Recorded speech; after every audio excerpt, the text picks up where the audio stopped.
Covenant 15 is a pretty good covenant. That's like a pretty happy tier of difficulty. We can also go up to the next cup at exactly 20. See what we add from that.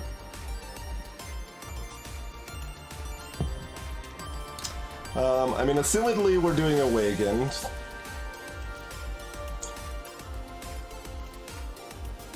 Let's see what our next Covenant options are anyway. 16 is Merchant Purge costs more, okay, whatever.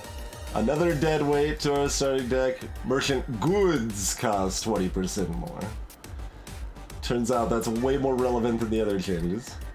Some basic enemies have additional attack, and -1 capacity on a random floor.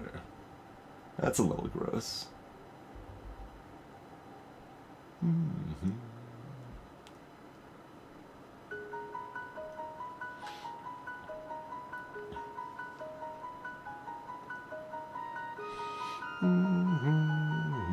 I think they have a name, but we'll see it once we actually start.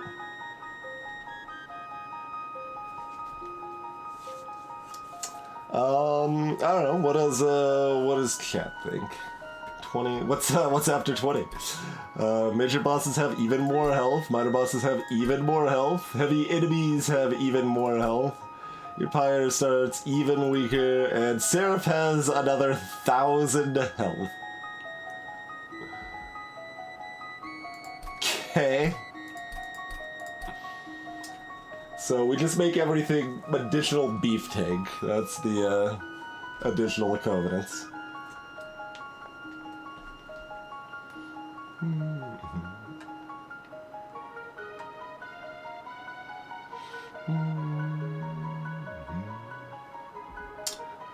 Well, alright, what should our allied friend be here?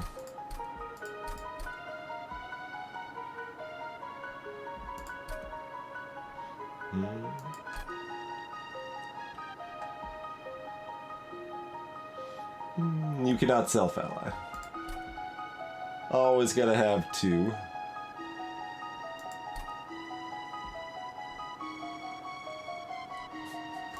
I thought. Anyone have a allied preference? Probably fine with anything. Probably fine with anything. Hey, Council.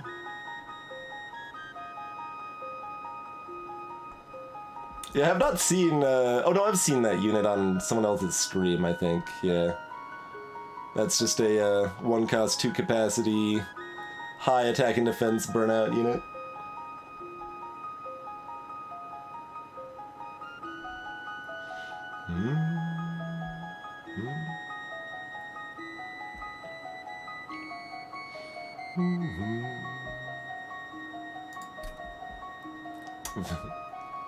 A semi-vote for Umbra, a semi-vote for Melting.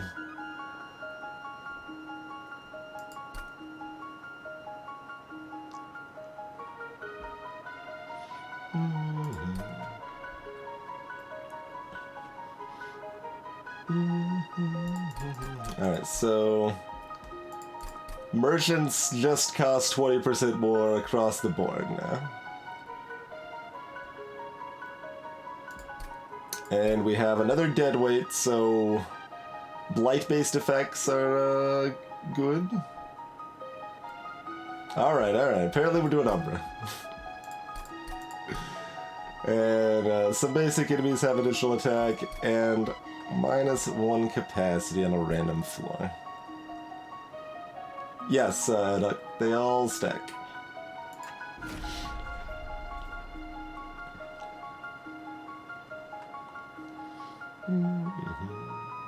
Alright, so we got Sap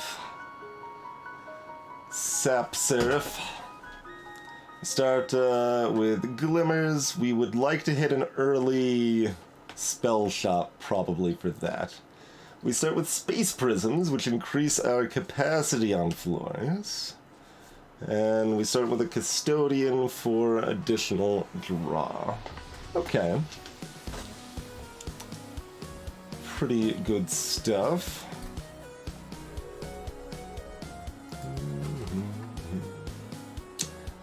So, our champion is the Sentient. We've got these weak heal plus regen cards and these weak make a morsel cards. Hey, Stuart, it's been a while since we've seen you around.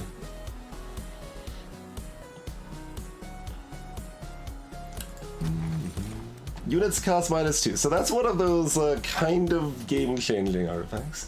Abandon Entumbra. The start of turn, add a common or uncommon morsel unit to hand. That's also pretty good.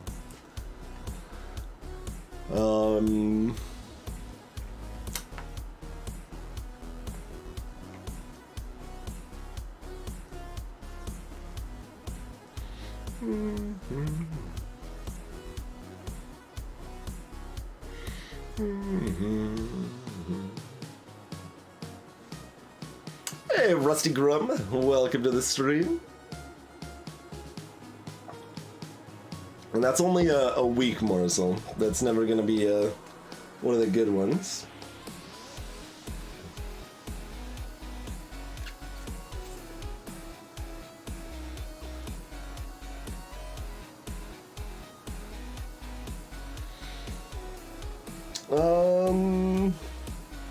There are at least some semi-expensive units, but even dropping the 1 cost to 0 cost is pretty massively relevant.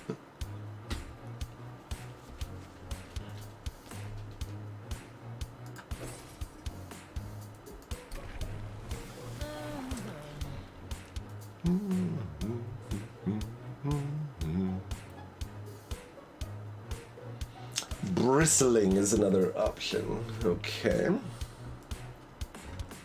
So, well, certainly the last time we had Rejuvenate.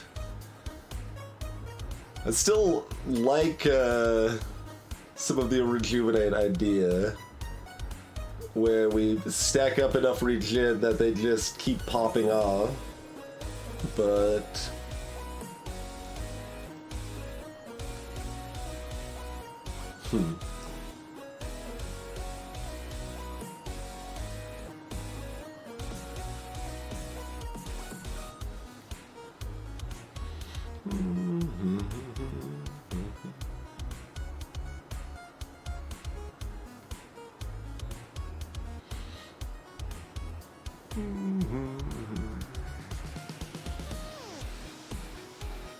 And we do have glimmers, yep.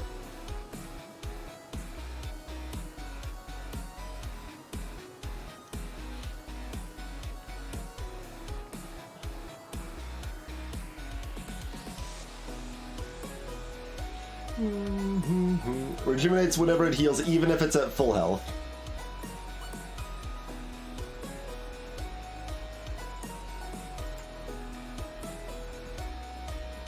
I guess we're sticking with that.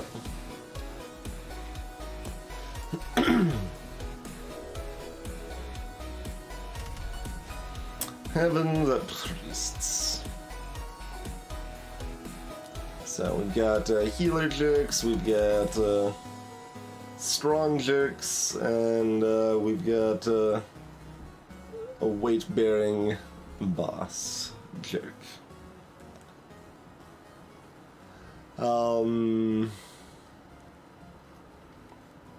We do have 2 glimmers.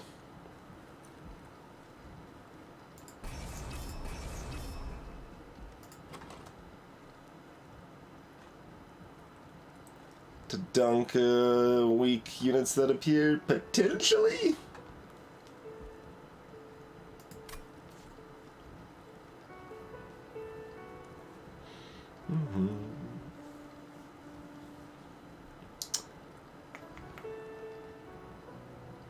Player has 20 attack. Skipping any artifact is always just 25 ad hoc. Doesn't matter how good it is.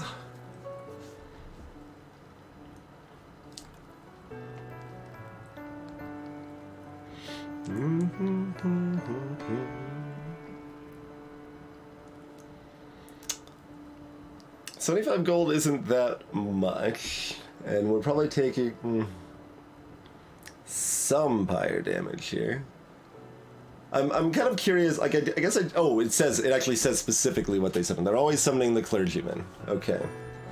So, if we don't draw a Glimmer to start, we could still put our champion up there and heal it to kill 2, probably.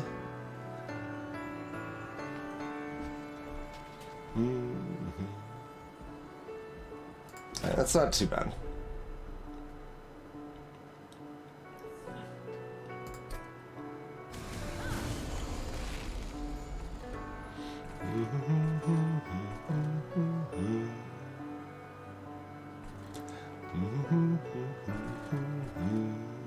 Uh, 13 health, it looks like, Crota. Because these would each do 3, and these would each do 1.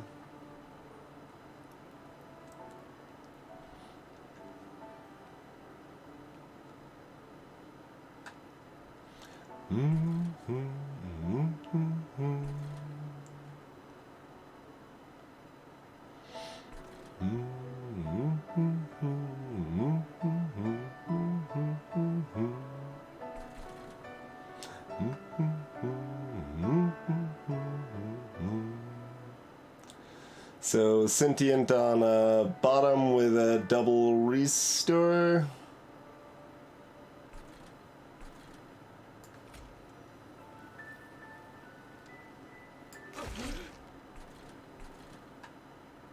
Which will kill this.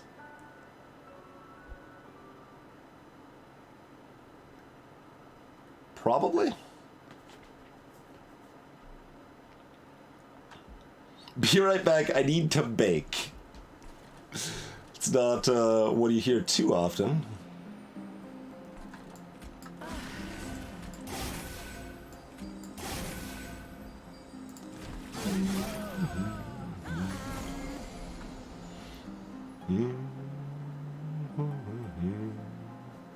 Two stews in the middle. Oh yeah, that's only 2 capacity there. How rude.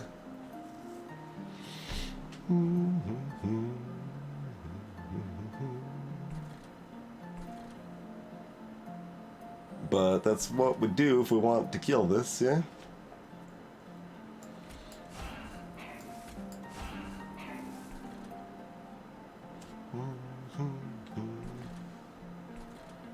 If we want to cast this safely, it has to be here.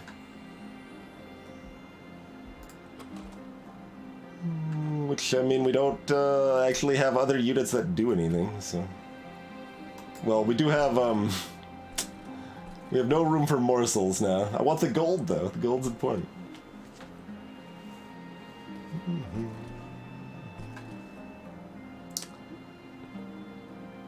Do we leave room for morsels down here?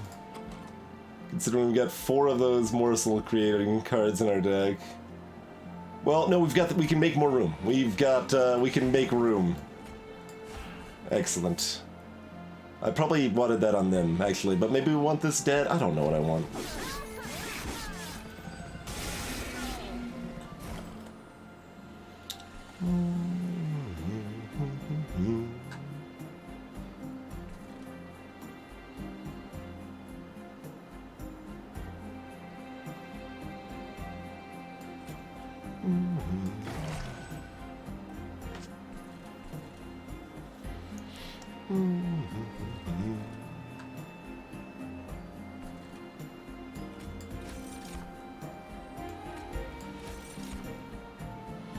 Alright, just mana morsels.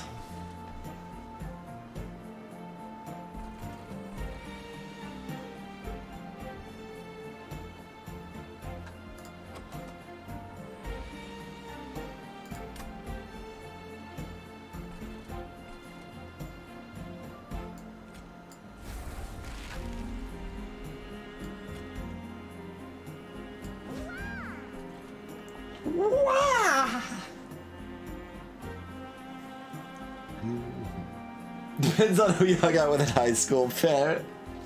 Fair.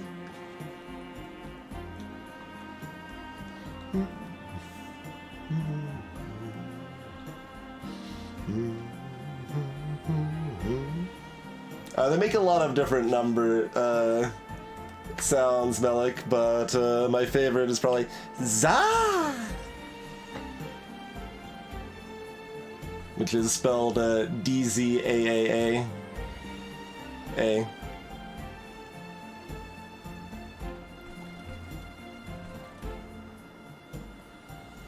So that's just doing 2 damage, and there's nothing we're doing about that yet. Okay. So, do we want to make room for another trade steward down here? I guess? It's probably better than making room here. Sure.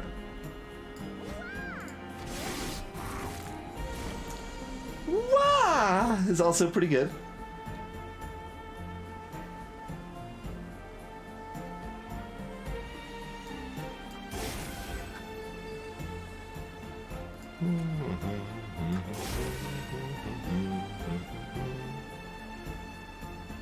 Oh, right, they're getting healed. I'm like, how are they,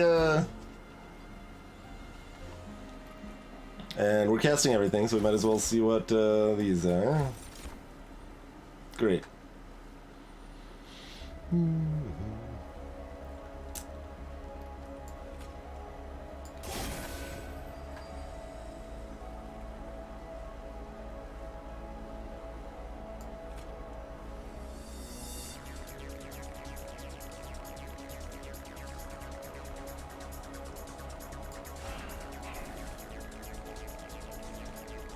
Alright.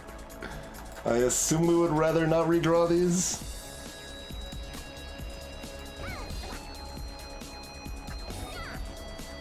Zah! I guess this pronunciation of Za is only 3 A's, not 4. My mistake.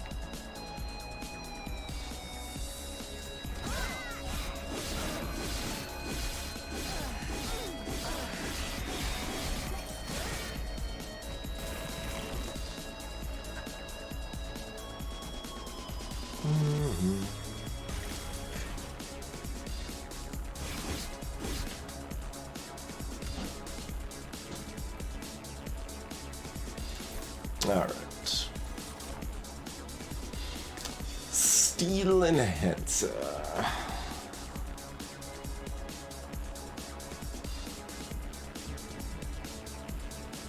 So kind of the idea is to upgrade that so you can just keep doing it.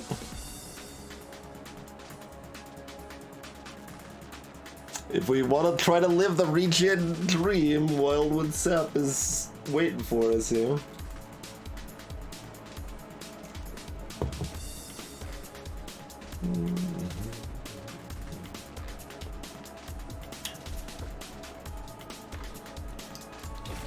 I want a dream. Mortal Trade, Lifesteal, and Ember Dram. Page 2 and Ember. Skip. Morsel Miners are okay, they're expensive.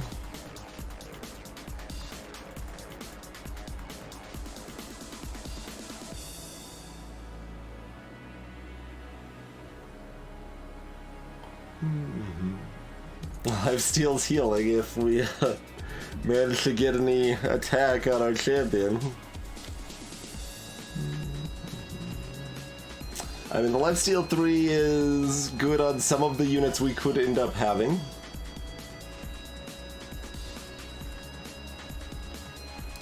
It's not a particularly compelling reason to take it. They won't even lose their lifesteal stacks if we put it on our champion either, so bonus, right? Because they'll never attack. Alright, do we want a making of a morsel or not?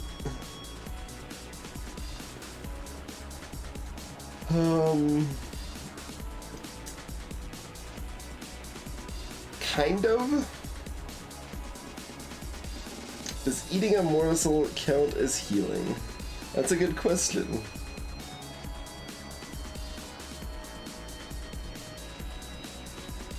Does anyone happen to know? Otherwise, I guess we can take it and science it here. believe it does. Okay.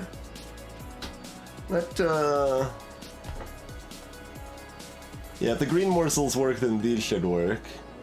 Alright, we'll try it. It's a little expensive, I'm a little afraid it's a bad idea, but it's at least a potentially good idea. Alright, so we're going this side, probably. Early creature upgrades are so good. What do we got down here? Neither. Great. We've also got a hell vent. Alright. If we're going in, we just need to find non-consume for our wildwood sap and then we duplicate it? Is this the world we live in?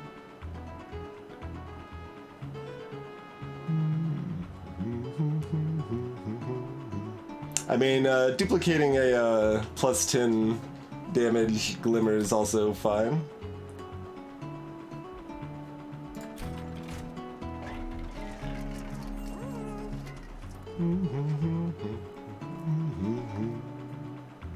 Permafrost is not the one we were looking for.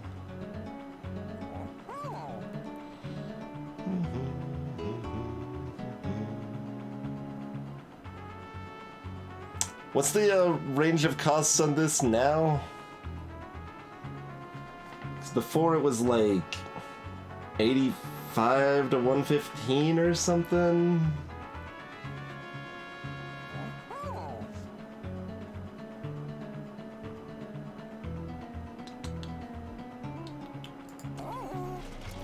Let's grab this. Huh.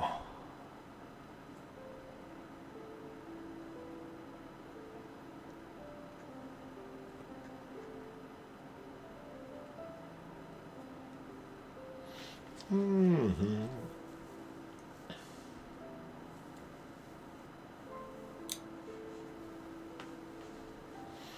Mm-hmm.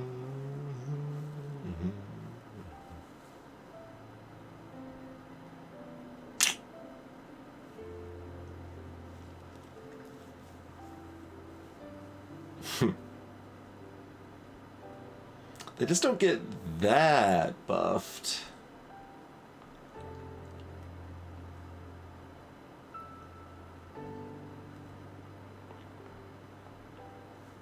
Like, they kill a bunch of fodder and then...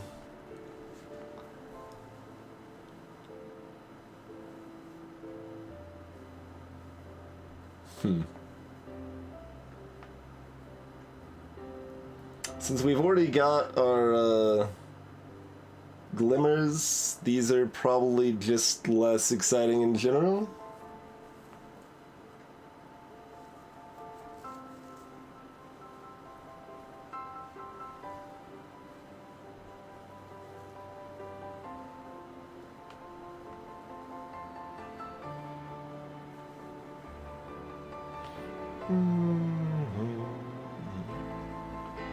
You're in favor of the shatter? It does some work.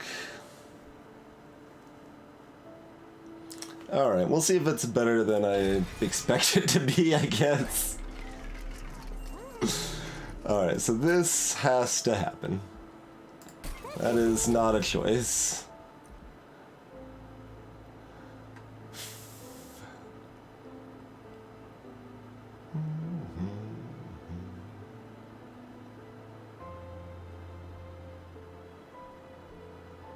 If we want to try to live the repeating Wildwood Sap dream, which seems really hard because our deck starts with so much crap we can't ever get back to it anyway.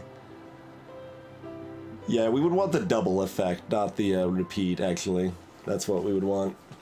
The remove consume would not be worth it.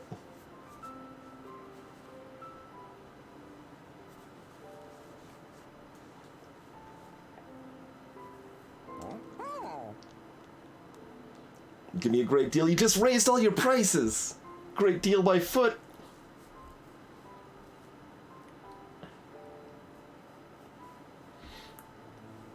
We could purge dead weight, but we can't purge dead weight.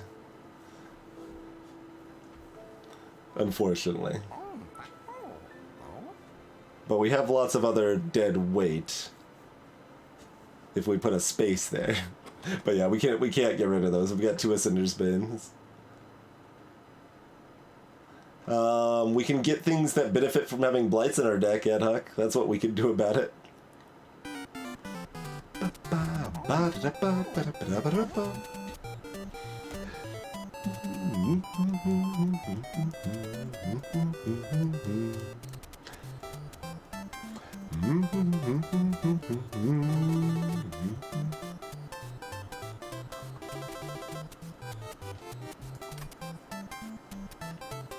Alright, I don't think we want to double Emberstone. We kind of have to Emberstone Morsel, don't we?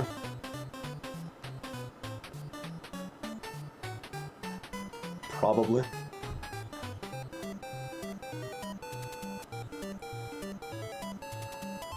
Sometimes we want to double Emberstone. We basically, if the special we roll is not good, then we want to double Emberstone. But if we double Emberstone, we might not be able to afford the special if it is good. Good would qualify as doubling Wildwood Sap, mostly. Or holdover on making of a morsel, probably. Or holdover on an upgraded Glimmer.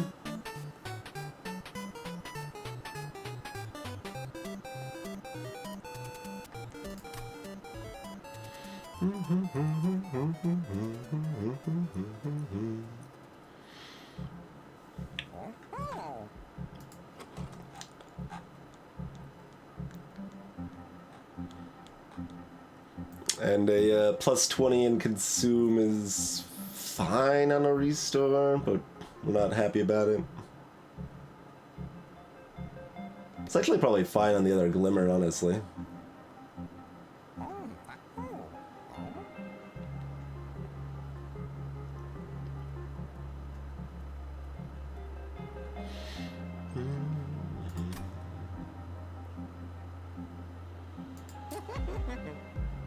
We kind of aren't casting this unless we upgrade it. Okay, so that's the one we don't want. Here's the stupid Surge Stone. The mildly stupid. I mean, our deck's big enough, like, we don't really... We only sort of go through it, and we're not going to be able to purge enough to really make that matter too much. So maybe we should just embrace the fact that we're, not going through it repeatedly.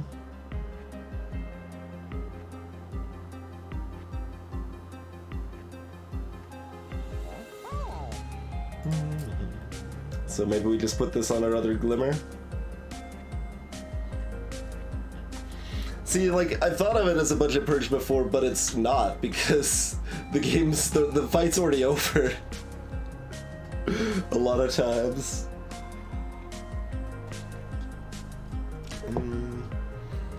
It's like, I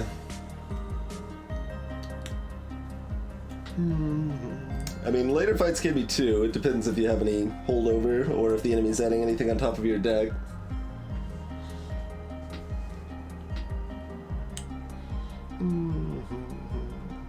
Will it? Will my deck be smaller?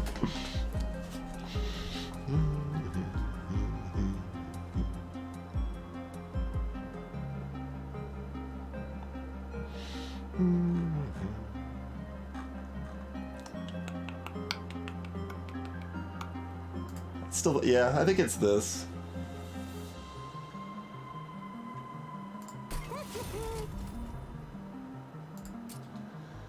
So, what do we want to duplicate?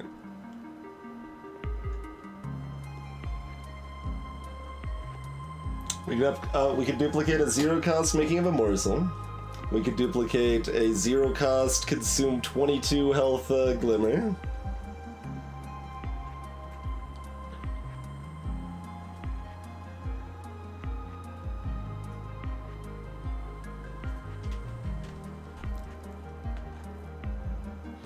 Or we can duplicate a 0 cost Wildwood Sap. That feels less exciting. Yeah, I think getting another Glimmer. Do we want the Consume one? Probably.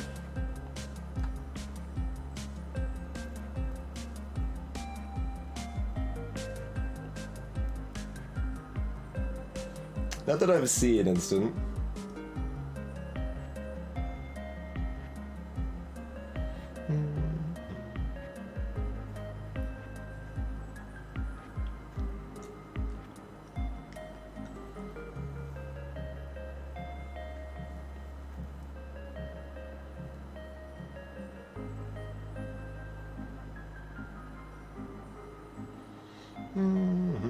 No, ad hoc. The consume removal also makes it cost more. It's not an upgrade I'm very happy to get most of the time, unless we manage to actually have a small enough deck it can matter. I mean, like, this on all three of these is appealing. I'm not unhappy about any of these. Whatever we're putting this on is what we're planning on duplicating.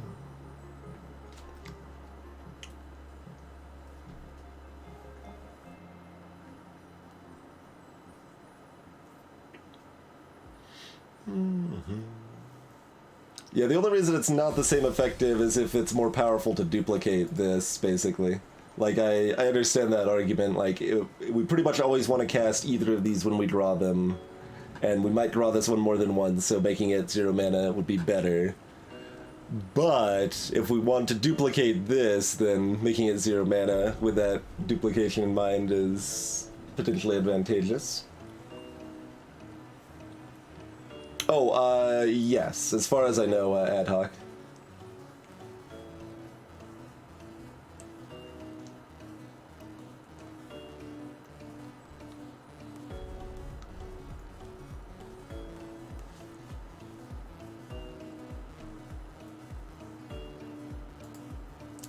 So as far as I know, it does work, but I don't think I've actually tried it.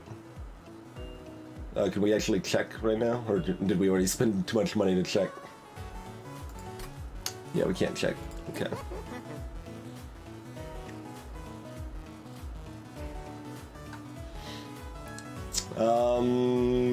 We are probably more afraid of bosses. That's actually a good point.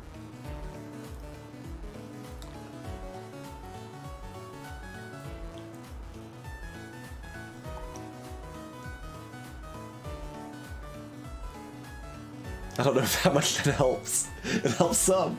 It helps some. Alright.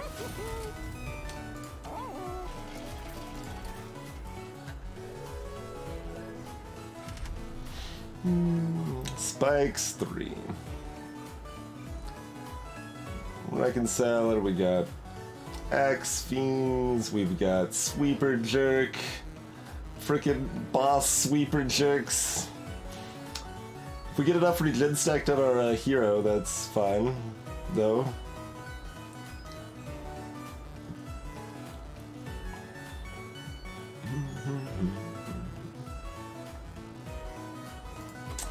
So, the person we just added to our deck gets dunked by the spikes, but we can sort of keep healing it.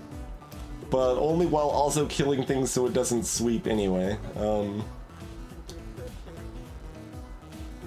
But otherwise, Cydia don't care about no spikes. Glimmer don't care about no spikes. Trade Stewards do. I don't know, we're doing this, it's probably wrong. We haven't duped anything, because the dupe's on the next floor.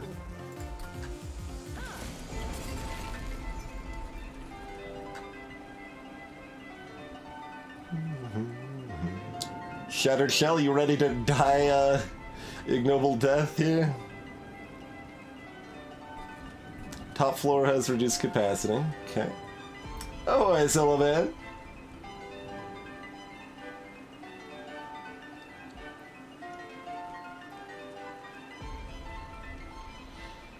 I mean, that does kill this jerk before it burdens us with sin, so I guess we still do that because we don't have any glimmers. So sure, we're on board, I suppose. I'm gonna put this up here in case the fairy appears up there.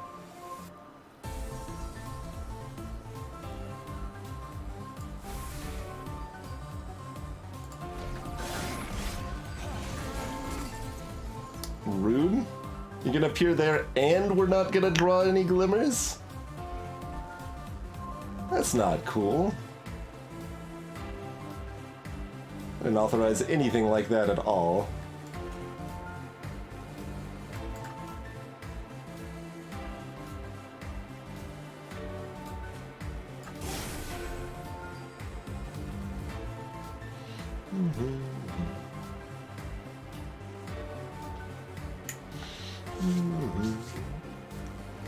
Yeah, Stealth Boss is pretty rude. It's possible that it should be tuned down a little bit, or like maybe it could either have slightly less stealth or it could have slightly less attack. Like, it doesn't seem quite like to ridiculous level, but it's close. It's not fun times. Put it that way. It's not happy fun times.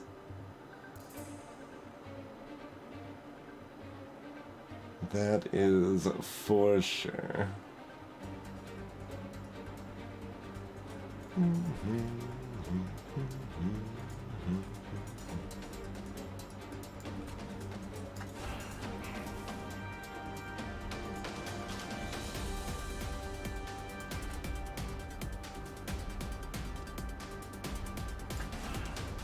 And that's all we can do, so... Marcus Welby.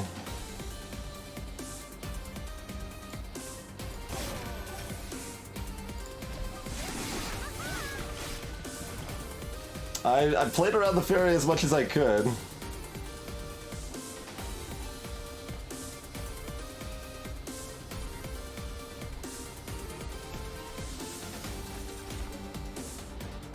Alright, those are the only morsels that exist in this world, apparently. How have we... Alright, fine, get up there, do your damage to the pie. Frickin' rude. We didn't draw out the making of a morsel either. It's kinda terrible.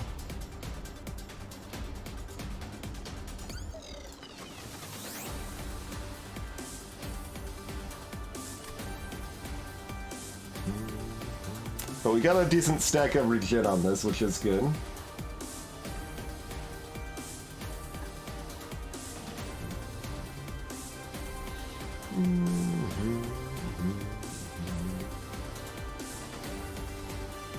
So... Wait, why is this taking 10? Oh, it's dying to the spikes. It's dying to the spikes, okay. So that's fine, it'll take 10, then it'll take 10 up here. Okay. So this one breaks through because we apparently don't actually have glimmers in our deck. Those are imagination creations.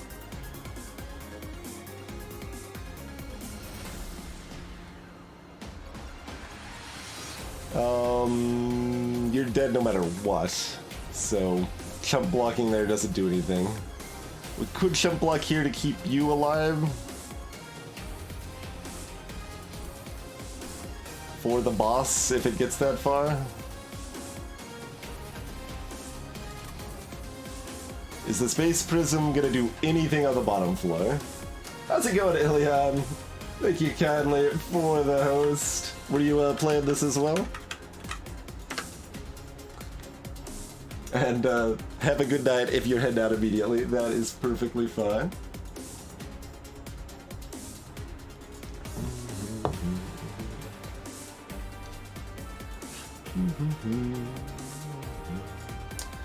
So, I mean, we've got 3 slots here, and we could kinda use 3 approximately. Alright, this... They're both unlikely to matter.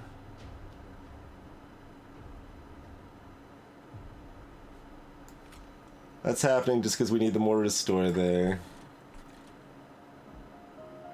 I think that's better than keeping like them alive. One more turn of restore is one more turn of damaging the boss.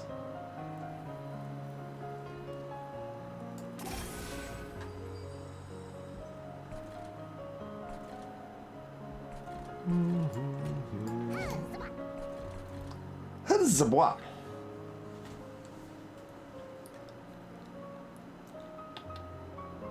Oh, we already put it down there instead of chump blocking, so considering we can no longer chump block because I got distracted, I guess that means we might as well put it down here because there's a small chance it matters. Check.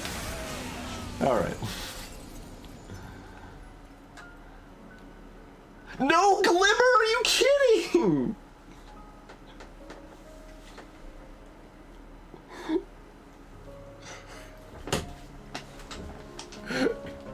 Not cool. Not cool.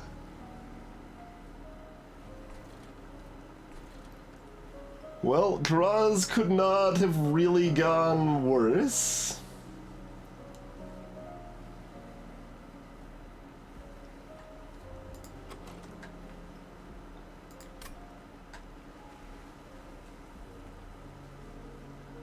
They've got sweep, so morsels down here all do completely nothing.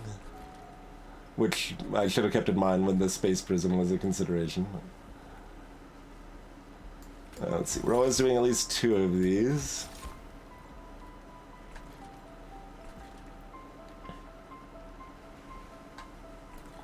We're taking a lot of fire damage, aren't we?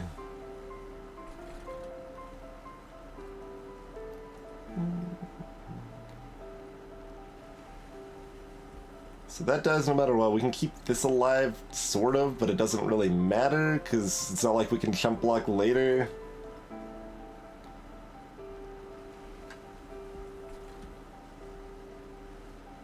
That's doing 60, so...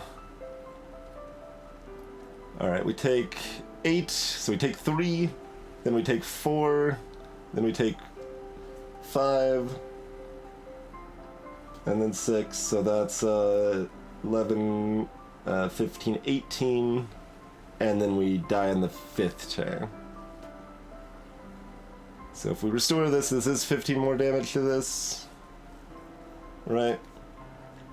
And then we take 2, 3, 4, 5, it's 9, 12, 14, yeah.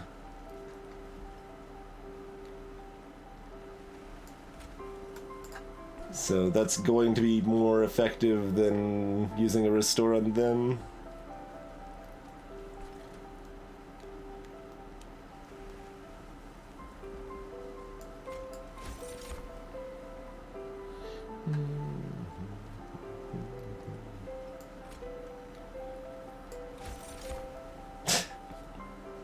We'll have plenty of mana to do nothing with next turn.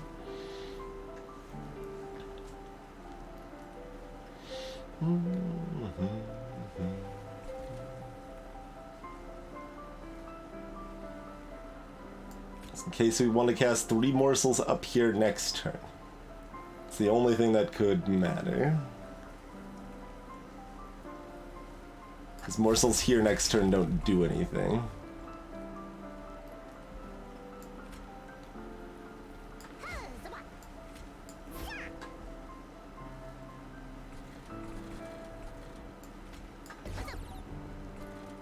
Oh, yeah, well, we can put it down here, that's fine. We can pretend it does something. It does nothing. Take, oh yeah, it does the 15 right then also, so it does 30 more, actually. Just kind of forgetting about that. That's, slightly less uncomfortable, but still completely terrible.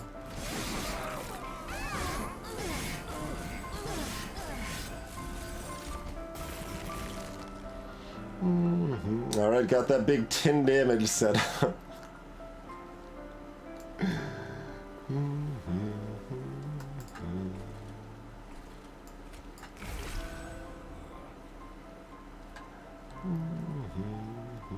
Oh, this is just a burden, it's not anything else.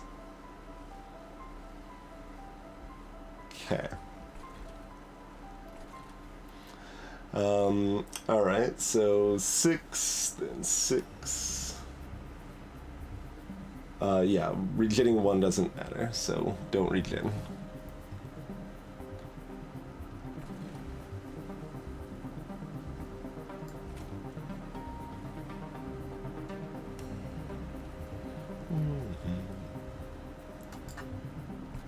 Yeah, just doing the 12 damage now is going to be more valuable than anything else I can do.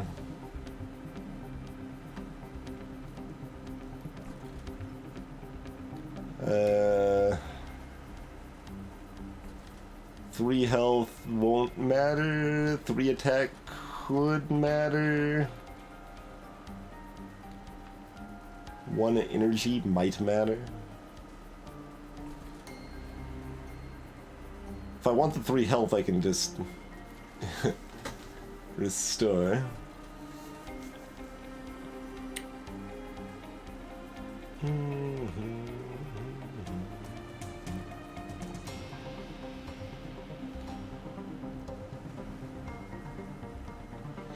Well, I mean, the chip still needs to live, and to live it would need the regen, and if we've got the regen, then we're dealing out 15 damage anyway. Is kind of how that all lines up. It's kind of what I was thinking, Zapper.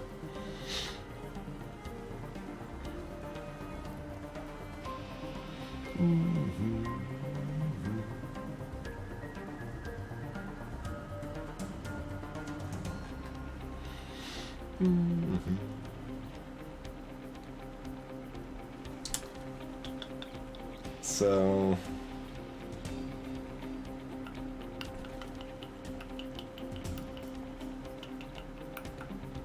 we're looking at very small gains here, but I'm just trying to figure if those small gains are a reality, you know?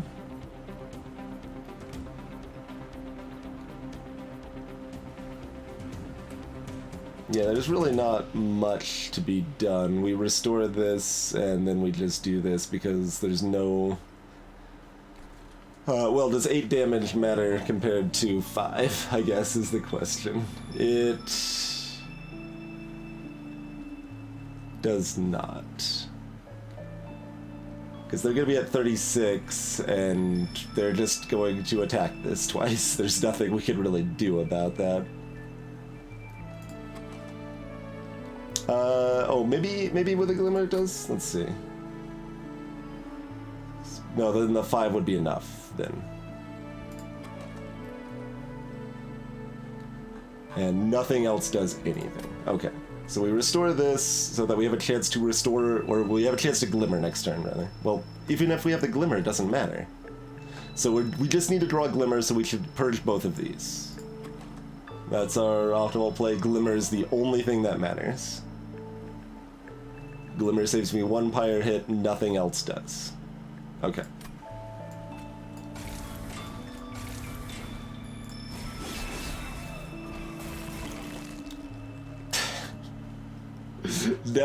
Never lucky, baby rage.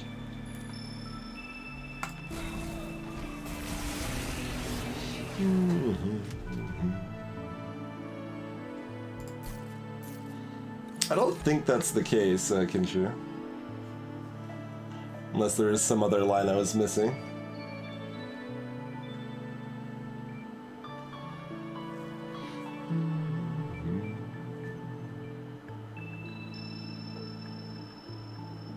Skip?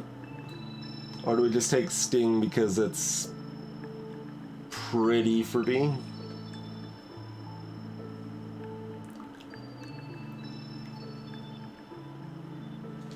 No, we only have 2 glimmers.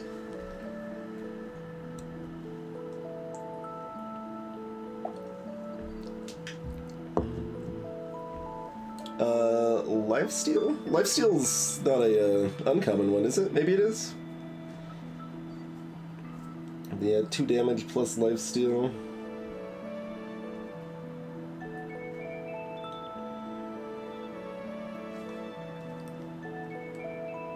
The only rare is mine. Oh, okay.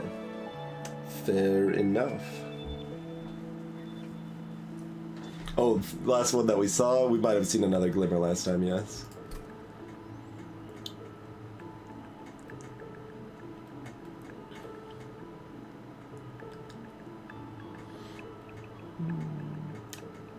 So are we duplicating our morsel miner?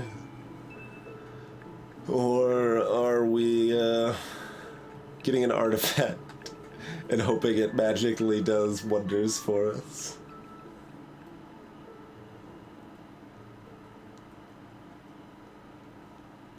We need to take the Awoken banner, probably. Yeah. And,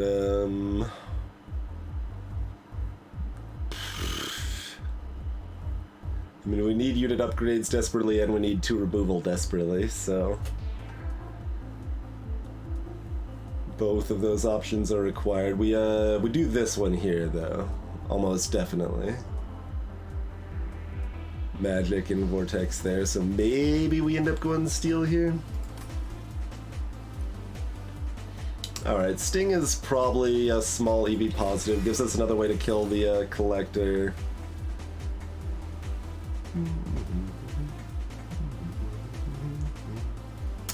Skip.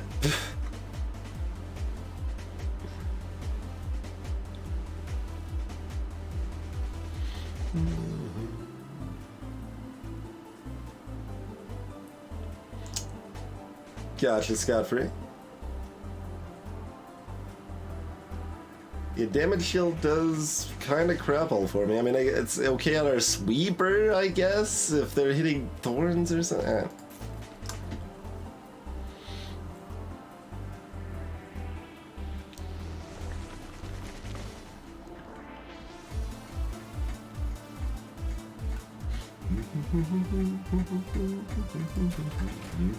Pyre's at 37, huh?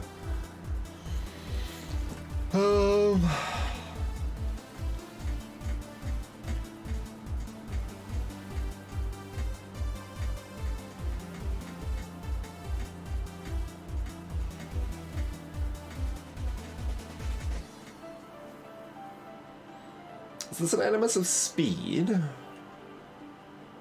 Or do we want 2 things that we were trying to heal up? We go through 8 total fights ad hoc.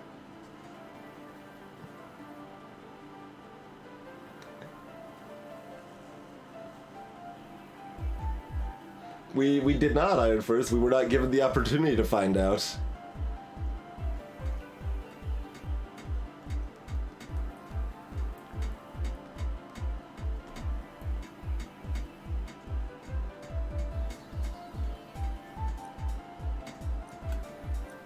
Alright, let's try out the Animus' speed.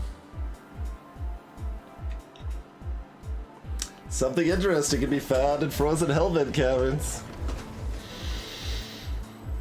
Oh, it's this buffoon. Is this a good idea? Is this better or worse because we have more blights in our deck? This is so much pyre damage. A mysterious figure races towards the train with a winged not far behind.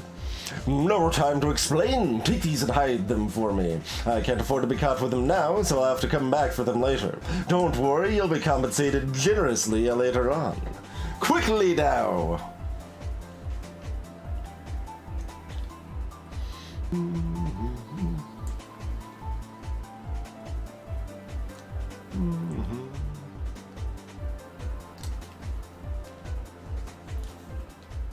Greetings, the Mad Mexican.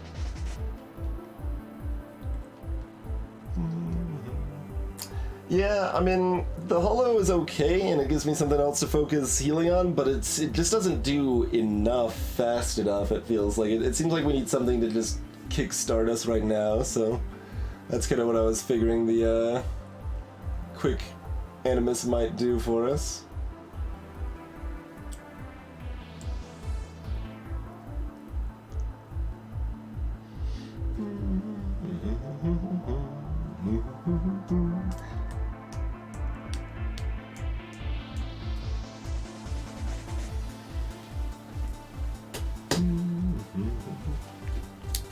So I think I saw this once, and like you get this guy added to your deck afterwards, and they benefit from having blights in your deck, but like, our Pyre's just gonna die. Because these candles will stay in our deck. Like, it's a big benefit from having blights, but we just die.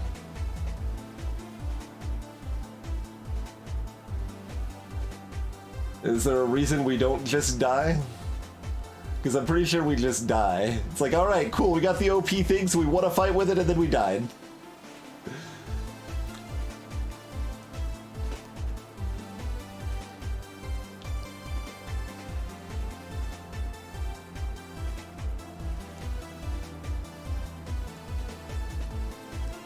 Because that's it's 3 damage for each of these we go through. So we're looking at, what, like 11 damage a fight here? Something around there? Oh, you can play him for 1. Okay, right. In my mind, unpurgeable also means unplayable. Okay. So they just make our deck trash, but they don't necessarily kill us.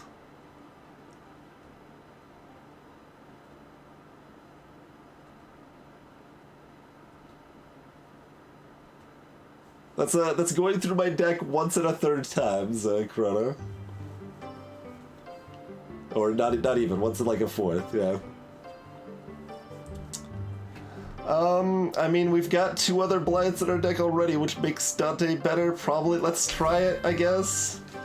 You have my thanks, and don't worry, I'll be seeing you soon.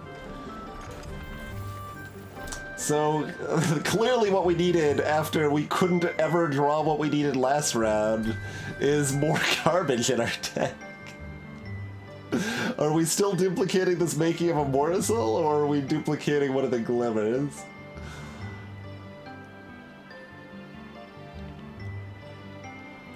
Hey, Duck.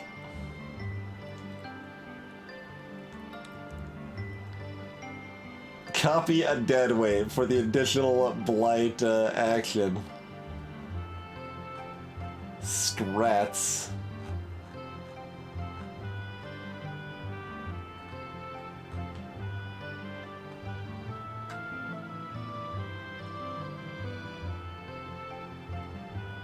Alright, I mean, whatever. Let's see what happens.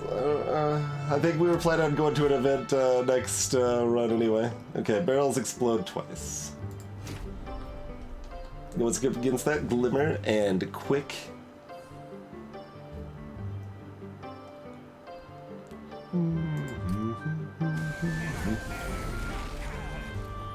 Hey, look, no, you don't appear on the bottom row like that when we don't have a glimmer. It's okay, we can donkey next turn, I guess. Does that mean the sentient's killing at the top here, or...?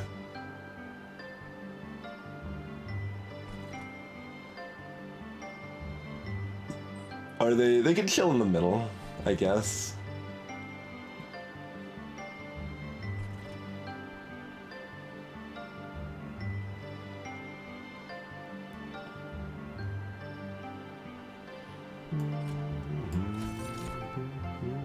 Hey, we actually get some damage on something. Anything has some merit. We could give the 3 damage to the Wildwood Custodian that's in the top row so that it can kill the stupid escaping loot fairy. But then there'll be a bomb up there instead. But we have to put it somewhere. Where's our bottom floor is our small floor. Okay.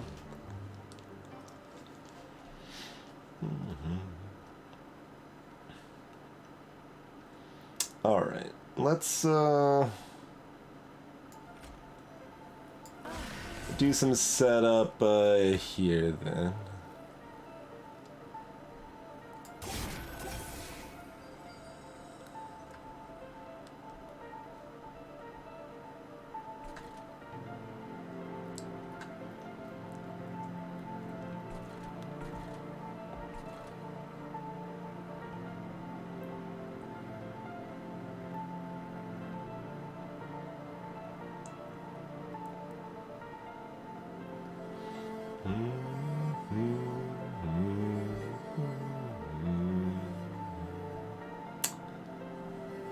How obsessed are we with this loot fairy? Because I might actually do that 3 damage Wildwood Custodian up top.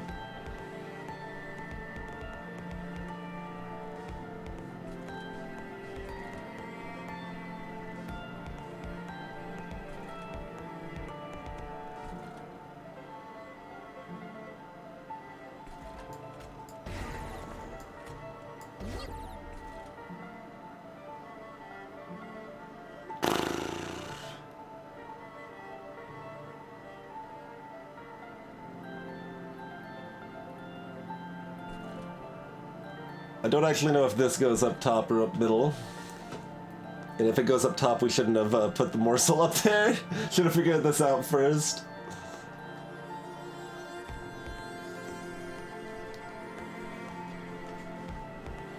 And it could also be the morsel itself, it's true. Mostly I'm keeping in mind the sweeper no sweeping. They could go on the bottom with a train steward though. That seems fine. Popping like a nice 25 damage. I mean, right now we get 25 on Daedalus too, which is nice. Yeah. I'm not upset with this plan. Hey, it's a glimmer. There's no loot fairy.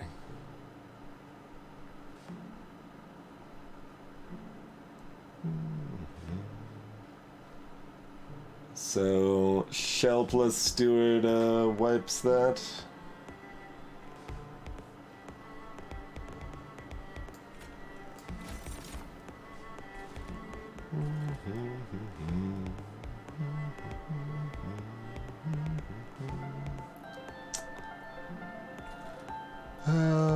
Or...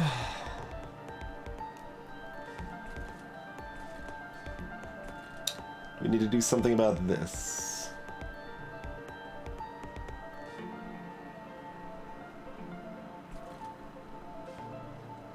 Yes. So we do that instead of the glimmer here. We just restore here and that's still fine.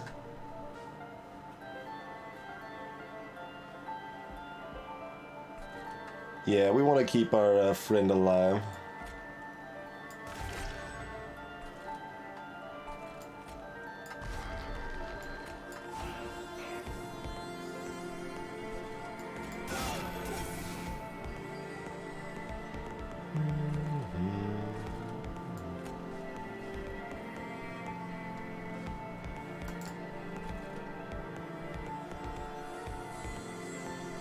I want a chump block to just keep this alive, do we? I don't think so.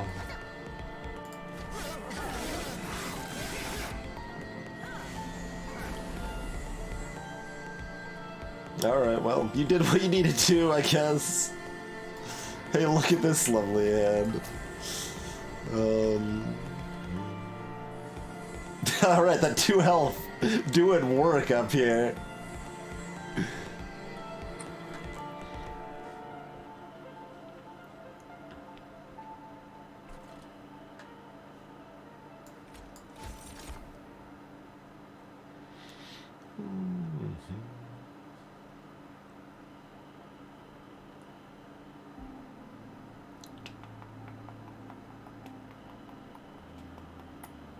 Alright, nothing we can do about that. Okay.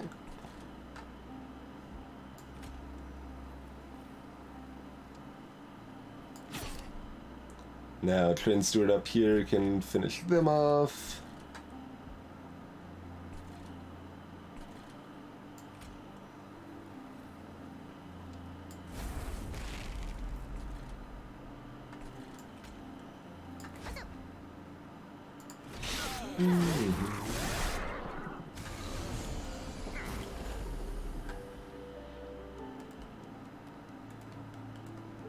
Got 4 mana. Oh, we've got 5 things to cast. Okay.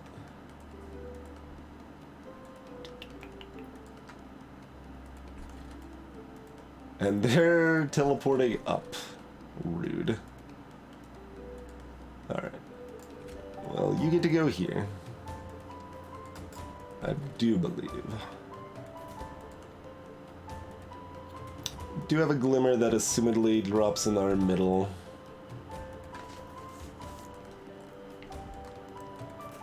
Like, even with this here, I don't think the glimmer hits that.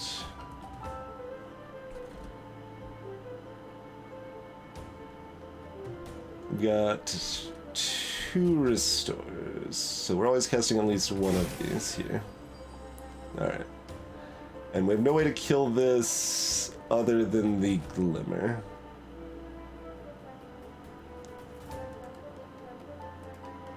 Oh, this dies before the regen goes off. Okay, I was like, why is this not taking 15 damage? Okay. All makes sense now.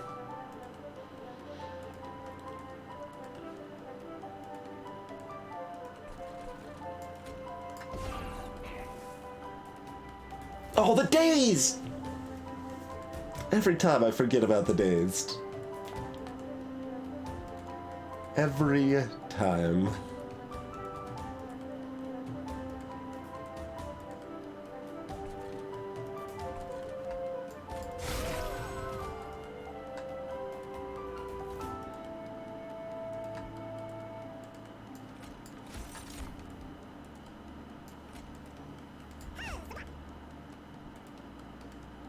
That implies it's not doing the damage from the heal.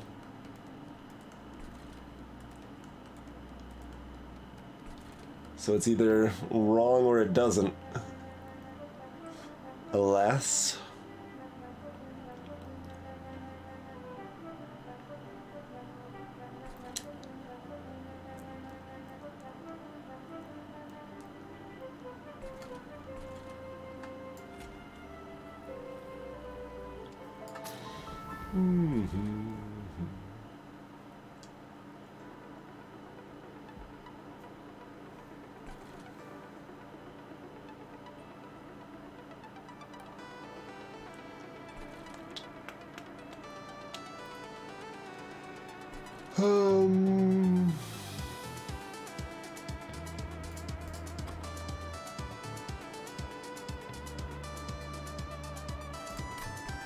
So we don't draw anything that does anything next turn, is what you're saying.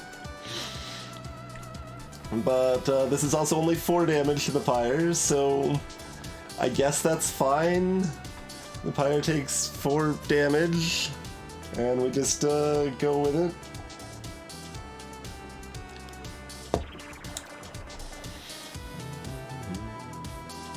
Well, it doesn't take 4 damage. We kill... Oh, we kill nothing. Never mind.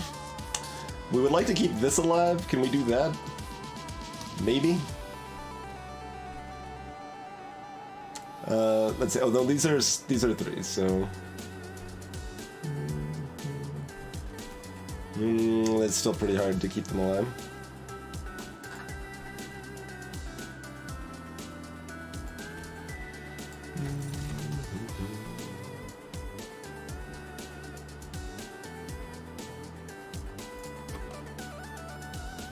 Okay, we don't care about the mana next turn, so chump blocking here makes sense. I don't know that it's gonna matter, but we'll do it.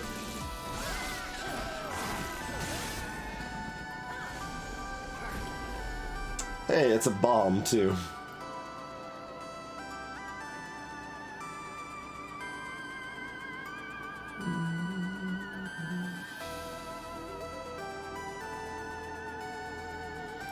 So that bomb means we can't do anything.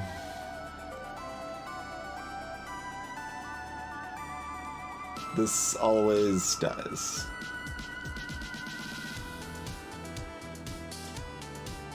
It's a train steward plus a chump block? Like, that would be pretty sad.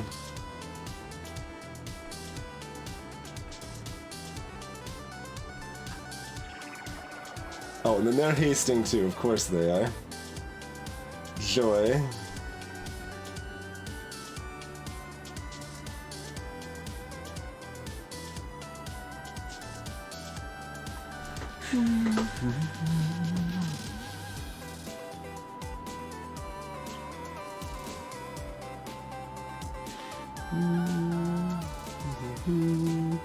Yeah. Everything is dead and there is nothing we can do about it.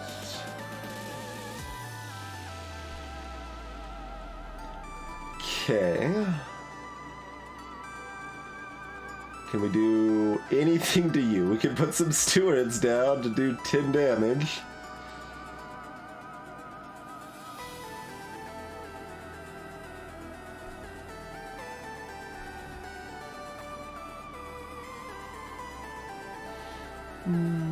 That is it.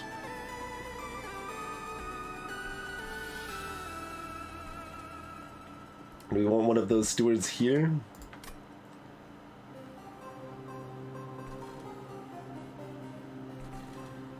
Like 10 damage doesn't matter.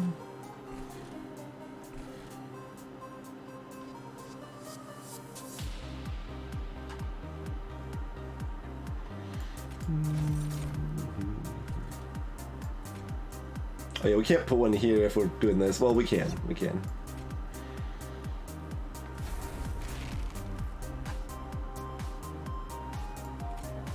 It's a shame this damage from this isn't doing anything to anybody right now, but I think we need to stack the regen on this so it's ready. Don't really have anything else going on that front.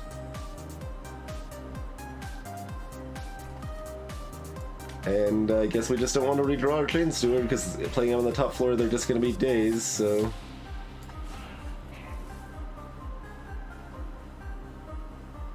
Oh, God!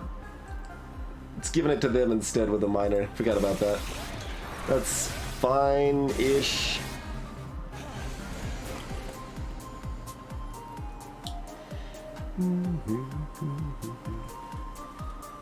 It's just unexpected.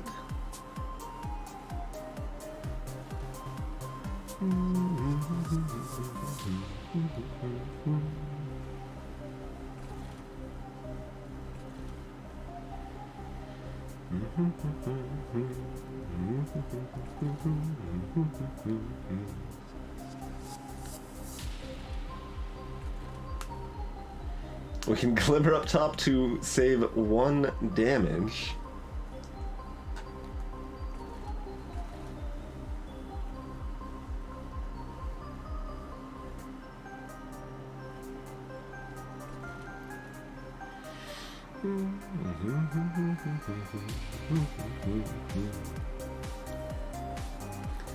And you've got 30.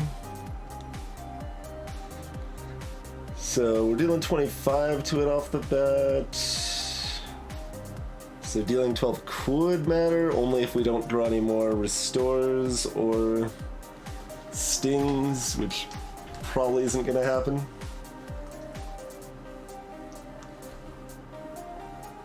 Oh, we would need to draw 2 restores for it to matter. For a restore to do what I want it to do.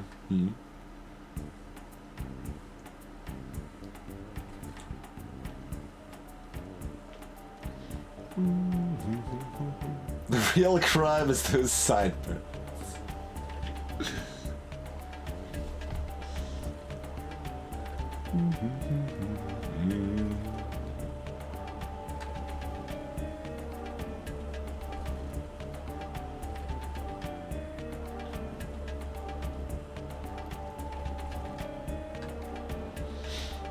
There's some morsels that would give us a little more time here.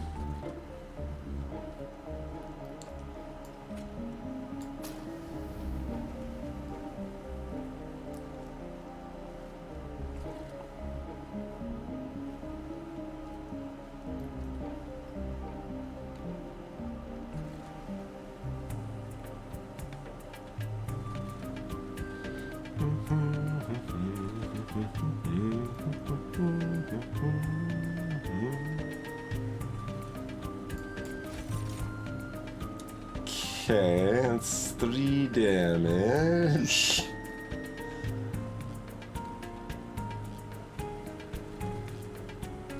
Sure.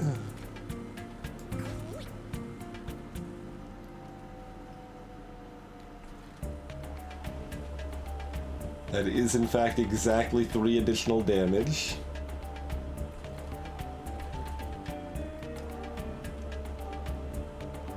I think we were hoping for a lifesteal.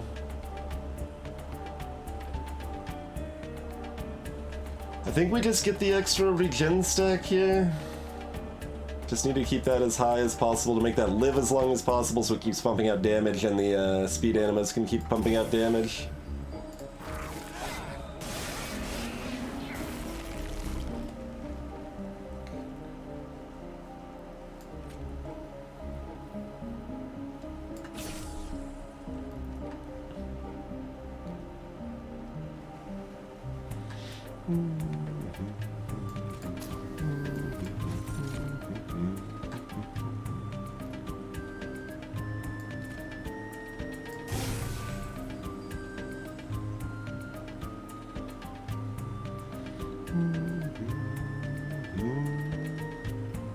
I'm hesitating because one point of regen will make this live another turn after it eats this morsel here. But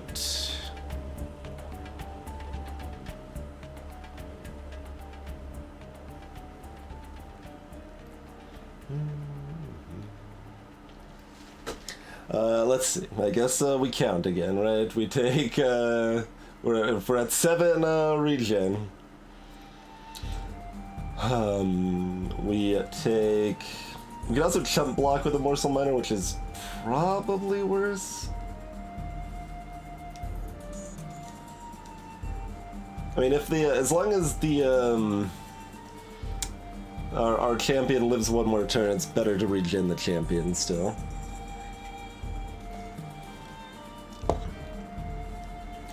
So we take 2, so then we take 5 total, then we take 9 total, then we take 14 total, then we take 20 total, then we take another 9 and heal up. Okay, so we live for 6 full turns. And then we can block, and we get 2 more hits with the Animus there. So 6 plus a 1 block turn. And without it, I assume we live a turn less. Because then we take 3, then 7, then 12, then 18, then 25, and then we're dead. Yeah, so we live 1 more turn, so that's better. Even though the 5 health goes to waste to the morsel miner by exactsies and it's sad, that's fine. Okay.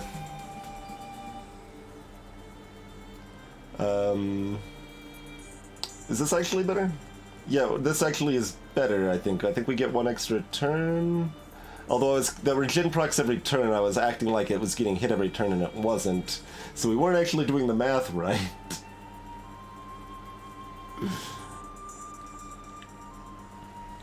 So back here, this is just 5 damage. Here, this has to be more than 5 damage, so it's correct. Okay. That's not what you call ideal.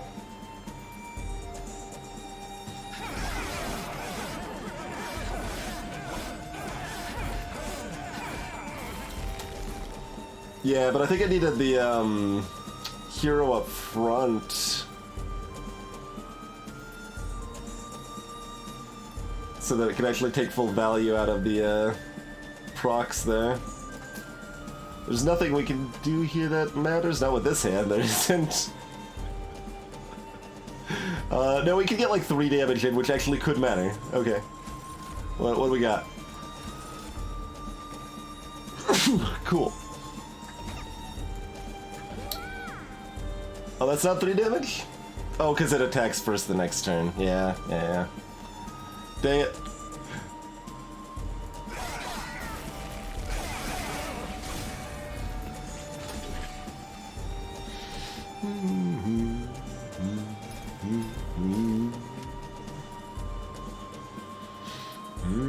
So that didn't go super well.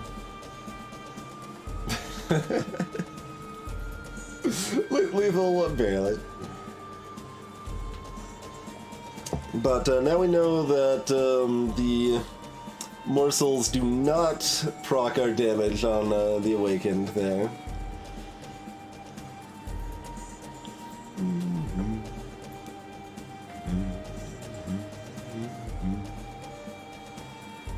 Sad learning, yeah.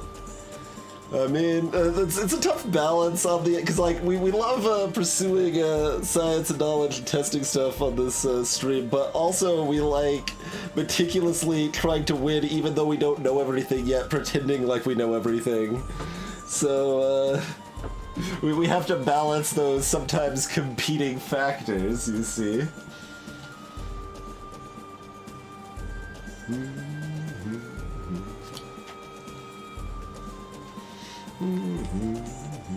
There you go. Not enough bees, Hedgehog. Not enough bees. Always need more bees.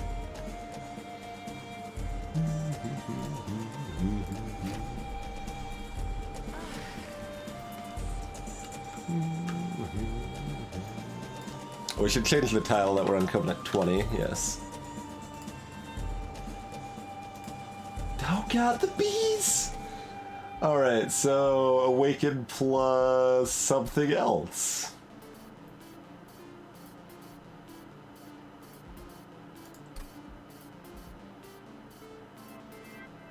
We even had some pretty good starting cards, but...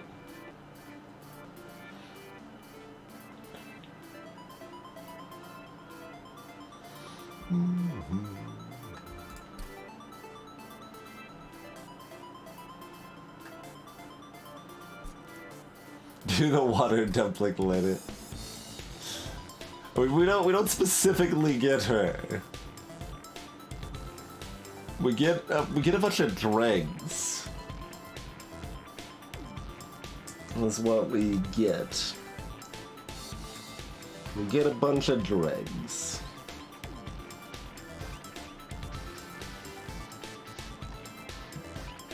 Think of all the synergy. I can't. What synergy? Keep my units alive and also they all need to die? That sounds like the opposite of synergy. High formal.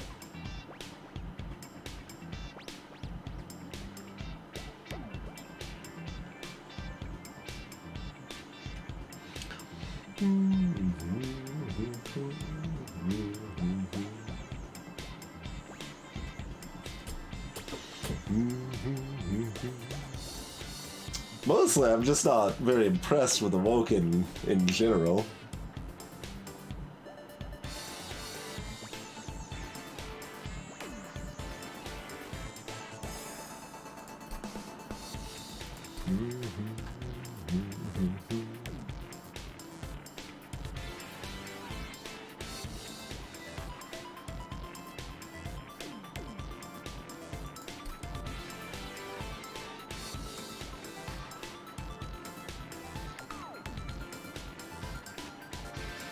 Gotcha, Chrono and Snakeburn. But then they still start with Burnout 1, and it's hard to get them above that, but... If we randomly start with Candles, which have healing and give them Burnout 2, that could work.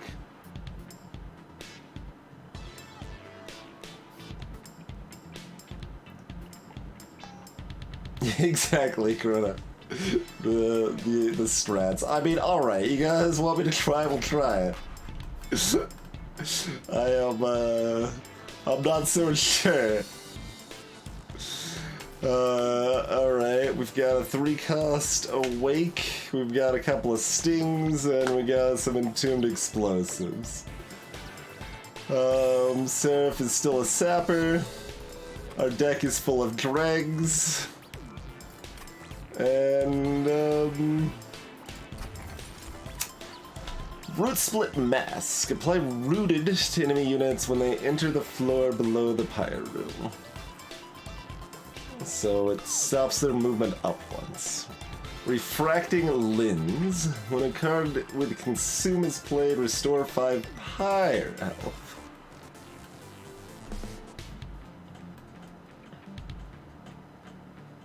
It's a snake bite. Yeah, you're thinking of the Baron gains health. The thug, the paraffin thug, gets the cash money.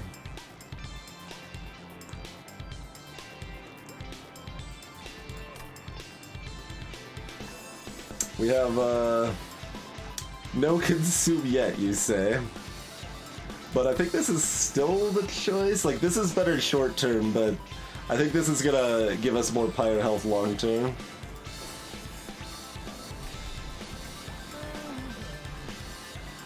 Do we try the spikes this time? How would we play that different?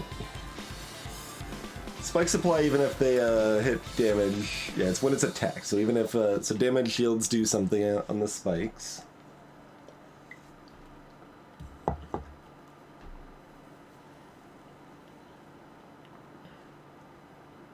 Spikes are great because they're a buff, so when you reform, you lose them. Everything is anti-acidity, but we would keep the rejuvenate effect, is what you're saying. Yes. So that is not a buff. Seraph is damage set. So either of these are fine against that.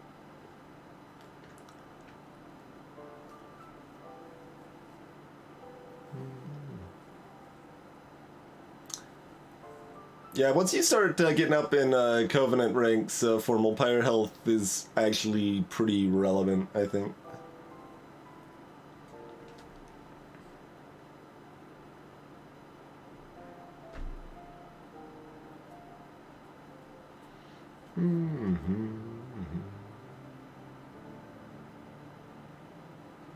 Have a good night, Chrono. I mean, see, that's what I was gonna expect, Kitchener, but Chrono made me doubt.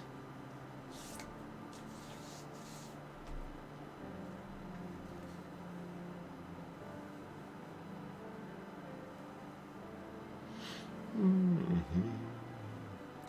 don't know. We'll try spikes this time. Everything's sad. 10 armor. We sure can't deal with that.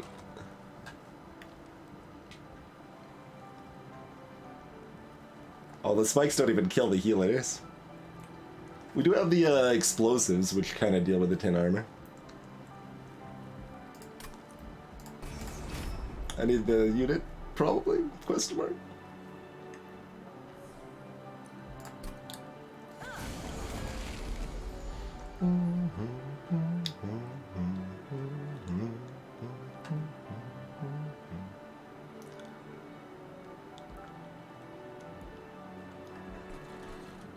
Bottom floor is our small floor.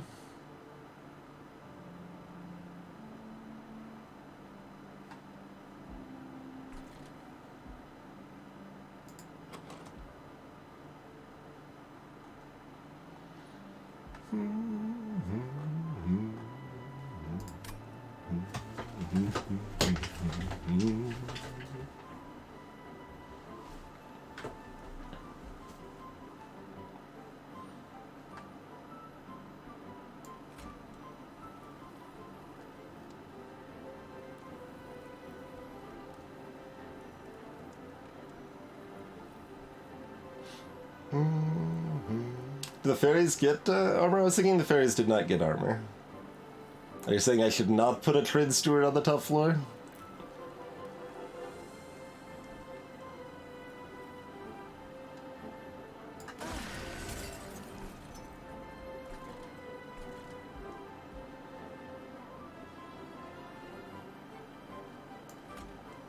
Okay, that's what I thought. Oh, what? I scrolled up twice. When did it scroll up twice?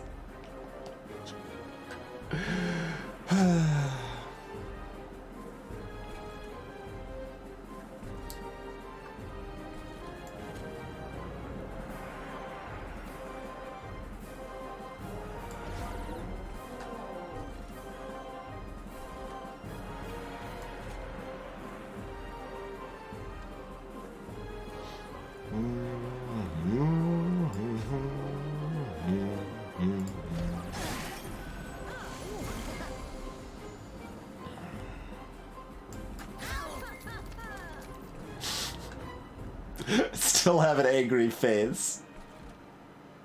Just need that to be stated for the record.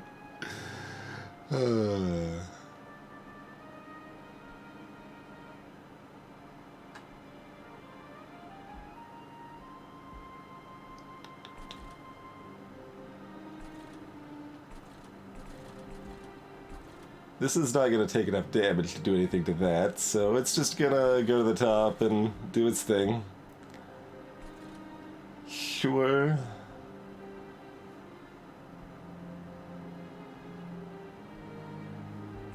We don't do anything.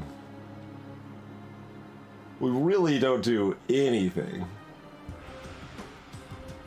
It's kind of impressive how much nothing we do, to be honest. It's... because it's a lot. We do a lot of nothing.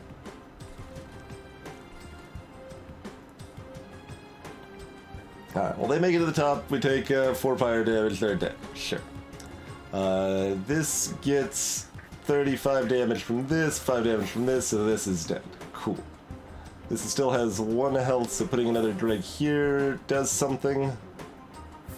Putting that dreg here also does the same thing. So that's better.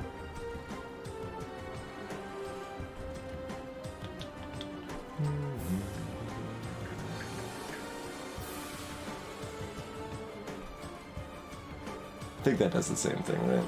Oh no, they heal it up. Am I one damage short if I do that way? So this has 36 health. Takes 35 damage from this. Okay, we need to put the drag up here.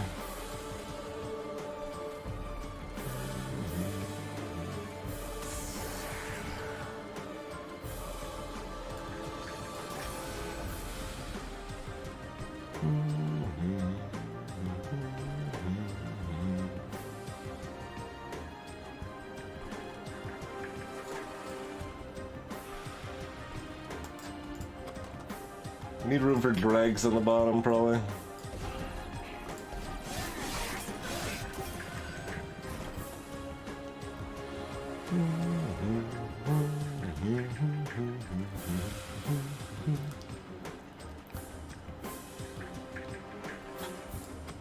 Okay, we probably draw 2 more dregs. So then we just awake this, I guess.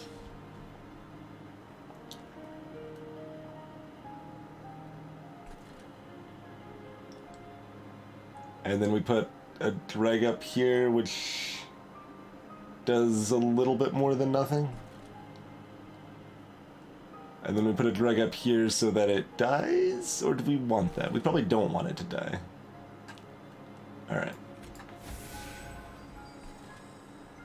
Probably better to have something here that does more than nothing. Wait, no, this still does nothing. Never mind. Okay, we want to redraw those then.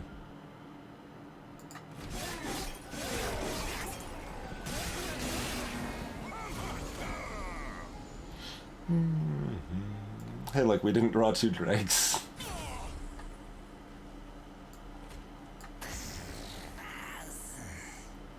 Should we put a... we should have put the train steward there instead then. Whoops.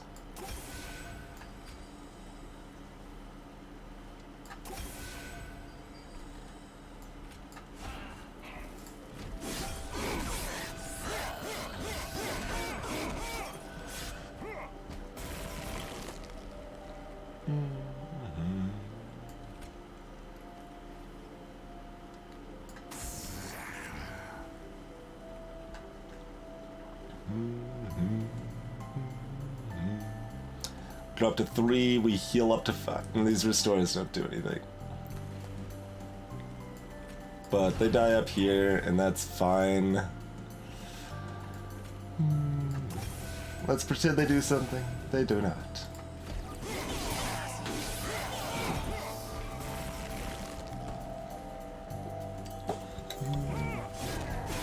Alright.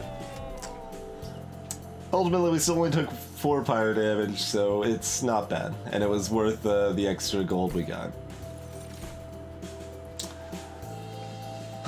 Steel Enhancer? Is this a thing we want to try? Vinegrasp has some value. Well, yeah, when we got the stings, it's less important though.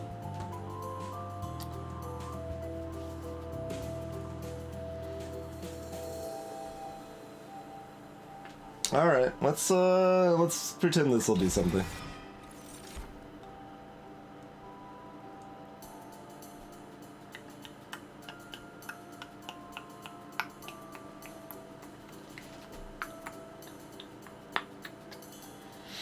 Interesting. Arguably want to take the pack.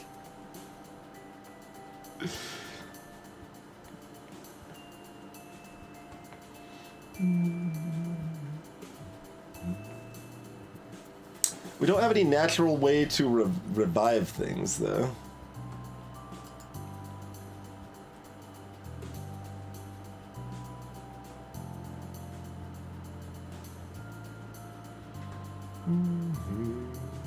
So we just get Dripfall in the anticipation of stacking up a row with as much as we can fit on it.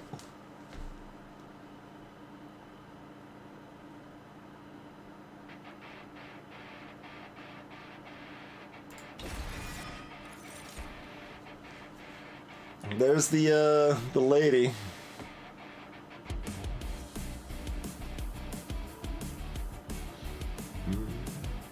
Oh, that's a... There might be more than one of those. Or maybe I just didn't know its revenge ability.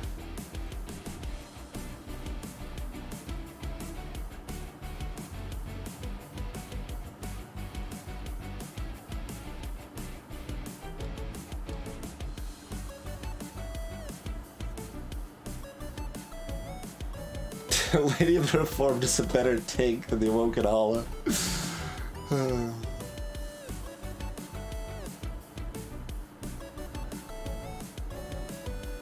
Like, there's just so many things to actually make this theoretical synergy here actually work.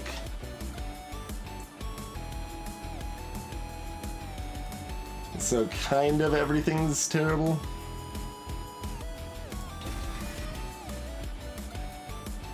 Always and forever.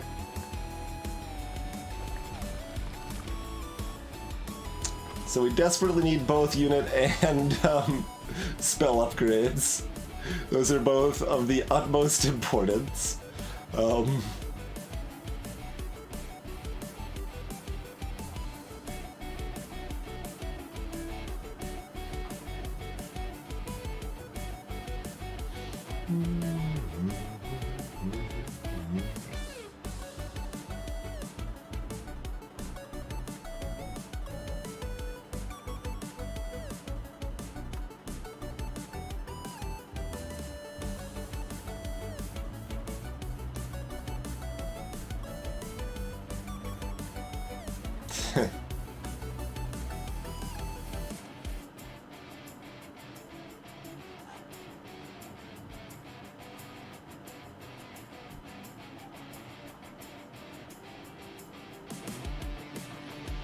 So we need Dripfall's cost reduced. We need Awake's cost reduced. And I guess we would rather have the Awoken unit here. Thorned Hollow. That's the other spiker. I mean, do we want to go with the other spiker? Yeah, the speed does more for us right now.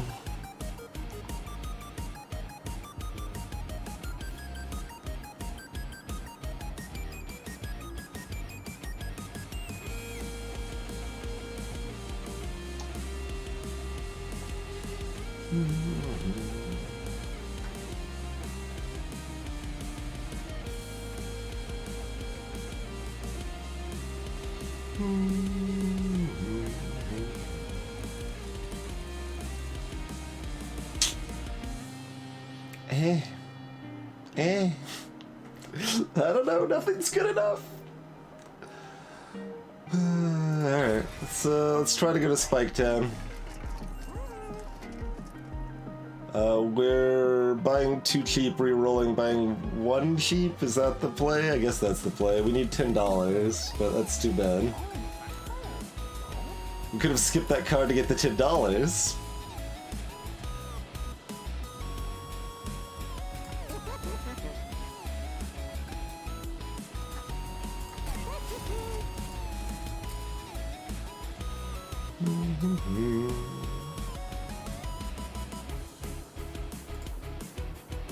I think given we've got 2 of our max health beefy friends, putting this on a restore makes sense.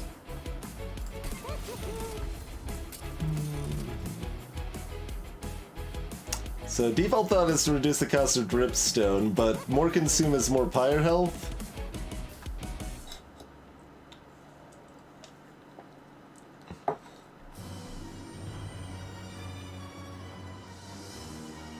So maybe we take that instead?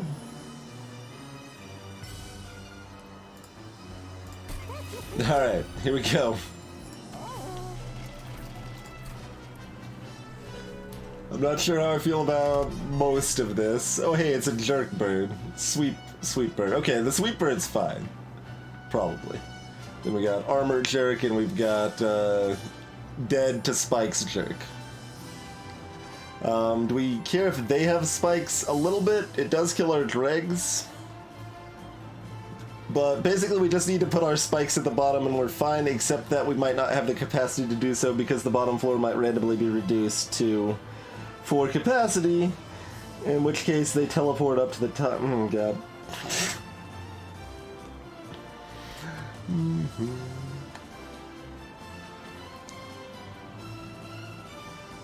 I mean, they hit our spikes first, so that gives us less reason to care about their spikes. Also, we desperately need money.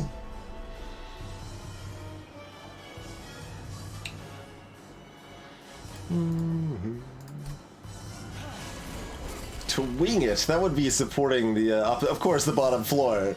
We even drew it! We drew it, too! Alright, that's fine. They still both die. This armor jerk walks up on their own and then we ignore it. In fact, we actively want to ignore it. But we still want to summon things. Quandary.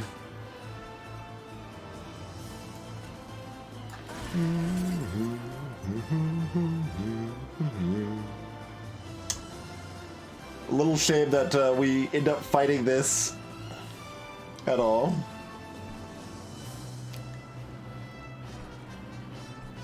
Well, I mean, the armored person gets attacked by these whether we set them up on top or middle floor, formal, so. Either way.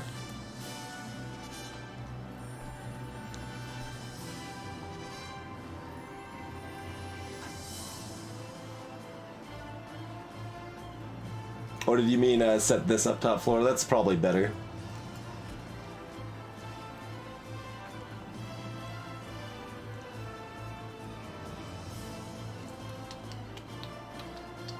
Yeah, we want them to teleport. That would be nice, but oh well.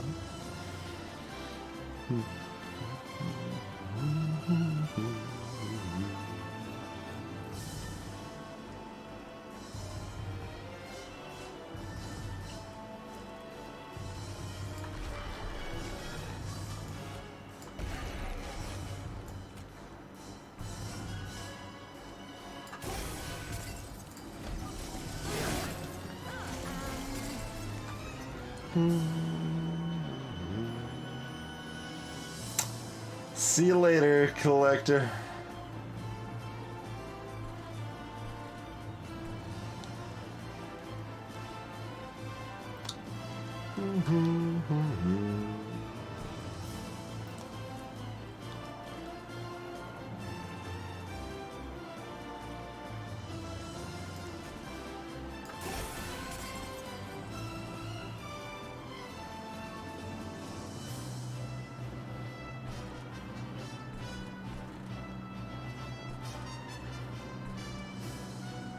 Wait, what does this have? Where are the spikes amounts different?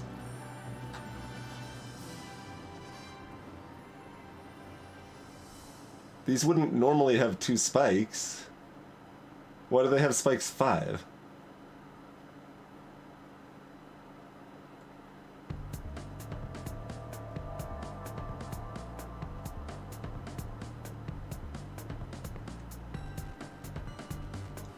Oh, they are casting spikes. Okay. I think I have seen that once. Yes, I think I have actually seen that once.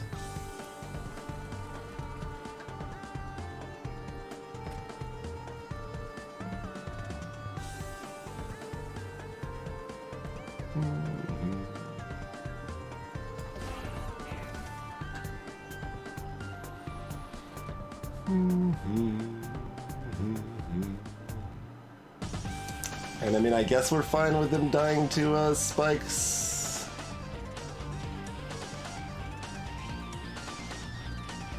Oh, if we put them up front, then this doesn't die.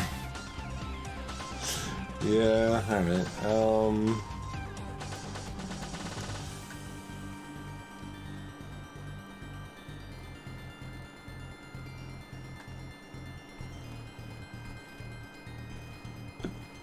It likes to move down on its own sometimes, like, even if, like, moving that, if I move it low enough it does, but sometimes, like, just the tiniest nudge seems to. It's a little wonky sometimes. Gotta be careful with that. Greetings, Brendo Calrissian.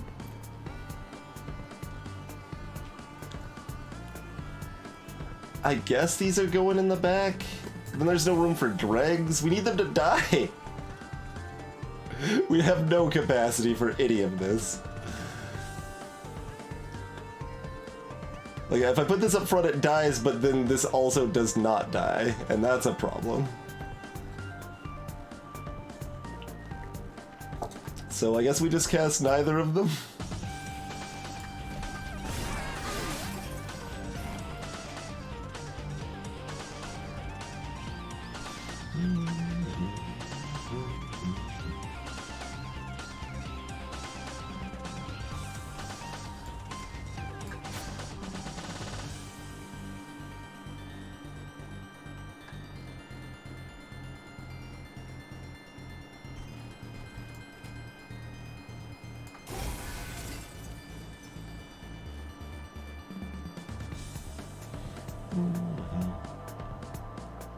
Alright, so that's, oh, it'll heal, well, we'll do 20 to it next time. Okay. So that's set up to die. Cool.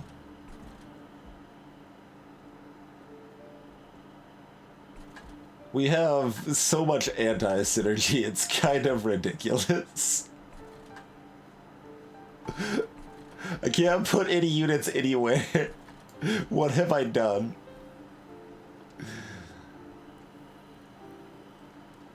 I mean, sure. That goes there, I guess.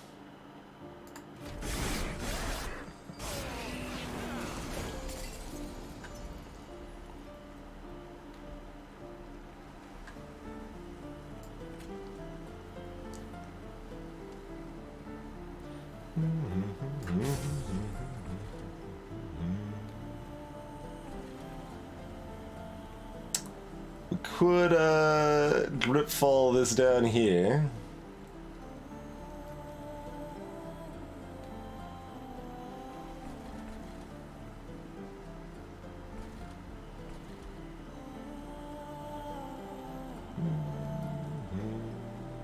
It doesn't matter too much where that is, it just up here gives me another chance to heal it up.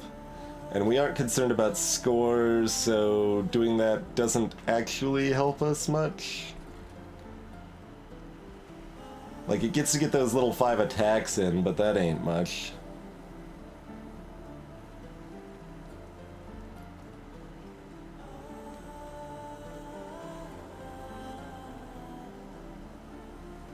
Can go ahead and drop that for another 35 to it. Does restore actually matter here? No. So it only brings us up to 24, which is 24 is the same as. Oh wait. Are we taking one? That doesn't matter. That doesn't matter. Yeah. So we want to restore this then. And we're actually guaranteed to draw the awake here.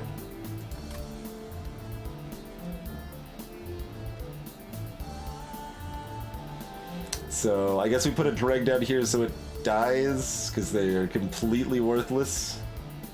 Or no, we want the explosive down there.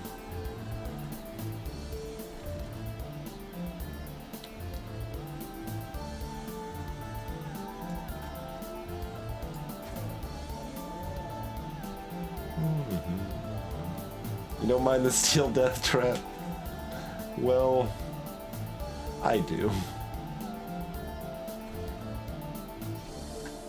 But they should die on this floor, it's fine. We didn't miscount there, yeah, that was fine. Alright. So, dregs are just in the way, so...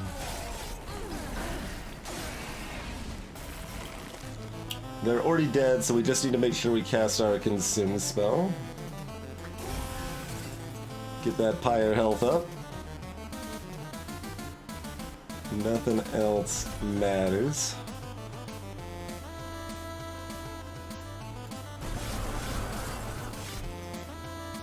Alright, not too bad.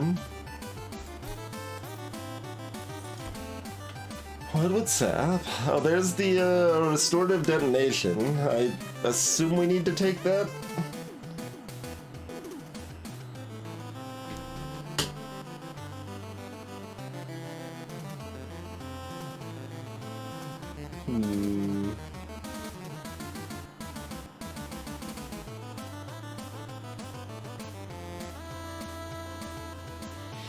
Yeah, I think we take that over the sap.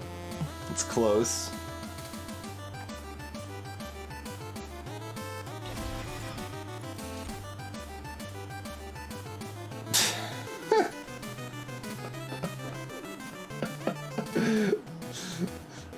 I can actually do 100 damage, man.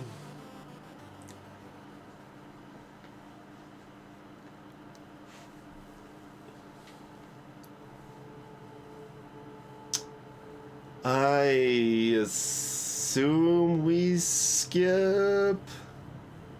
Maybe we take the entombed explosive? I don't... What is this deck? It doesn't do anything. Like, if we want to plan on getting, like, we need, like, 4 additional cards of synergy to make that exciting, but that's theoretically what this deck was kind of trying to maybe do, but I don't think it can do that.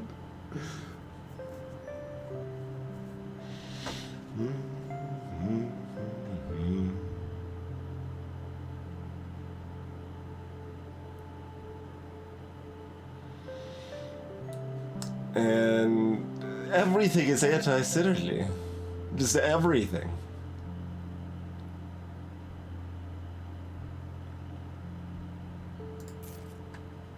Everything is sad.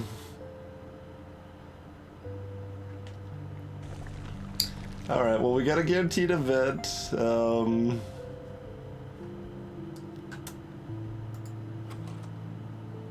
don't have anything terribly exciting to duplicate here.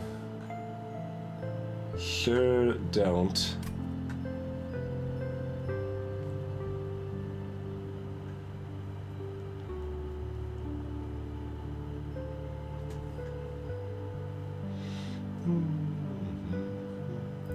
Like, I considered it Iron Furs, it's just that Entombed is also anti-synergy with spikes. So, it's weird.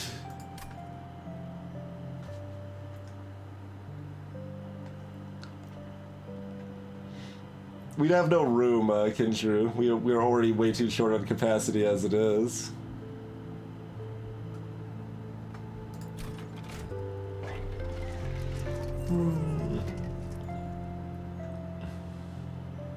Did you know that we're $10 short again? spikes for? I don't know how much we actually care about that.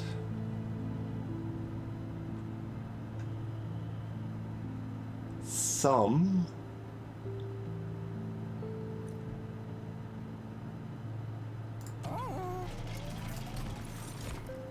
Wilting sapwood. No. That's a rare? No. Do I want my $10? Wilting sapwood seems bad.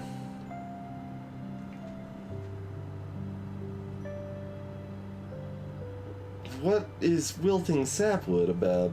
I guess the revenge can do some degenerate things with combos, and that's why everything else about it is trash? Like, 2 cost 3 capacity is, real not good. Oh, this is revenge. I was thinking it was extinguish. Okay. That makes infinitely more sense. Okay, no, that's fine. That's fine. We don't want it, but it's fine. I was like, when it dies, you gain 1 energy? Who cares? Like, it costs 2. Okay, no. When it's hit, then it gains 1 energy. Yes, that makes perfect sense. Okay.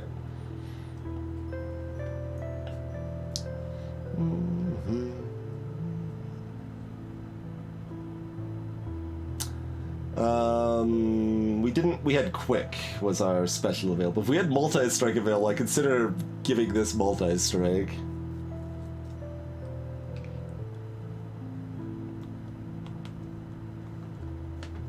A quick pike friend behind a spiky friend does do something. Like, that's actually useful.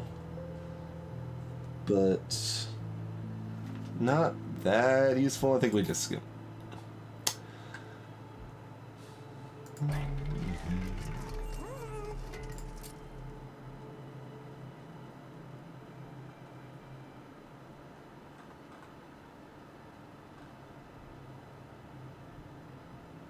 We give this spikes for?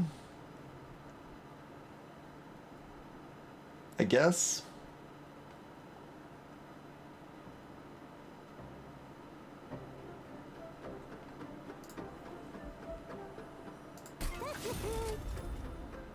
Because then we spread out our spikes, and then anything plop down can do some spike work.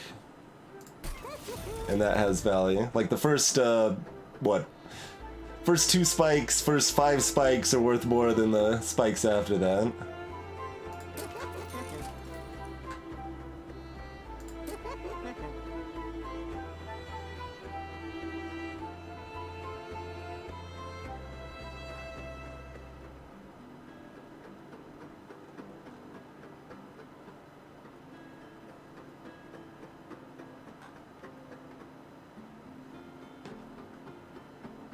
I really don't like this deck. We're gonna keep trying and see if it gets anywhere. Like, we're still upgrading both of these, but we're not happy about it. I don't think we strengthen a drag still.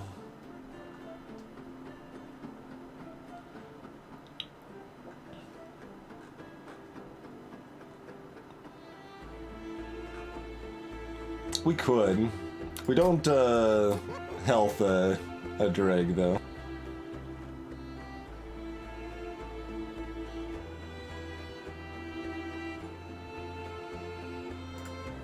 We'll put health on that. Make it tanky spike friend. So...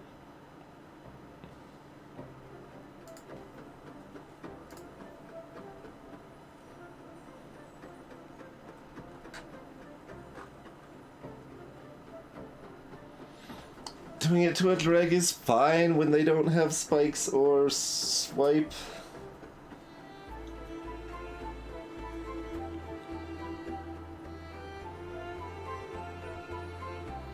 Still feels like probably just put it on the Awoken though, because that's what, like, all our eggs are already in our hollow basket.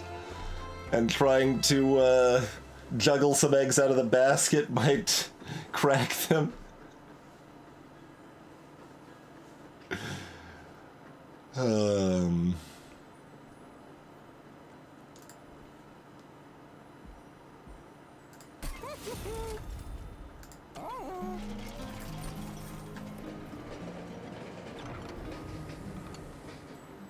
What do we got? I don't think I recognize this.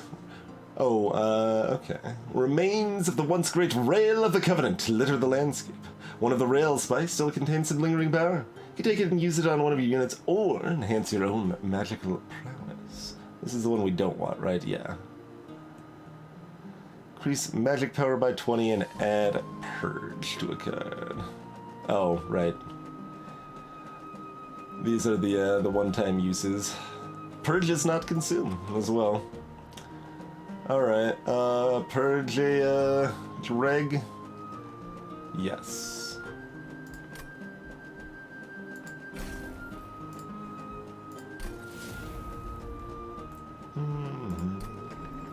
Not a great event.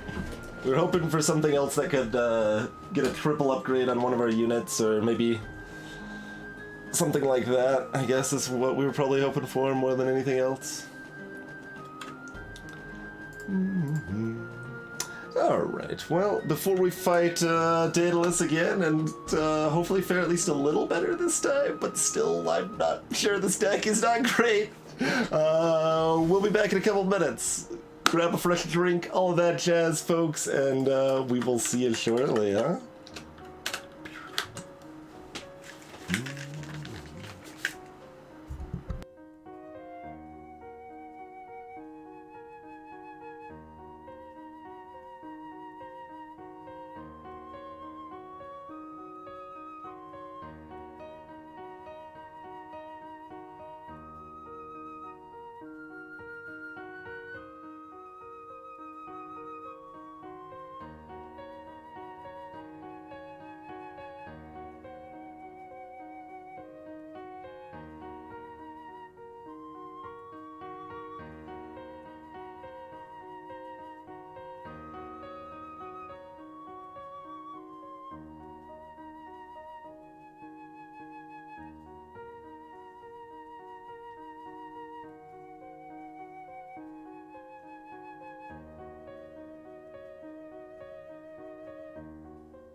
Yeah, the valuation of that event definitely changes if we get it later on, certainly.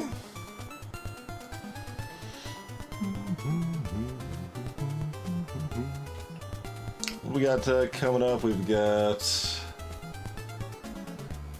event and an artifact, probably. Or a magic merchant. I also actually prefer the basic sound chip for the Castlevania music rather than the enhanced sound version that was in the Japanese version of the game. For Castlevania 3 and stuff there. I like the sound of just the NES ones better. We don't get to see any of the people with them. That's probably normal for bosses, and I just haven't paid attention. Alright, so bombs have damage shields.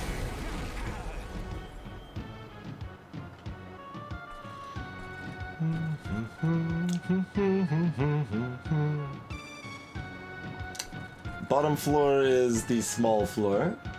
Thou indeed.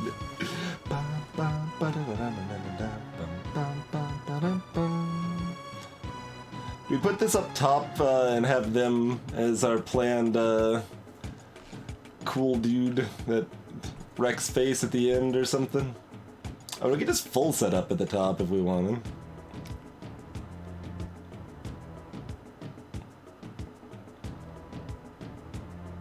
In which case we'd put like explosive Stewart at the bottom or something.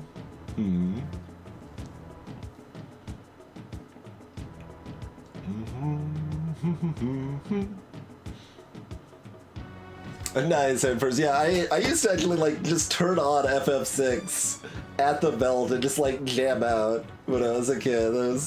I remember doing that at least a couple times.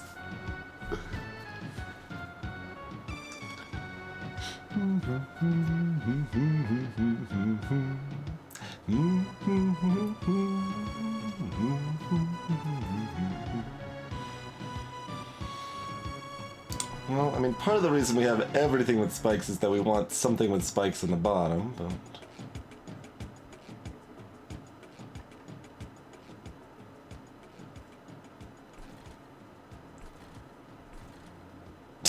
we could set up the entombed explosive to do 35 damage to Daedalus, I guess. It's a randomized chthonic. So by Terra's theme, Iron First, do you mean Terra's actual theme, or the song titled Terra, which is the overworld theme?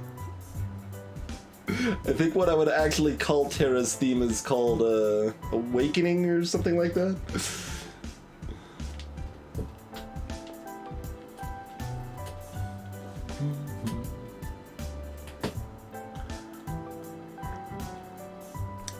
We've had the middle floor before, Energy, I think. Is it, I'm not, like, complaining about either theme, Ad Hoc. I think both themes are good. It's just, I'm complaining about the song names, is what I'm actually complaining about. I don't think that the overworld theme should be named Terra, because the Awakening song is, oh, you said both. I completely missed that. I just read Awakening. But the Awakening song is absolutely Terra's theme, the way it is used in the game. Just a little random oddity. I might put the entombed explosives to do 35 damage to them. Otherwise, we can have it dunk this. And that's fine. They would still live with 10 health, unless again we put something else here, which we could. And then do we just put like all of our spikes at the top and be like, alright, come get some. Maybe that works. Kinda seems like it's probably better to split them up, but Here we are, I guess.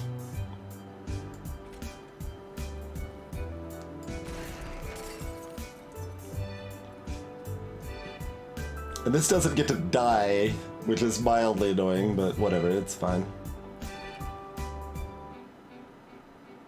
So, do we put this in front because it's tankier, or do we put it in back because it's more important to stay alive longer? I guess we put it in back.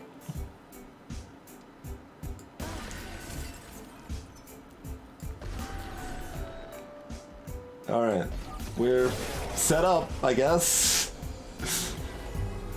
Let's, who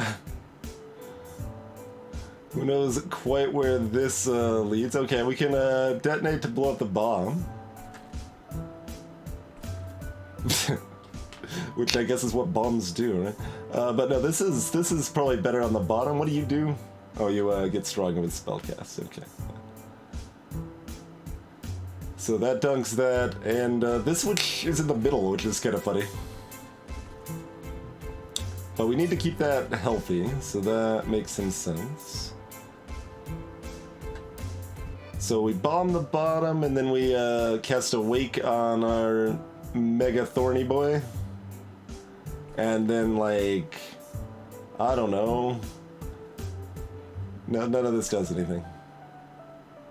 We could put a dreg in the middle, which would kill this priest, I guess.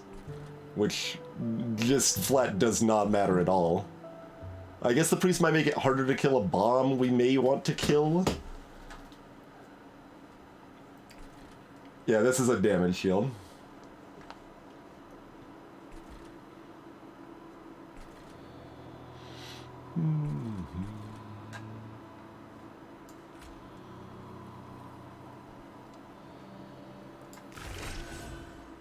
Alright. That seems like that has to make sense.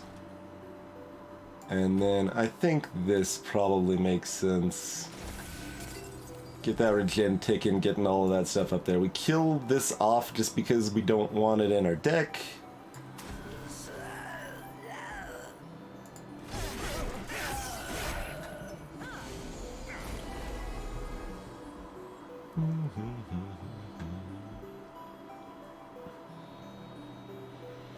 So we can add 9 damage here, which is just a little short of doing anything we care about. Although if we also restored this, then it would do 1 more damage.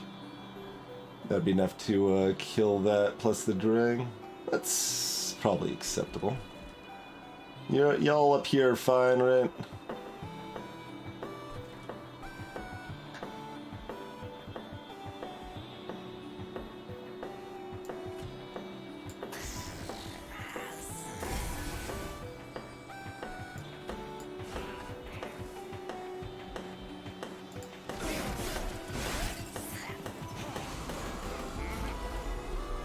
Is there no collector in this fight? No cash money friend?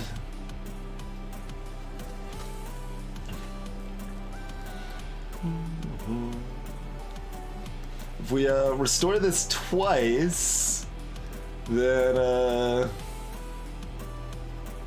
we get 9 more damage on this, and this also gets stronger. Well,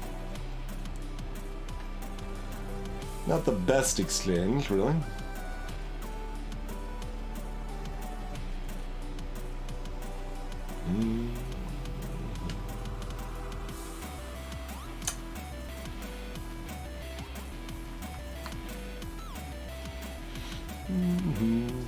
I guess we can put the dreg here to dunk this friend. Like, there's some temptation to keep it because it's strong, but ultimately we just want to use it as the purge, I think.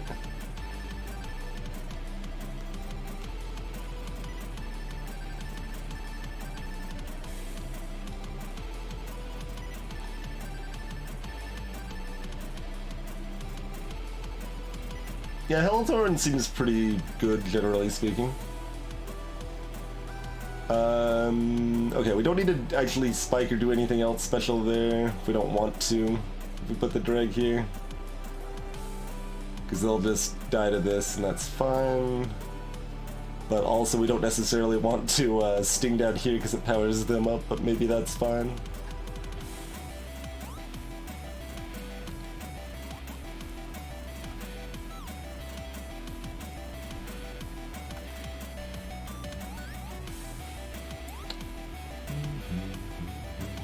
We'd probably like this to have 19 health.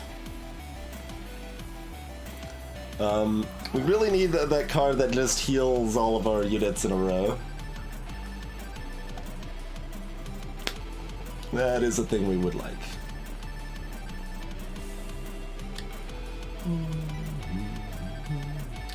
So if we do 5, 10, 20, yeah, that's still not enough.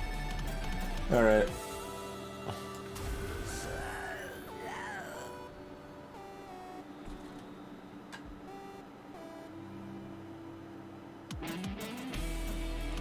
Gain more health than we care about the damage you deal from this nonsense, I think.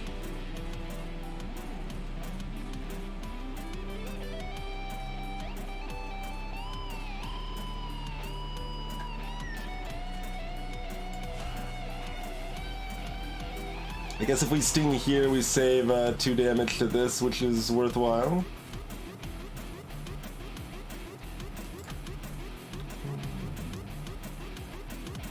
Much we care about doing 9 more damage to this. It's gonna be taking 34. Care about doing slightly more damage to it. So I guess we do care. We had to do it twice, huh? Yeah.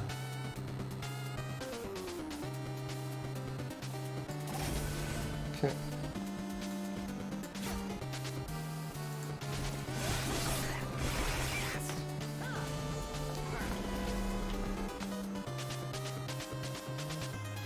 Oh, I don't like my deck, Kindred. There are problems.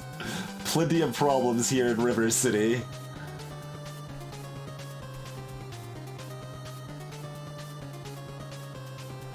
But, we'll do what we can. It's pretty much where we're at on that front. We will do what we can.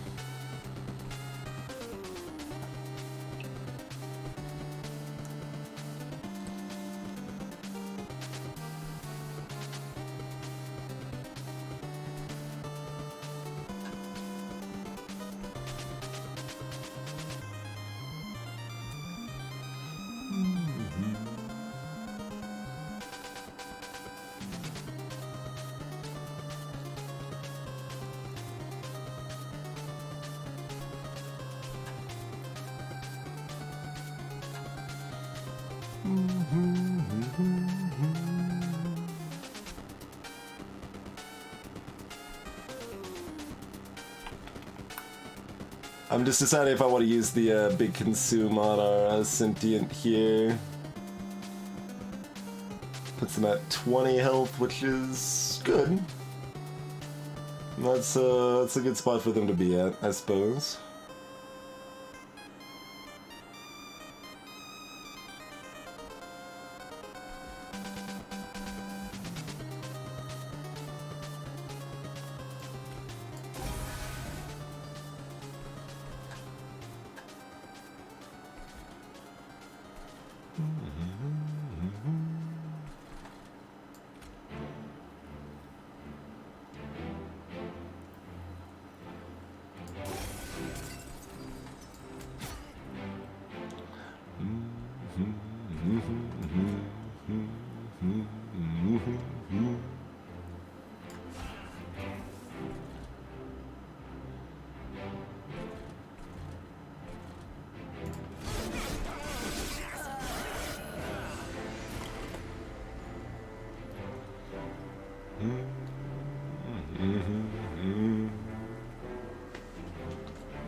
Just drop this in front down here. Oh, maybe we put this on this.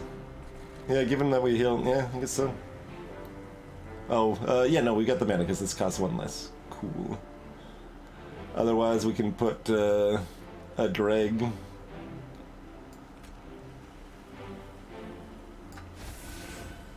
That's a lot more damage.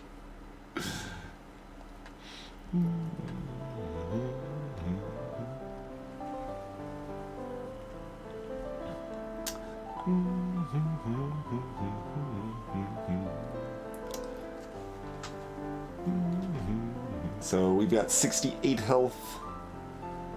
Adding 3 doesn't get us to another breakpoint.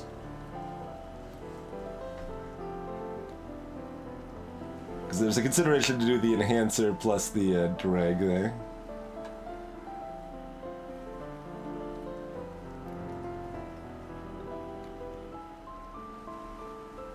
I guess this is...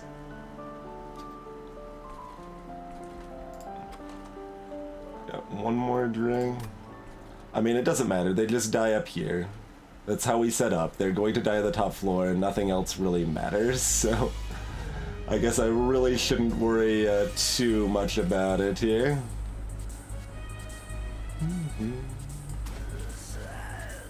I guess theirs technically better. Yeah, whatever. Missed out on 4 damage.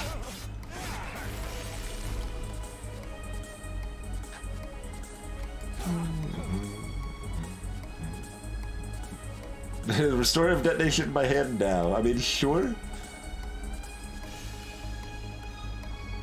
I mean, this would live one more turn, which is 20 more damage. But otherwise, we can just do 20 more damage right now. Yeah. Take that.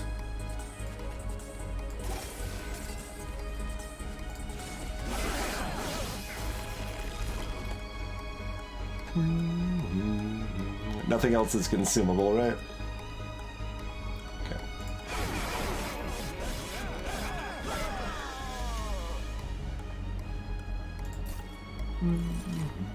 Memento Mori. Remember death. Deal damage to the front enemy unit equal to 10 times the number of friendly units dead. Yeah, no thank you. No thank you. Shard Chandler. Spikes on friendly units deal +1 damage per stack. Okay. Okay, I'm on board. I'm on board. Lady of the House. Yeah, that's the lady I saw before. There's both ladies together. I don't think we want these, do we?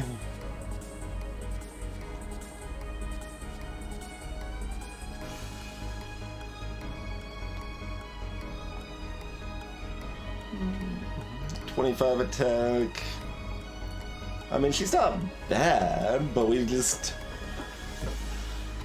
are gonna have more room.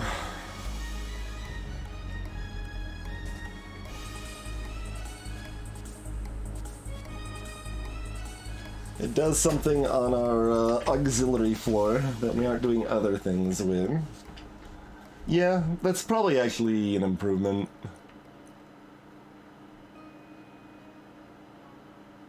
With the assumption that we are taking the Light of the Seraph here.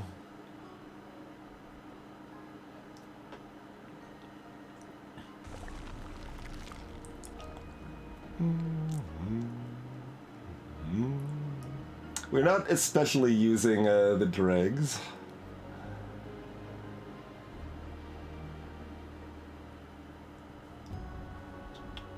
$75 gold. I mean, it would be 150 gold, but that's still 10 gold short. Also, we don't need the pyre health. Like, we've got the consume set up, so our pyre health is very healthy.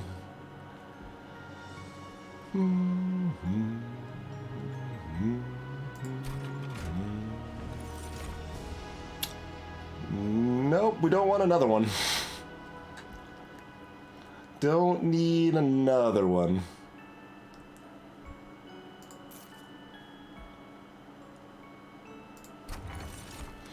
Light's Gift. Apply daze to enemy units when they enter the floor below the pyre room. Bloating fungus we have not seen. Regen restores +1 health per stack. Okay. We don't have as much regen as we would like, but that's still pretty cool.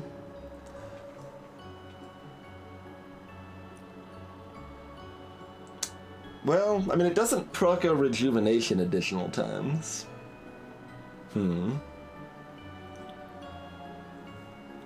So how helpful is it really?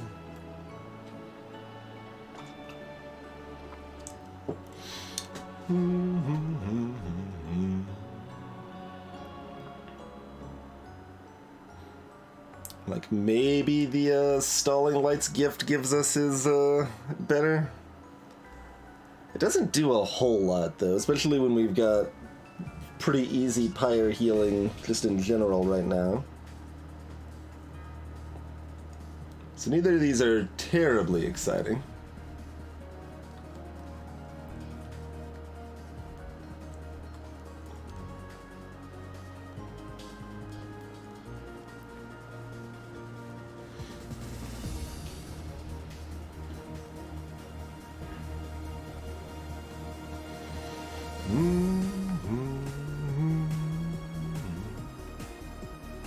Like, if we didn't have the spectacles, I think I'd take Light's Gift.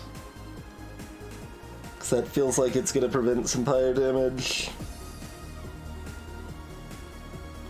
But since we have that, maybe we take Fungus, because that could give us another turn or two against the boss, which could make a big difference.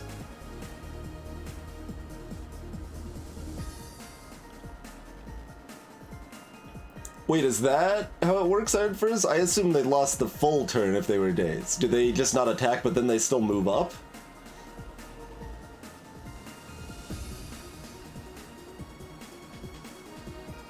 They don't get rooted. Oh, they still move up. I did not realize at all. Then, yeah.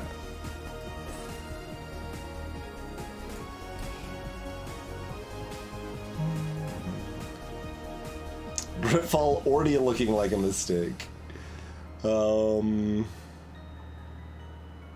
Steel Enhancer also looking like a mistake.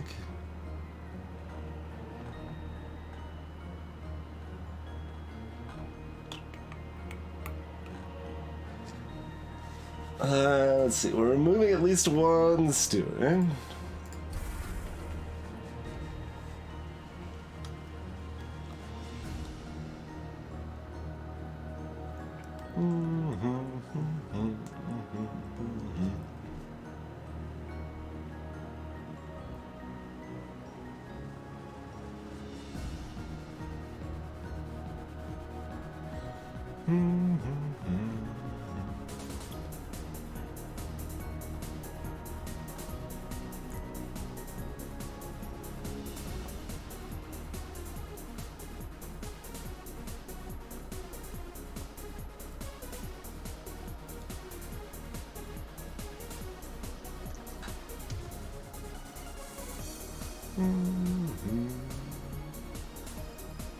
Good question now, Squirrelia.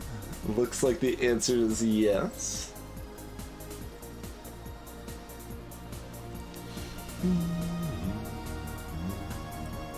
But yeah, like, stacking up a pile of units on one floor isn't actually what we're doing here. For the most part.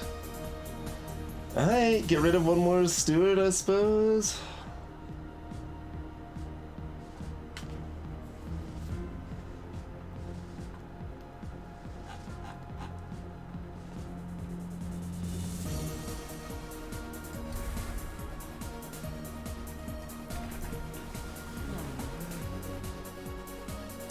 So, what do we think about this? Do we split the difference, or do we all in?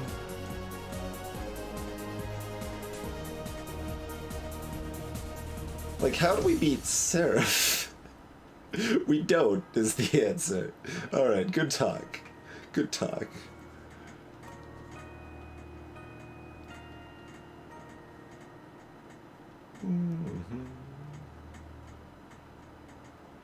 You beat her with spikes. I mean, she is multi-hit, but... You know, just do 120 of her 2,650 health off of the sentient here. That's enough, right?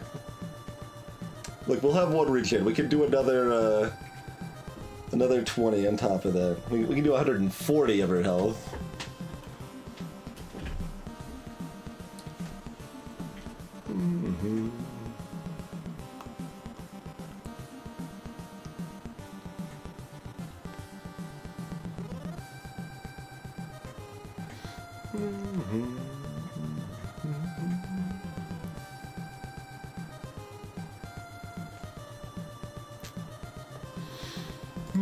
I mean, I still think that is probably correct, but it is... I feel like we've already lost us, Sarah. We'll see where it goes here. Alright, we got spikes, we got the Aztec Luchador here. They get stronger as they climb, so we would really like to set up on the bottom if we can. They've got tanky friends, they've got, they've got mini Aztec Luchadors.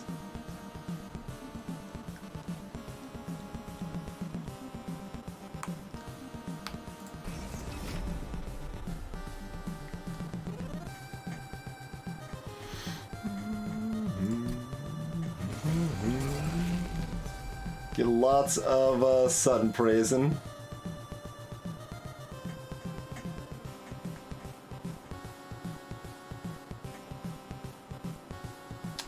So the small floor is up top this time. Well, I mean, we've got our friends. Do we just make it a party downstairs right now?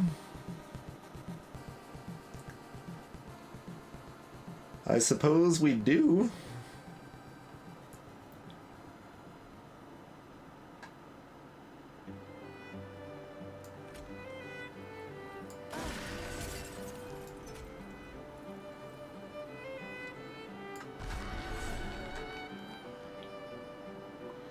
And I guess we make it an even bigger party, throw the dreg back so we can kill this, and the dreg dies, and that's fine.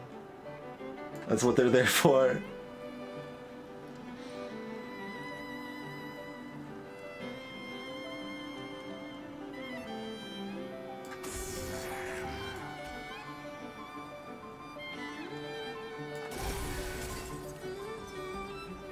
Oh. Thought we didn't have the mana for a second there. Yeah.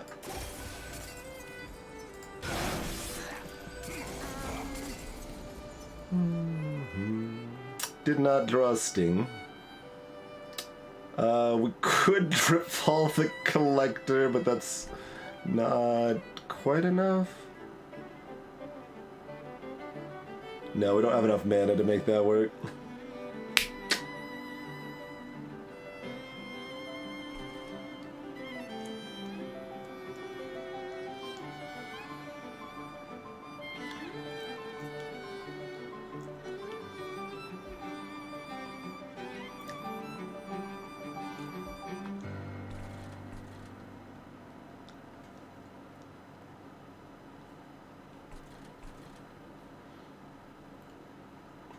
So both of these middle row.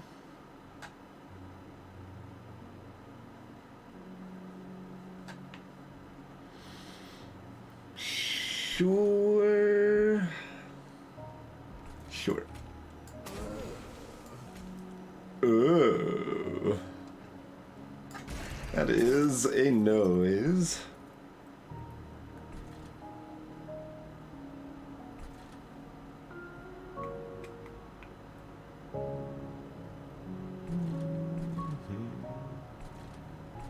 Both of those die next turn also, that's fine. Such that we either put this explosive up top or we just save it.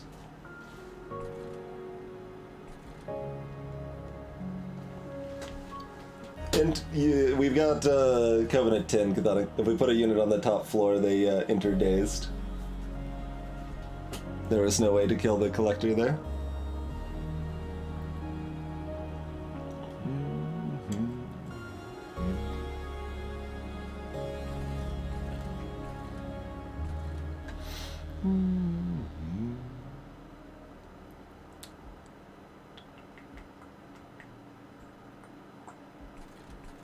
I guess this just goes up top. Salutations, Eltrius. Praise more suns. Praise so many suns? Well, one assumes we are restorative detonating and we need to put the shard channeler somewhere. They can chill up top, that's fine. Where it's pretty safe. Wait. Only applies on the same floor, didn't it? Okay.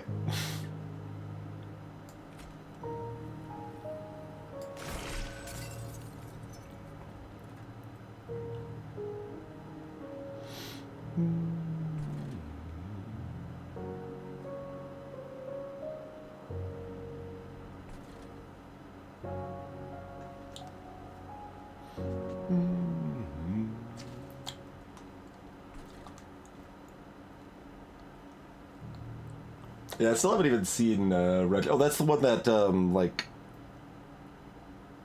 gives you a copy of all the morsels that have been eaten so far. Is that what that one does?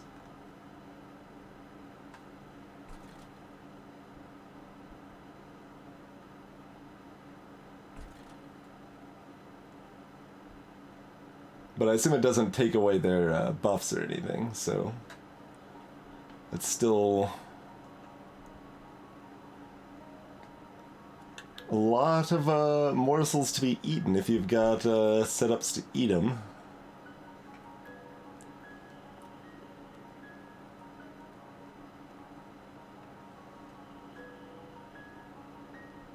Just deciding if we want to use our other consume restore here. I guess we do. We probably just want to use it on this so that it gets 2 more spike stacks here.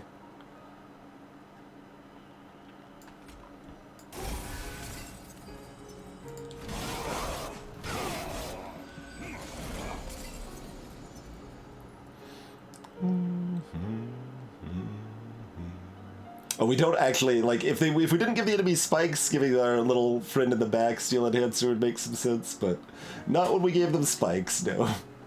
That's real bad at that point.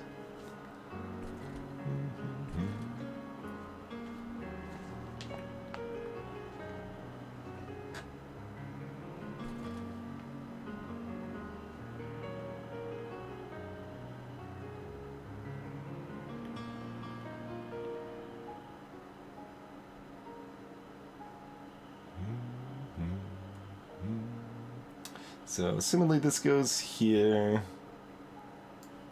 Yeah.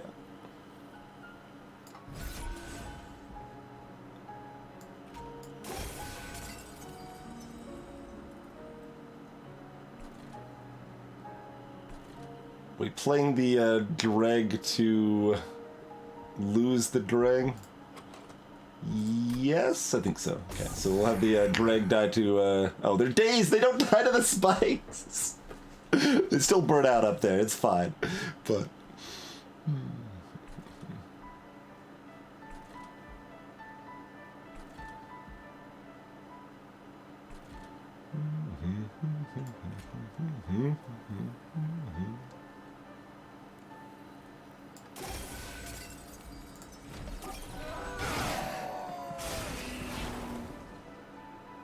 Basically, anytime I try to summon a unit on the top, I need it like to be a giant warning, be like, warning, warning, this unit will come into play dazed. Are you sure this is what you want to do?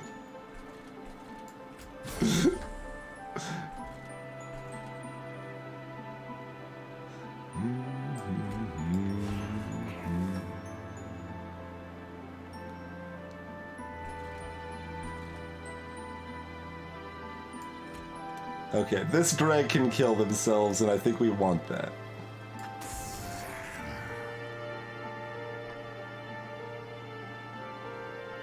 Don't actually know why that made us do more damage. How did that change the damage at all? In fact... Oh, because it does the 9 damage, it just dies to it. Yes, obviously, obviously. Okay.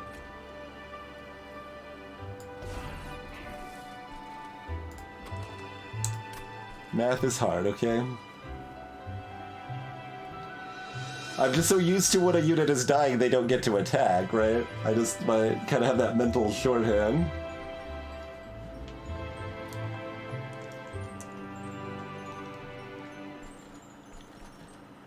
Yeah, like all of your unit cards while you're looking at the 3rd floor could have a dazed icon over them. That would probably make sense.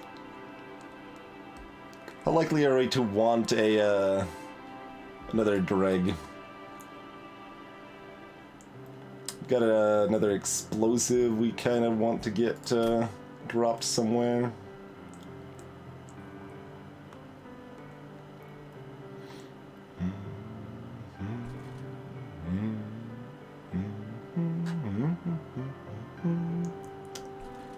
So probably just increase the odds of getting that here. I mean, they should die to the spikes. If they don't, we're in trouble. So we want to increase our odds of drawing heals and stuff like that, because that's where actual damage is going to come into play. So hey, look, they're already dead. Cool.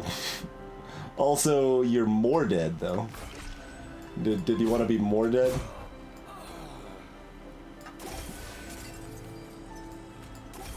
Because you're more dead.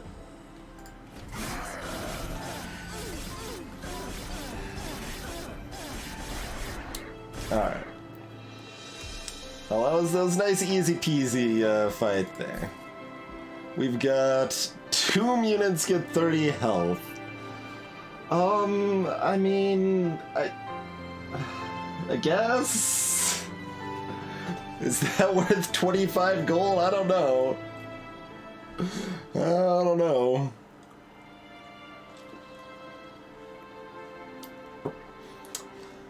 Tomb units, if you're unaware, are our entombed explosives. So those 2 are tomb units.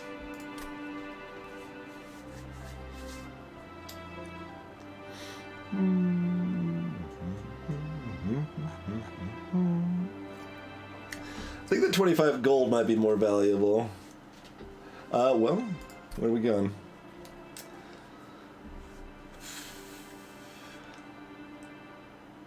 Merchant of Trinkets? Well, we can't have... Oh, no, we got the money from the Forgotten Boons. Okay.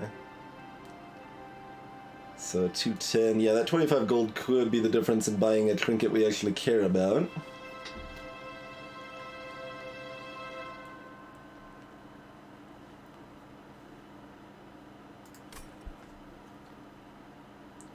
Otherwise, we could try to upgrade our lady so that she has 2 more burnout or something. Okay.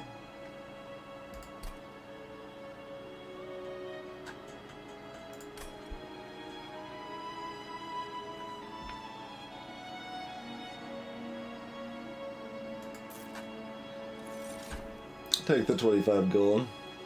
Spreading Spores. Applies Regen 2 and Spikes 2. Adds a copy of this card to your discard pile.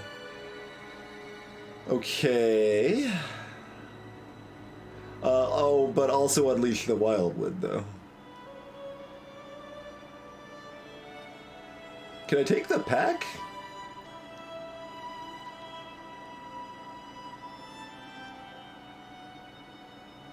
I would like to take the pack.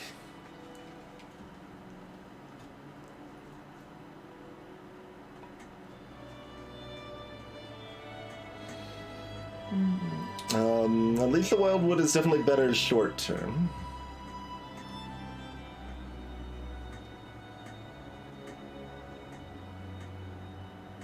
Spreading Spores is just so slow. Like, we maybe get to cast 3 of them total, and that really doesn't do a lot.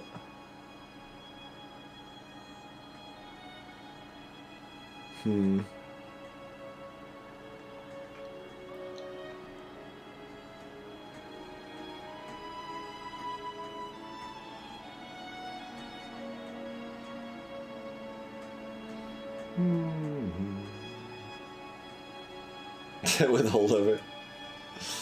Holdover cost -1.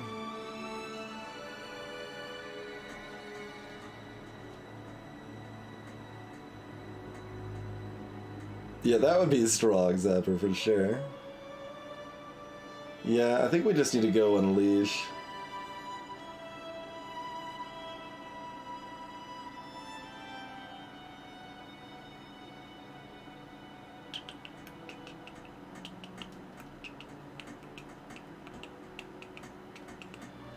But there's no way to make my deck small enough that Spreading Spores are exciting.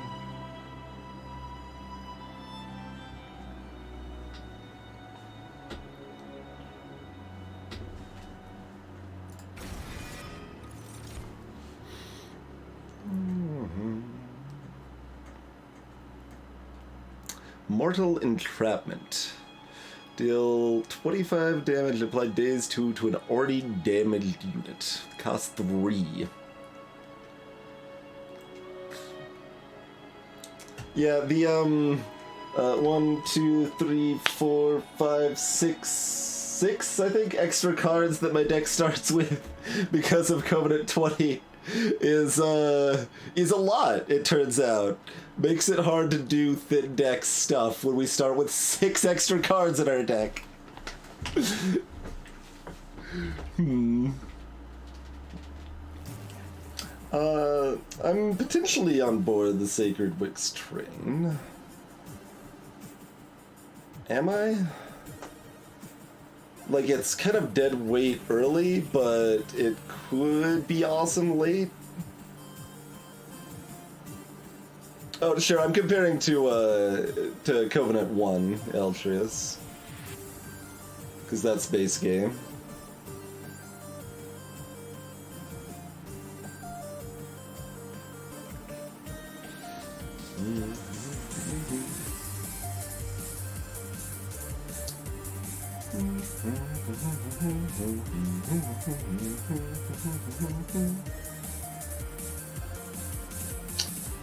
Well, Sacred Wix or skip.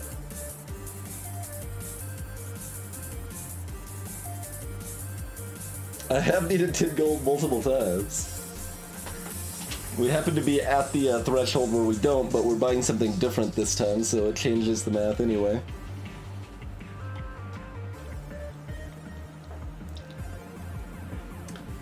Basically, is it worth having dead weight in our deck for a chance to actually recover and cast our units again to do something a second time?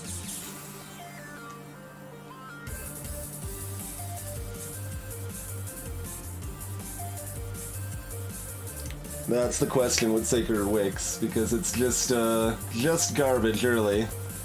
But then if the boss has already killed our like hollow and stuff, it only comes back into play with Burnout 1 when we revive stuff. So mostly it's just exciting to revive the Lady of the House, honestly.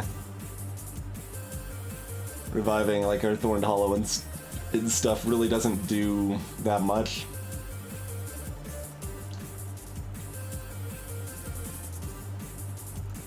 Yeah.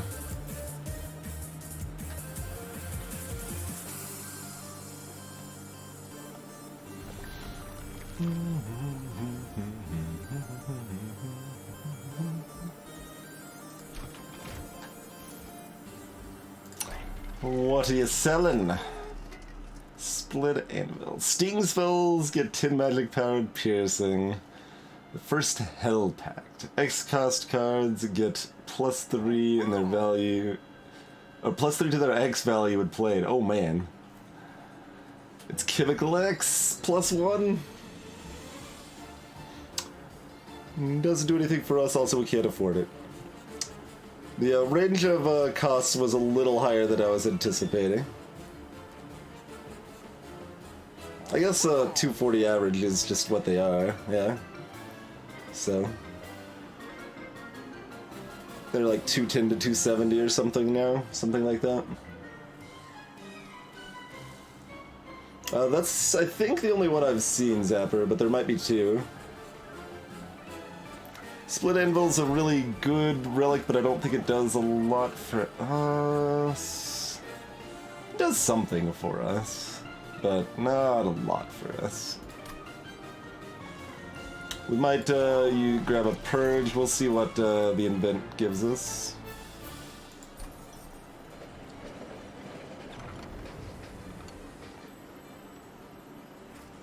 As you pass a train graveyard, you notice several of your fallen allies. Within the beasts of gnarled steel lie now extinguished pyre shards. Even further inside the rubble, you can make out some last protected treasures. Perhaps if you were to relight the pyre shards using some of your own, the treasures would reveal their value. Alright, we can get a basic upgrade, we can get a, when our pyre kills a unit, restore 5 pyre health. Or friendly units have, no. No. Friendly units can't be healed. I did Cathodic, but it doesn't matter because they still have Burnout 1.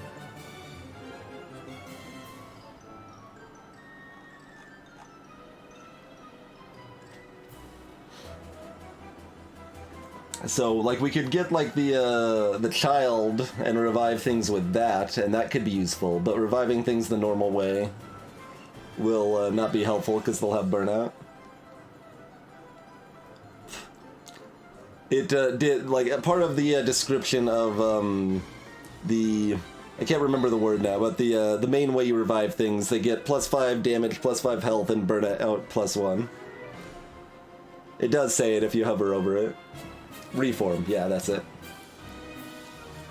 And it costs 0 as well, yes. Hey there, Bane. I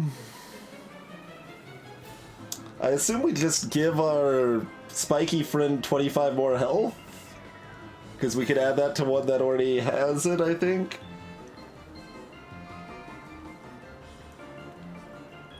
That's probably better than pyre restoring health, because we've already got ways to keep our pyre healthy.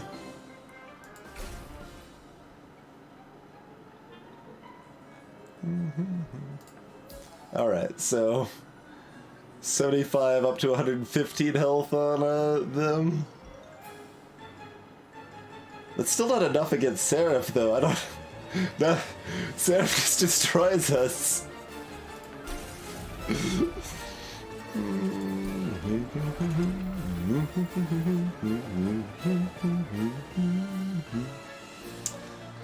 We'll see. Do we want to do a purge?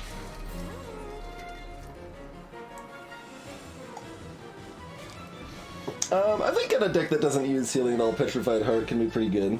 10 extra health in all units can be a lot, especially like in a melting sort of deck.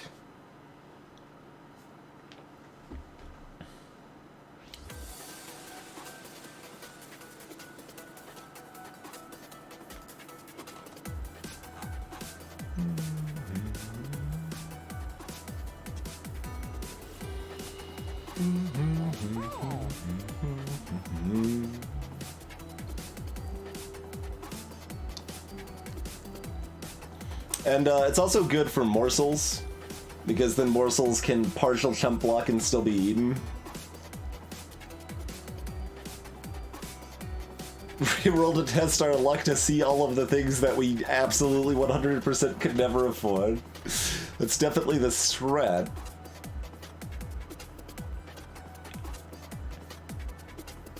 We aren't, like, desperately needing to remove anything right now.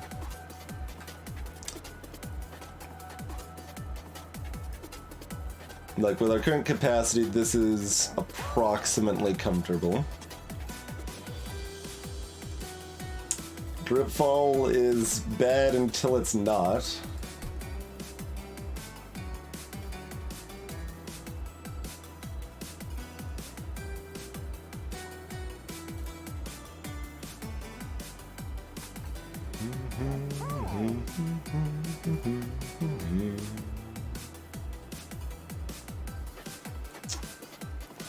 Do we want to try to copy our big tanky Thorny boys? So we got 2 of them over here.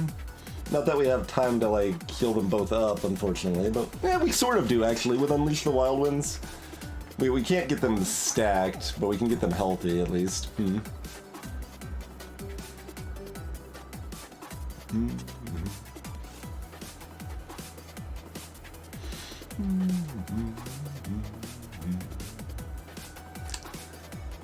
So, I don't know.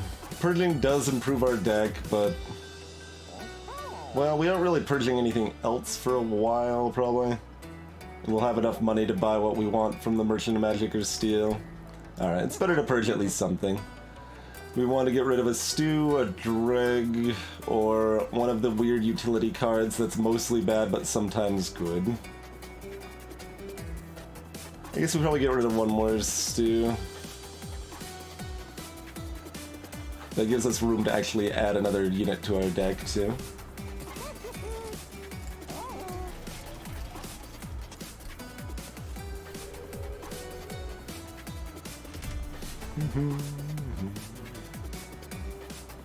So we can start with chumps on every floor.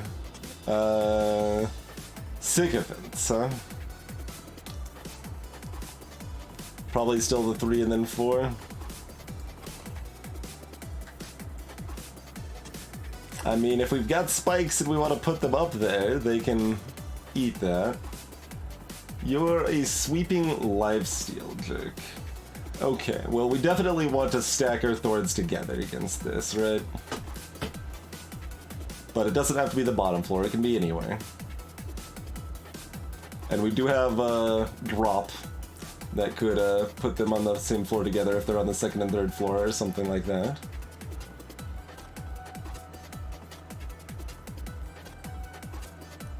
This happens immediately, right? They attack and they die, and then the other ones get buffed, and then they attack and they die, and the other ones get buffed. That's a little scary. But we've got 60 health now on our hero. Oh, you are also a sweeper.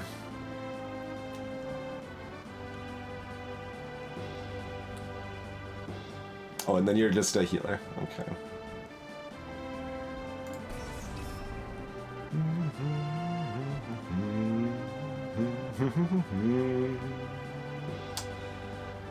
Yeah, I think we try it.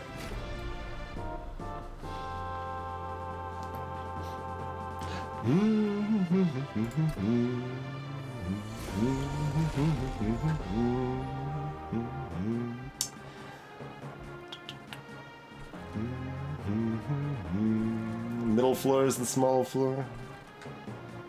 Still, we're gonna have to put a 3 and a 2 on it, though.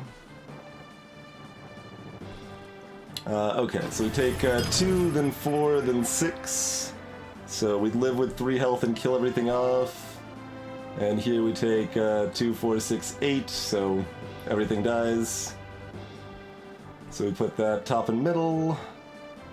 And potentially just buff heal them quite a bit.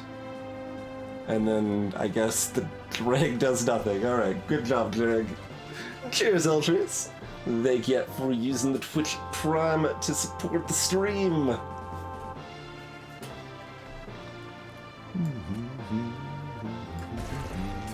Oh, wait, no, it doesn't matter. I'm like, they're dazed! I forgot! It doesn't matter, it doesn't matter. We're not counting on them attacking.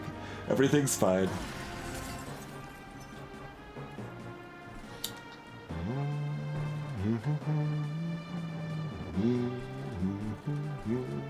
Dreg middle row does something. No, they don't. They still get sweep to death. So just let the Dreg die? Or not. I think we let it die. Alright. Fine. Get out of here.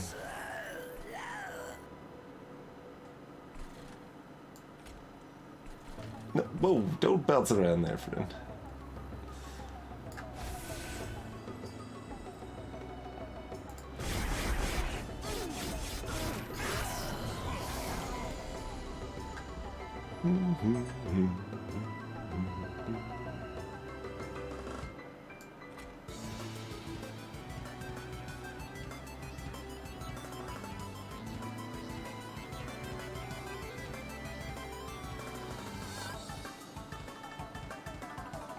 No way to actually kill the collector again. No.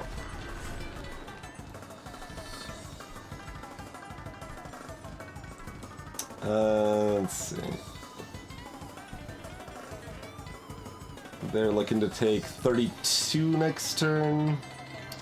So 62. They've got 23 left. So if we're not killing them, the spike does nothing. But we can do 19. We can put the Entombed Explosive up there, and then they die to that. Yeah, that's fine. So we probably sting this one then. 35. That is enough, yeah, okay.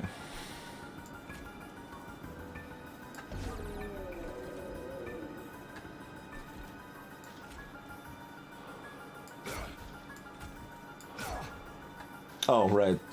That doesn't do anything down here either. Alright, well, fine, no matter what I do, it doesn't matter. I assume we still don't want to save dregs for later. So we still just get them out of our deck where we can.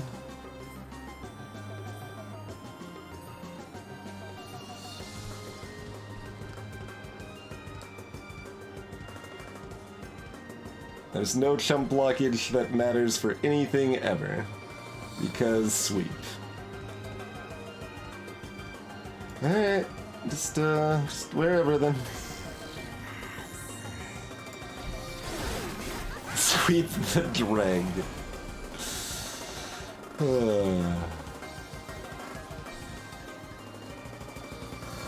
Alright. Restorative on this, probably.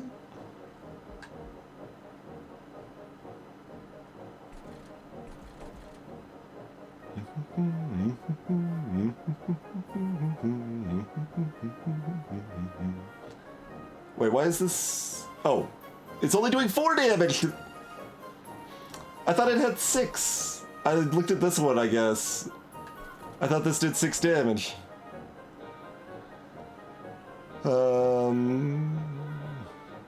Alright, so we could restorative detonate up there.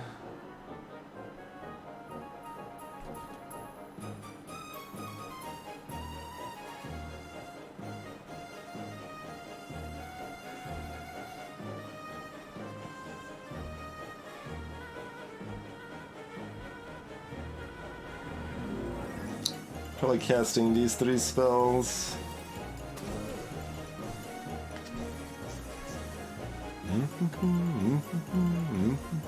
But then we still need to kill this off next turn.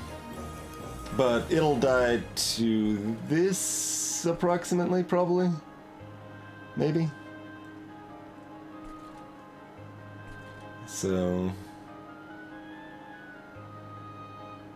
55, it needs another 40, it's gonna be dealt 28 here, 29 here, 30 here. So we need 5 damage from somewhere? Does that mean we need to put a train steward up top? Is that a thing we need to do?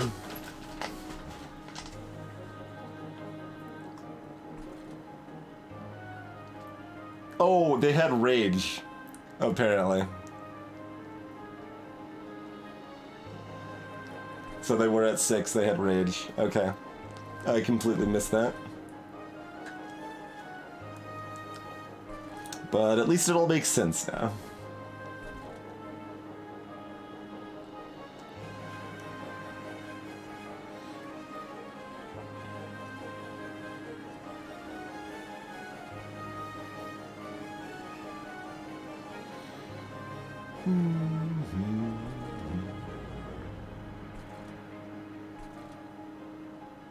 Alright, so Pyre takes 4 damage from that, that's fine.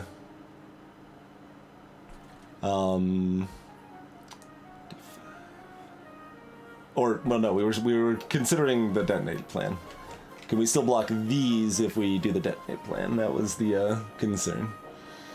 So 55, and you take 30, 85, so we need 10 more, not 5 more.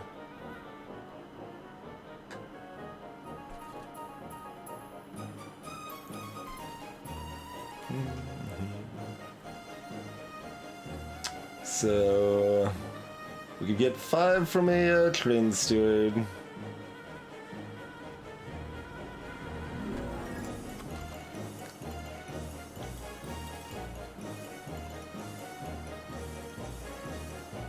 Oh yeah, we need to drop our shard channeler into the middle row. That's gonna be hard, huh?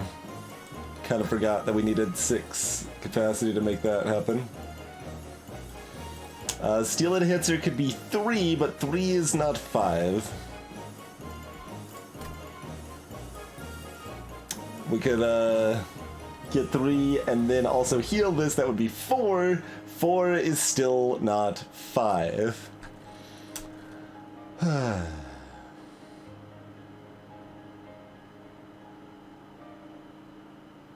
So that means we want to detonate this and we eat the 4 fire damage, yes?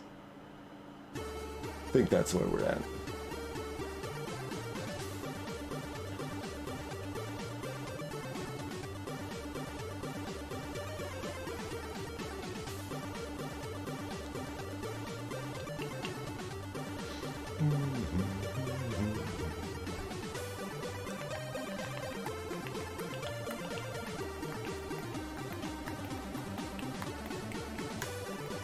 I think that's where we're at.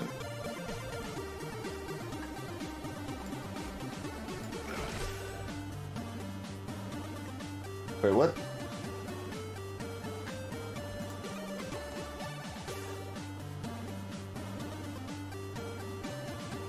This is 5 times?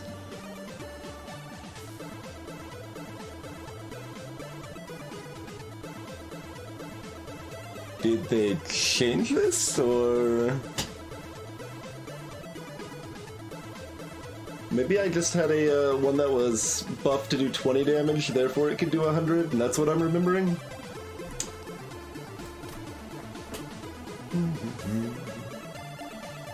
Okay. They still died to this, so that's still fine. We were just expecting that to live, but that's not a big deal.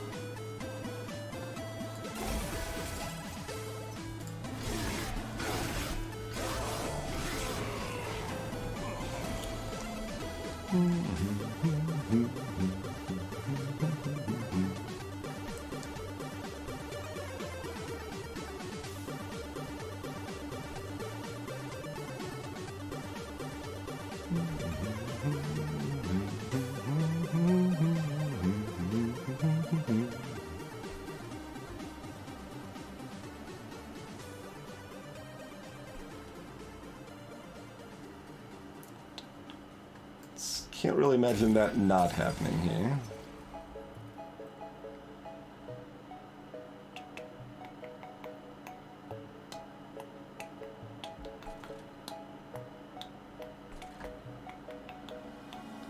And then this jerk is still gonna protect this. We're gonna take some chip damage. That is full show. Well, we can have its 30 damage go to this if we put the other entombed explosive over here, which will kill this off.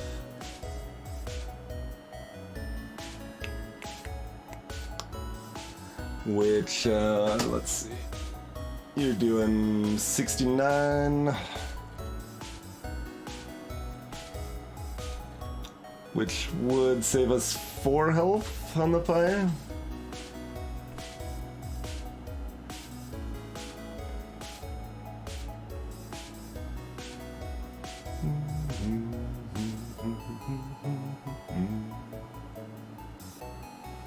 Which I guess is worth, or do we want to just do it down here? Like, how ready are we to deal with this? Not especially. Yeah, not really.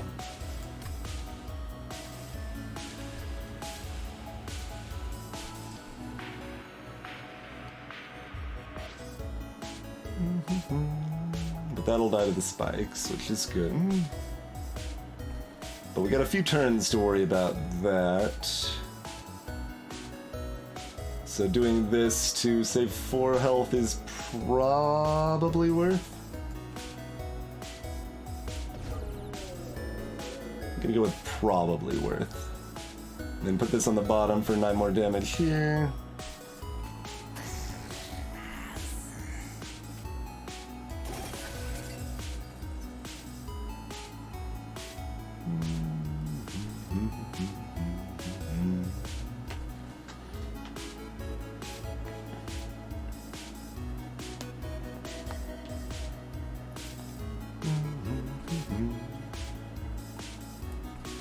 Finally get a cast this just because we happened to draw it with not enough. Yeah, this is. We should trash this card. Like, this is worse than a drag, probably.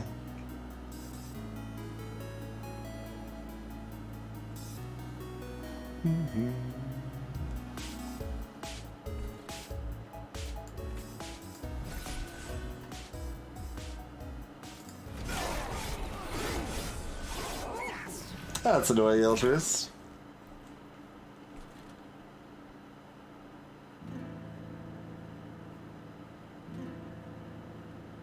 Oh god, 4 damage again. We didn't account for the 4 damage again! Everything's terrible! Alright, whatever. I think that means it hits this again, basically just like last time, which we didn't have enough damage to kill anyway, so it's fine. Alright, set this, oh no, they're sweeping! Sweep or no sweeping! No! We can't set this up to, drop down. Which we really, really wanted to do. Gross.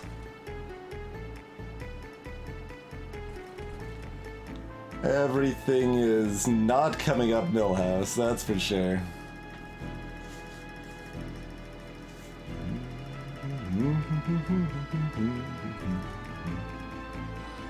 But, I mean, dropping this down is also good.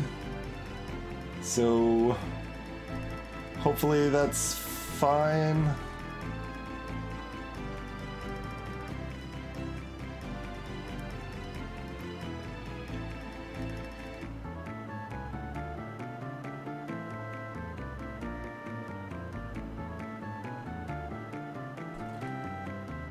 So the boss had sweep, right?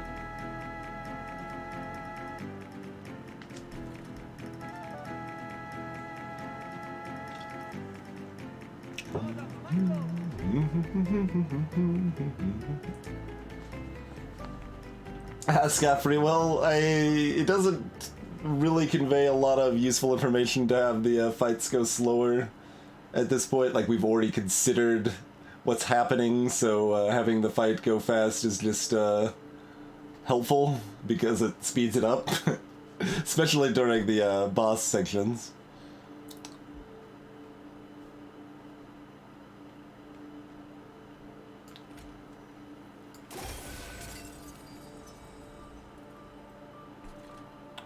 I think we actually used the big consume on this.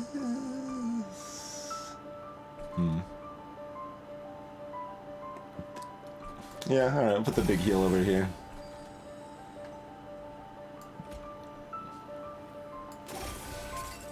Keep stacking up the spikes here. The drag is never going to do anything ever.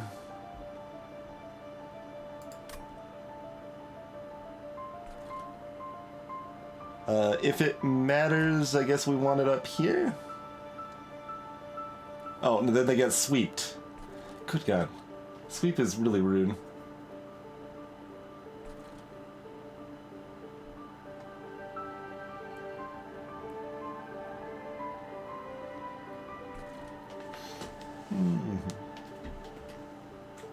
To give the sweeper more range. Yes, it does have an effect, I guess, technically. It's just an actively bad one.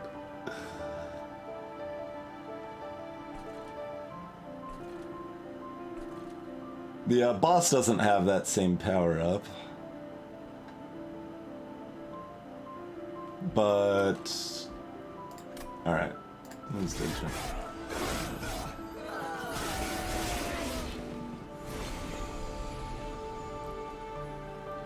Hello.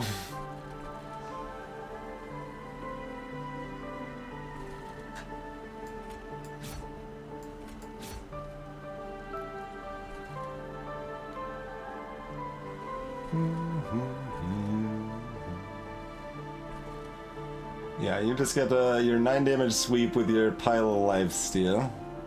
It's pretty rude.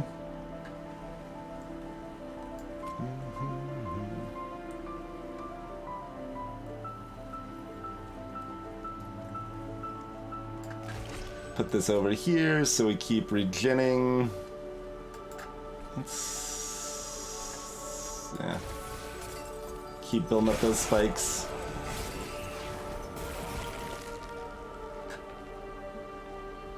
Alright, that's a lot. So we just drip fall that and we're good to go, right? Yeah.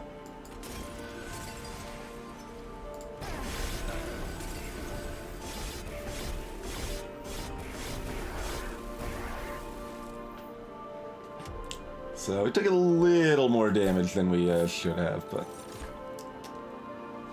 not too bad. Bramble Lash. Deal damage to the front enemy unit equal to 10 times the number of spikes on friendly units. Okay. I mean, that's 200 damage. So I guess we take that.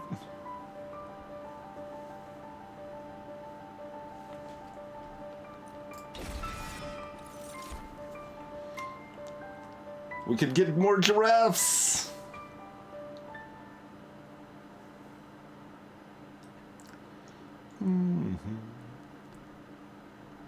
Resin removal.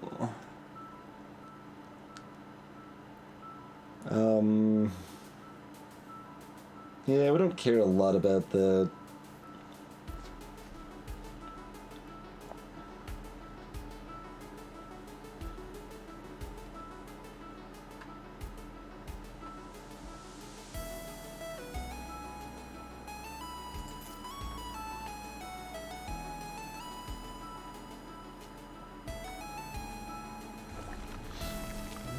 We've got Sap Seraph. Salutations, Ciranova. Hey, G-Volt.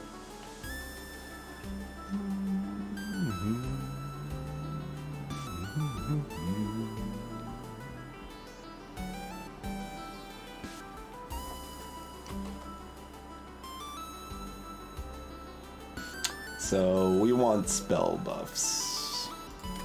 Yes. We want to do that before this. We want to do this last in case the event costs us fire health. Okay.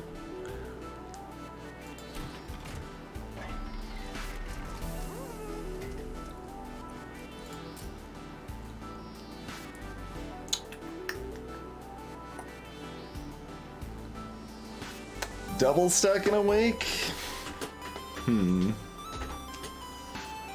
It's got some potential.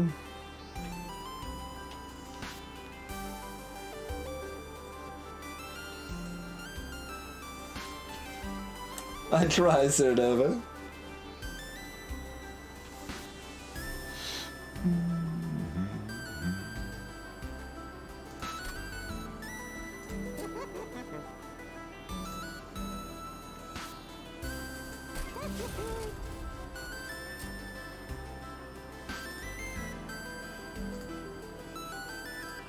Here we go. So add that to restorative detonation.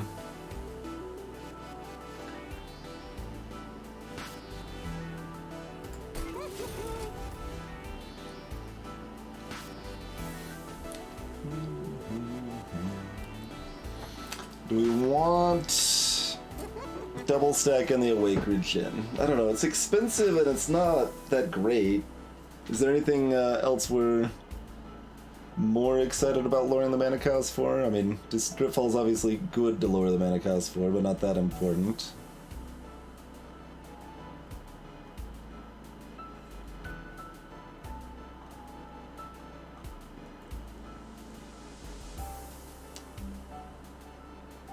So we probably just want to drop the mana cost of Awake.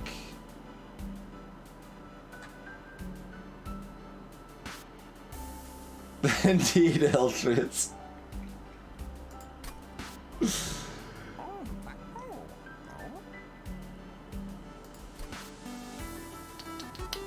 Get a dance with Phil.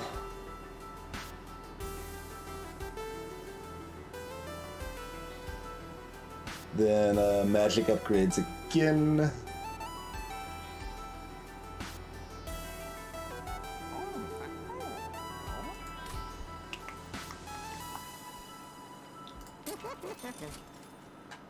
Holdover. Do we want anything to have holdover?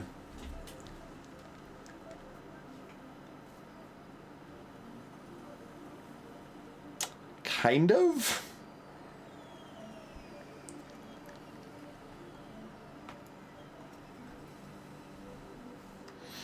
There's all of the things that we kind of want to have holdover. Holdover is, when you cast it, it goes back on top of your deck to be drawn again next turn.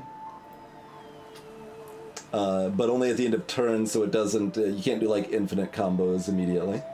Retain is different. Retain would be permafrost. That's what lets you actually retain cards from until you cast them.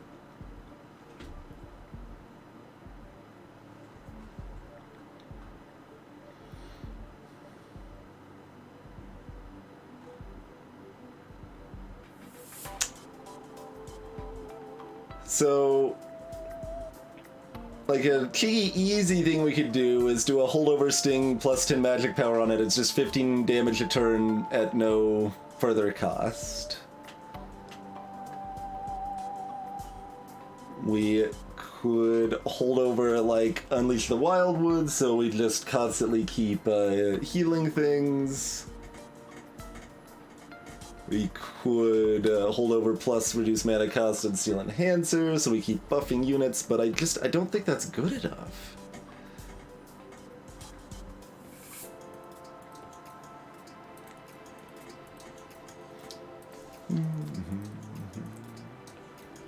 Yeah, we can also hold over Bramble Leash or the Heal Bomb.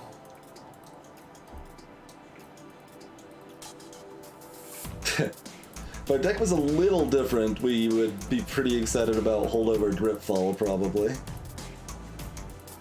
But that is not the deck we have.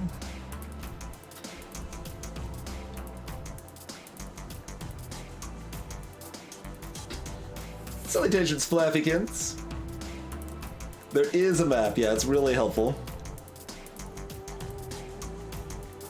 Well, if we did the holdover on the Sting, we'd give it plus 10 damage, probably Altruist, so we'd do 15 damage a turn. I mean, that one's nice because it doesn't cost me anything. Everything else reduces my card draw to 4 from 5. So that's, you know, not entirely ideal. And with bad luck could make it way too late until we get our Thorny Friend into play.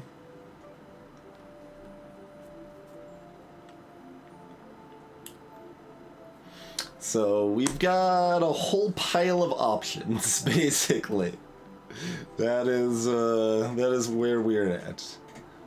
Lots of options. Possibly game-defining options.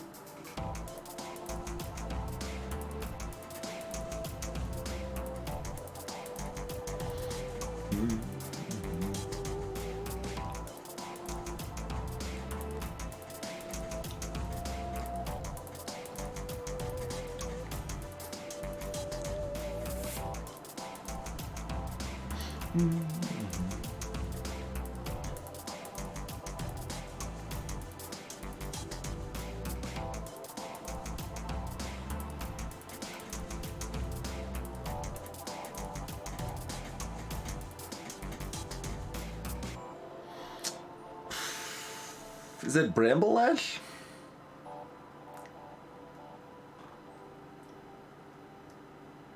Because that's just an automatic 200 damage to the front row of where my hero is.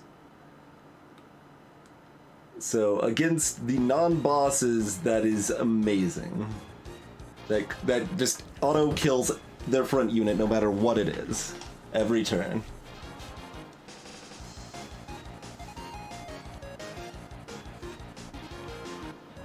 You can't double that one, Cathodic. You can do times 10 plus 10, so we do 210.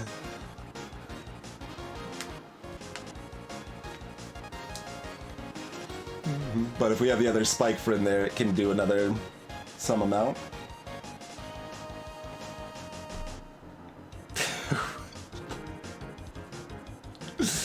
I think we try it with the Bramble Ledge.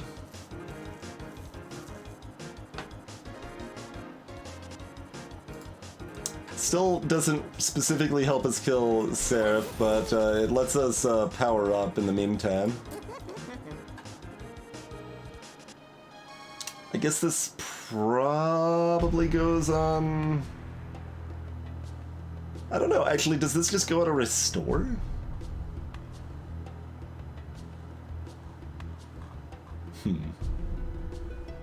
Regular restore, detonation, or sting all have some appeal?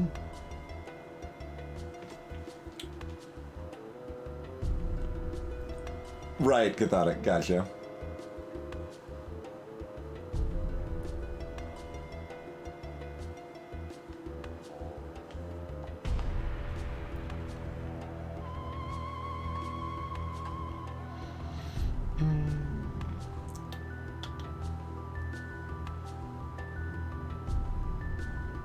With the Wildwood, we mostly have enough ways to heal things up comfortably. And we usually won't care about this doing more damage now.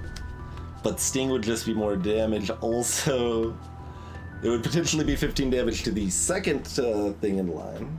Often, in fact. Damage to whatever's second in line. How often do those have between 6 and 15 health? Sometimes. Some amount of time is how much times.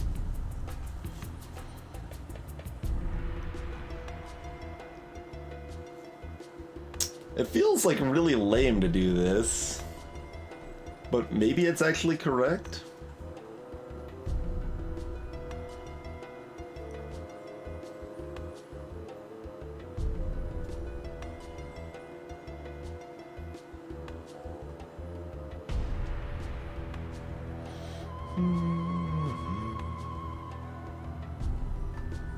This is not bad, though. Like, there's a decent amount of times we take some damage and we want to just get that little bit of extra healing in. I'm okay with this. We'll just go with this. And then we drop Awakened down to 1, probably.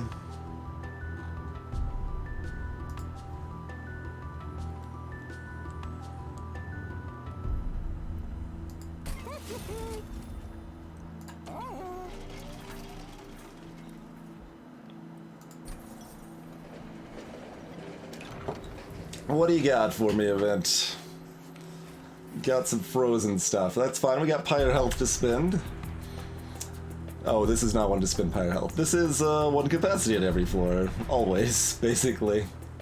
Well, I see the world as maybe better.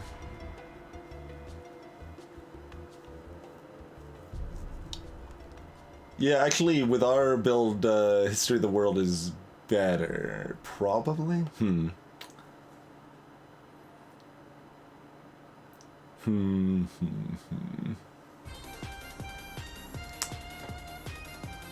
This just gives us flexibility. So we could just, like, we can still set up wherever. This means we can set up anywhere and always set our 2 spikers and our spike booster without, even if we're on the floor that randomly has -1 capacity. So we've got that option.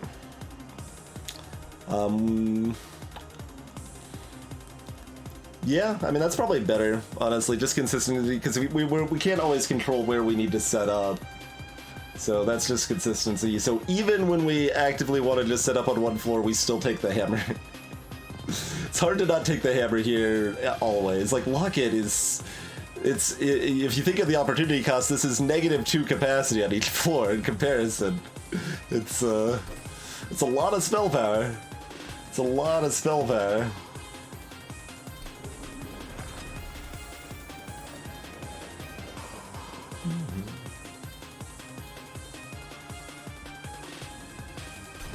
I don't necessarily mean spikes in general, Gilder. I meant with our deck. We're potentially building up to make it work, but... Like, I'm just like seeing that our units are not living long enough to do enough spike damage, you know? Alright, Scourge cards.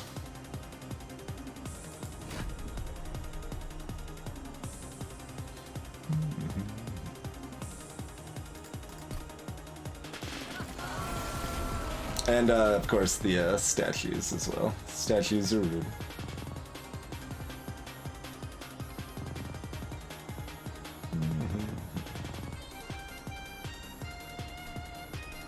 Top floor is the smaller floor for whatever that ends up mattering. These fortunately have one attack, so they easily get dunked on by spikes, so that's very good.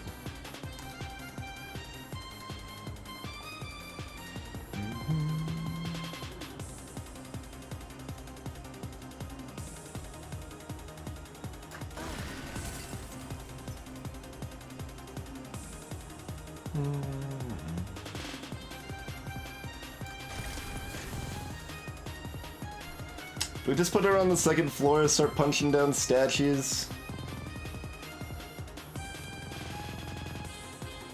Sure.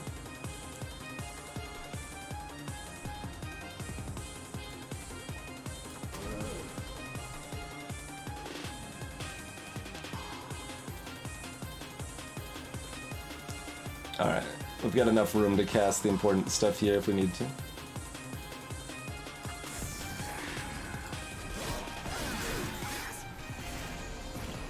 No, I guess we should have put that on the second floor, because 18 damage does actually matter here. That's okay.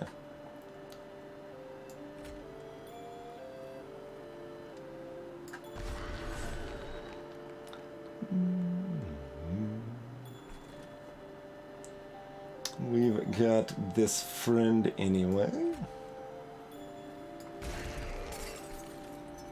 Oh, they just brought in 2 of those. Okay. Do you summon people up here? You probably do, don't you? I don't think this is actually going to stop anything if we put it up top, though. But, whatever. Start getting the spikes going. Some stuff's going to make it through. Only Seraph summons? Okay.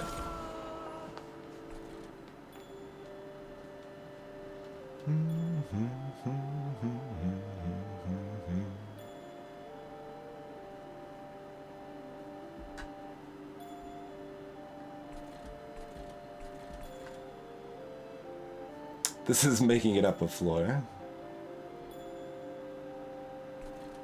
And then making it up another floor. We can do a little bit to it.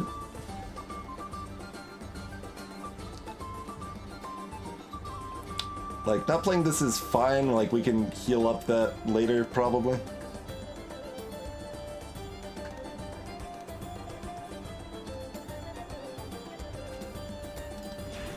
Not seen any sweepers, so this should be safe.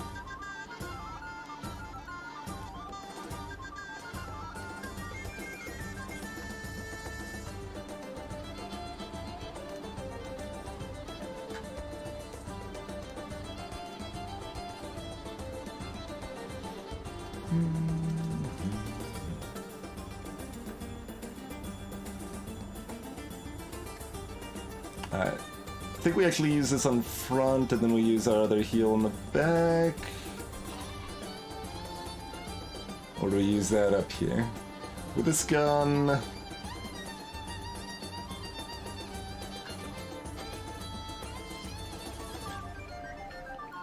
This only takes 10 more damage. Well, it takes 15, because we get the sting in there.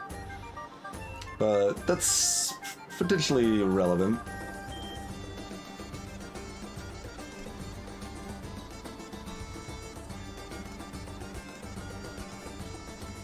Yeah, I think we... Too bad we're using the consume now, but we've got one more, right? Yeah.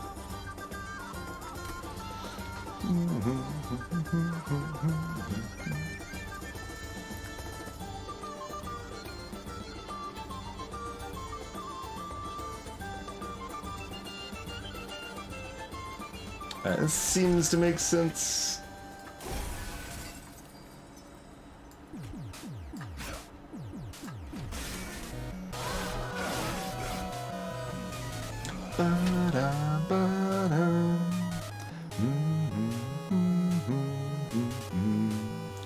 So 2 dregs kill that.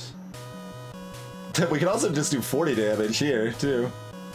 I assume we just dunk the front here, though, and then they're all dead.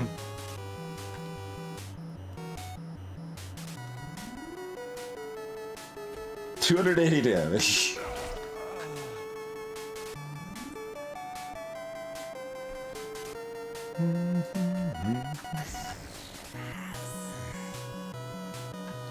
We want a steward.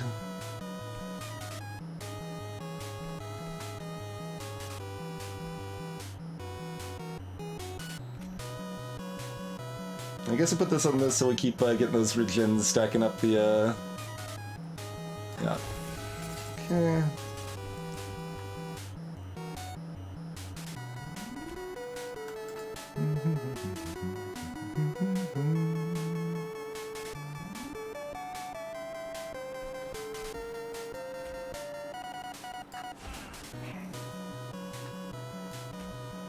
Oh right, it loses the spike damage that way. That's fine. Throw another drag over here.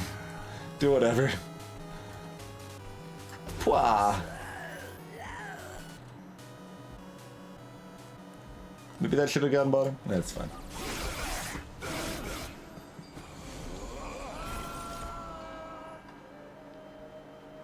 Continues to be rude, by the way.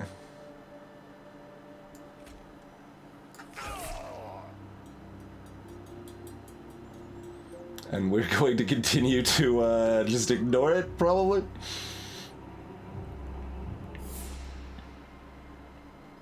Seems that way.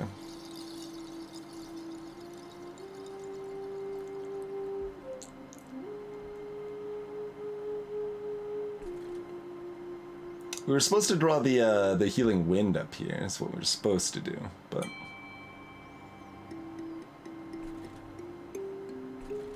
That's okay.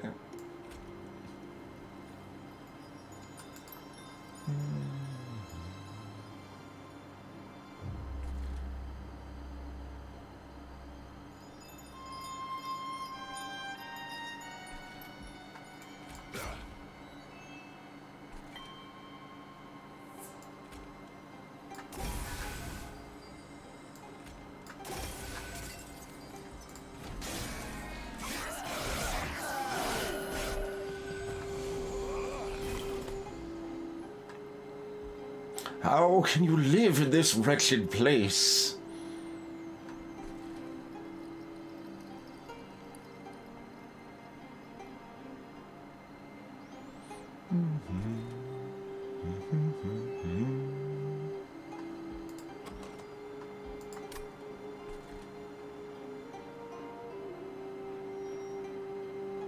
We probably want that healthy. Doesn't matter too much.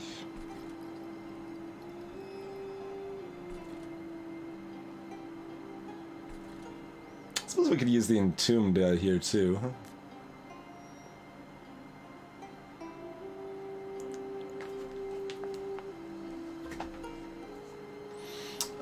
Melting, they're a pretty cool faction. They're pretty much completely anti-synergistic with what we're doing.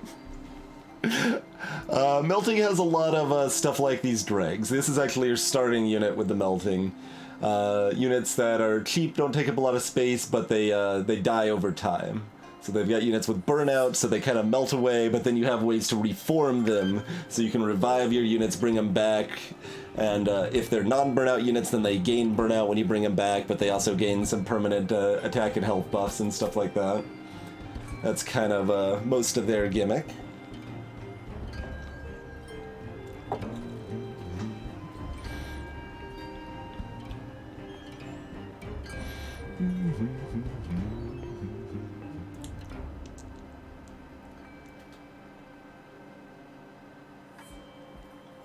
Candle people, yep. Exactamundo.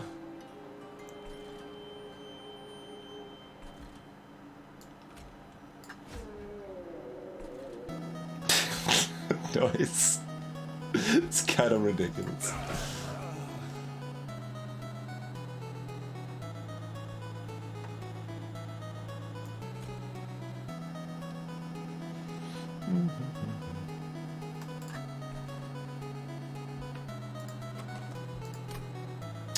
We'll do this up here. We'll get them full health so that when we drop them down, they are healthy. In theory.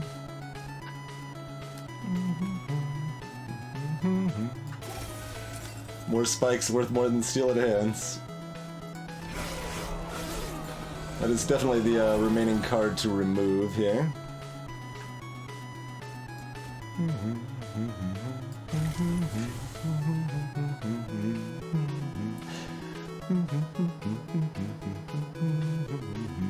Oh, that prevented our drip. Maybe we wanted to do that and take the damage.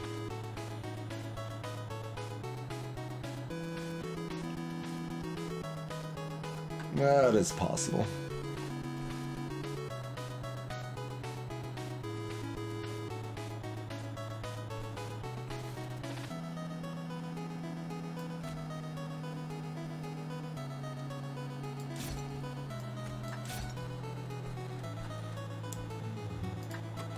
Well, I guarantee to draw Wake next turn. And 2 ultimate pinnaces. Alright, getting rid of the other one's probably correct then.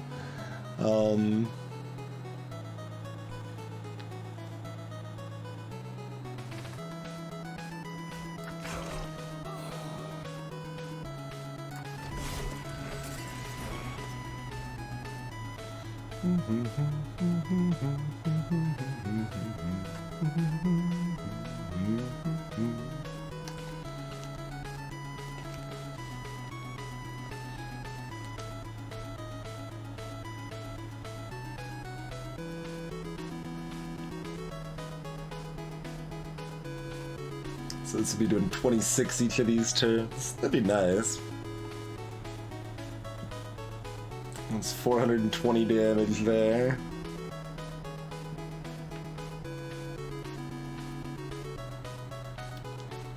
And that's 100 and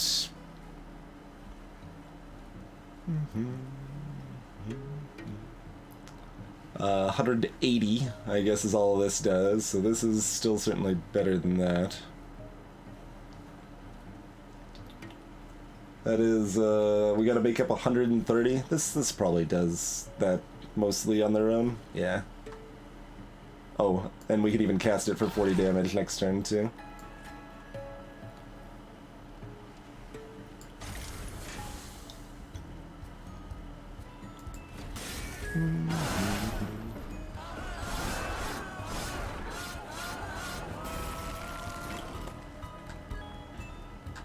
Approximately.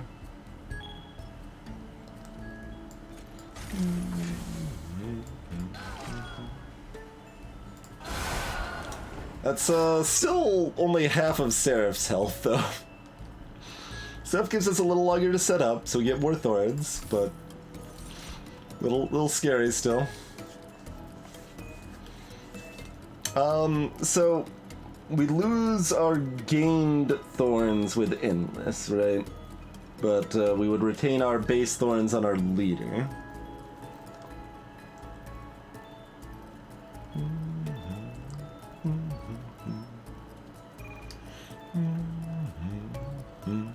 So if we gave our leader Endless, he would do... How much health are they going to have, probably? Are they going to have 120 health? Or are they going to have 100 health?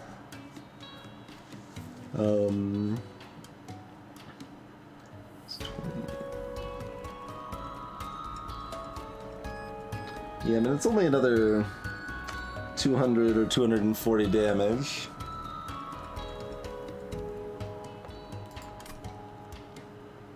There's you again. You're still too slow, friend.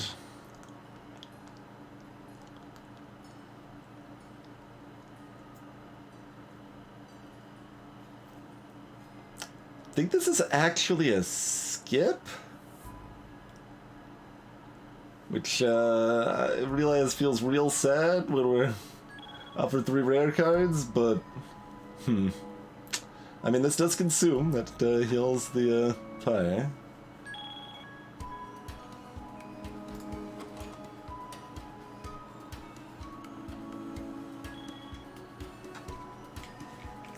Endless on Lady of the House does something.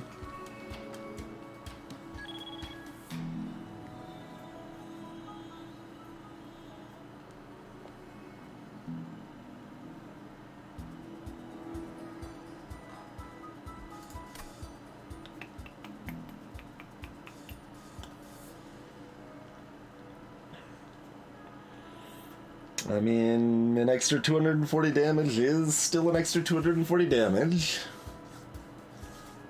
If we could put a steward behind it, that's another 20 or something. Not much. 18 from a drag behind it. Yeah, I mean, maybe we need to take it just because we need that damage. We need to be able to replay our leader. And we might be able to do it twice, so it might actually be 480 damage. Now, this question. It's gotta be draw, right? It's gotta be draw.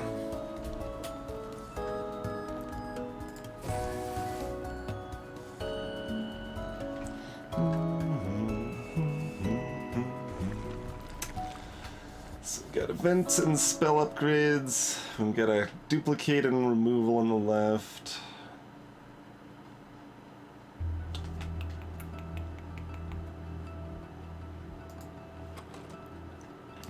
There certainly are things we could duplicate. I mean... Bramble-Lash is kind of an interesting duplicate. If we're set up, then we can do... If we do our endless, right, and then we respawn it and go up to the second floor, then go up to the third floor. If we can do that... Then we've got 400 and oh, excuse me, more than that. 640 damage each on the second floor, and then 640 damage again on the third floor. That's about how much damage we were short fighting Fel compared to Seraph.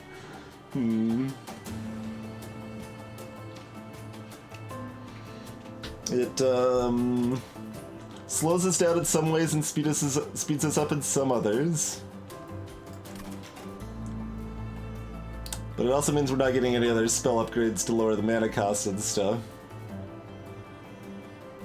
Or this what could be a juicy event.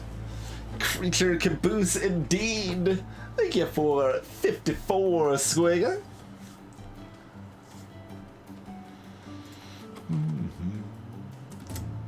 So spell-wise,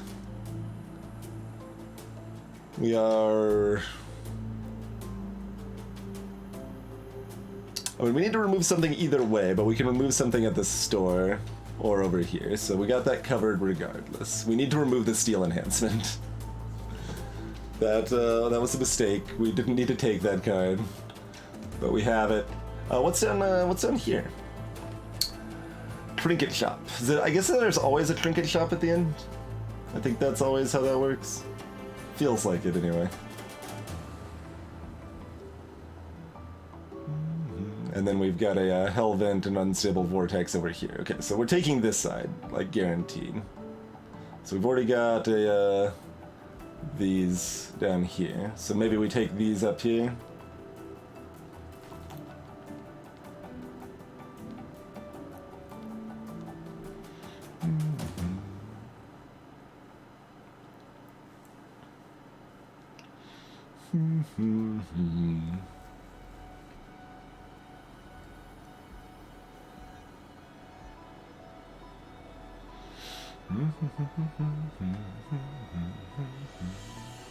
That seems like probably the way to go. Yeah, I think so. I think so. Alright, well, we've got lots of considerations, meta stream considerations at this point. Like, theoretically, at some point I am supposed to switch over to do a bounty cast where we try out Civ 6. But also I think it would be good to finish this run, but if I do both of those things, then I'm streaming way later than I want to be, but I probably can manage to do so.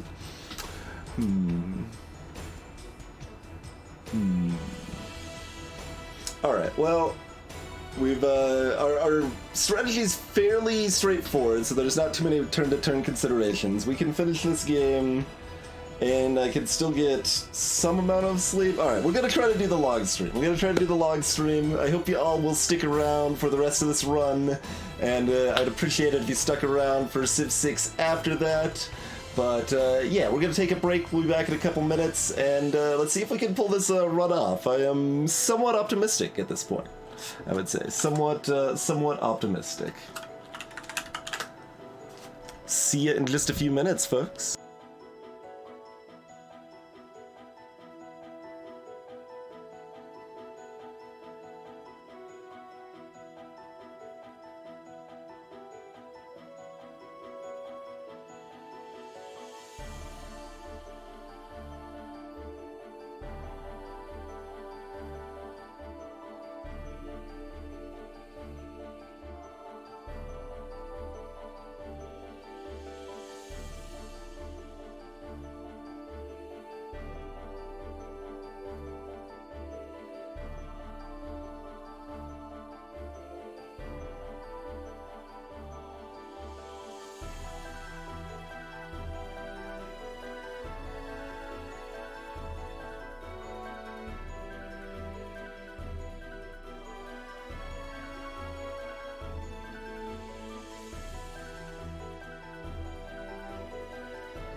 Alright, the chair thief has escaped.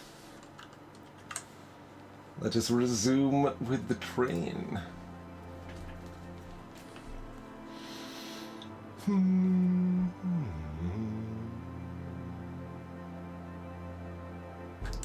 I still get like, is there, if we double something, is that somehow amazing, or not really? There's plenty of stuff that's fine to double. Well, what about doubling a shard channeler? That's interesting. It's definitely interesting. We got some options. We got some options. I'm still gonna go over here.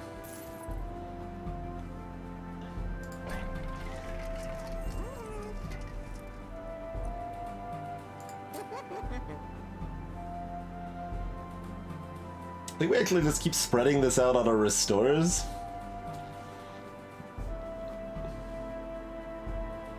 Sometimes this matters.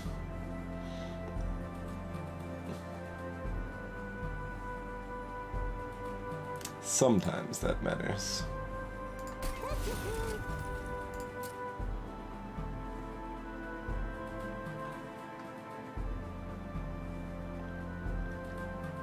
We could also just make this 0 cost.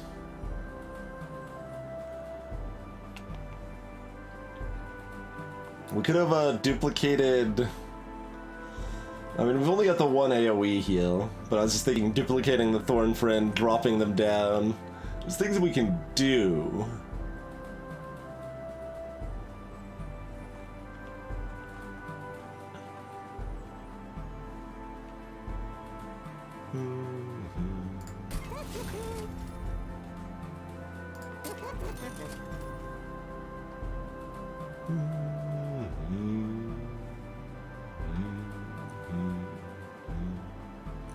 There's nothing we want to do with that, no. A 2-cost region is not a thing we want. We can put this on a sting. I don't know if this is even worth spending the 25 gold on, honestly. I know we heal up the pyre with the consume, but we want to keep our restores around. We don't want to get rid of any more, I don't think. At this point, I think I can afford to drop the drip fall. Doing this on like this, one of these restores is also appealing, but I want to be able to cast the drip fall when it's appropriate to do so. So, we'll keep our money for the other 2 shops coming up. I guess we're probably, are we, how afraid are we of this boss? Not super afraid of this boss, we're mostly just afraid of Seraph. So I don't think we need to purge now. Like, we're gonna be purging 2 next time. Like, getting rid of the seal enhancer's important, but it can wait, I think. And we already draw one more. Yeah, I think we're fine. I think we're fine.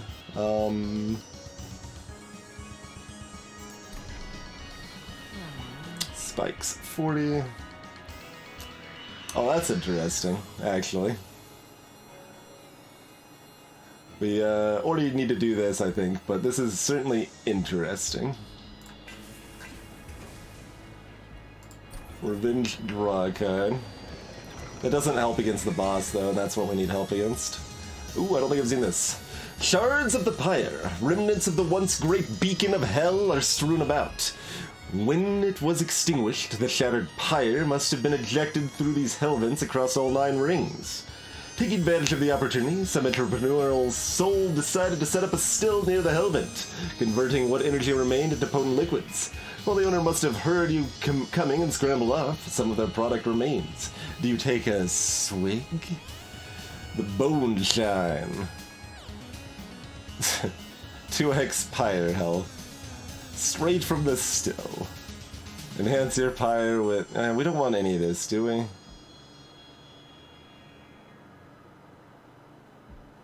No. No. That's not a very good event. It's better early. But even when we've got a bonus on our consume, that's still just not good enough. Not good enough.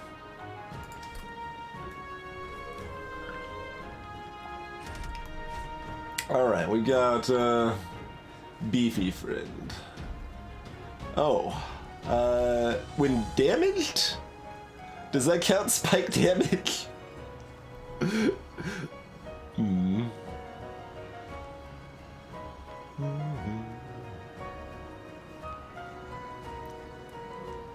Non-boss enemy units restore all health when they move up a floor. I mean, that's probably fine. It's fine except when it's not. Also, we don't really need the money, but we might because trinkets, so maybe we take it. I think that's okay. So, does anyone know? I guess it doesn't really change too much of what we're doing, but does their revenge proc on spikes as well?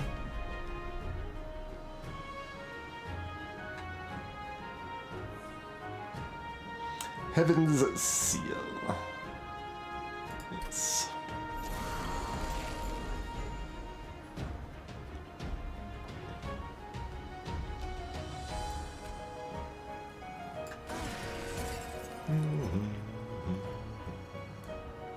Alright, well we don't have the ability to kill you ever then. Already regretting all of my decisions.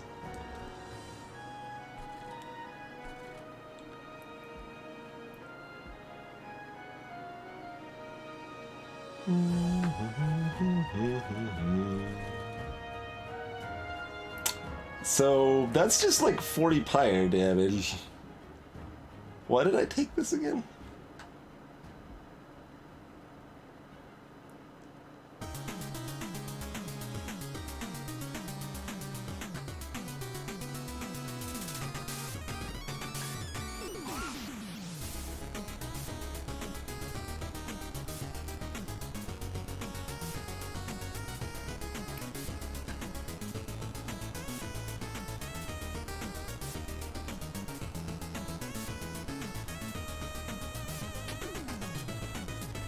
Bottom floor is the small floor. Rude.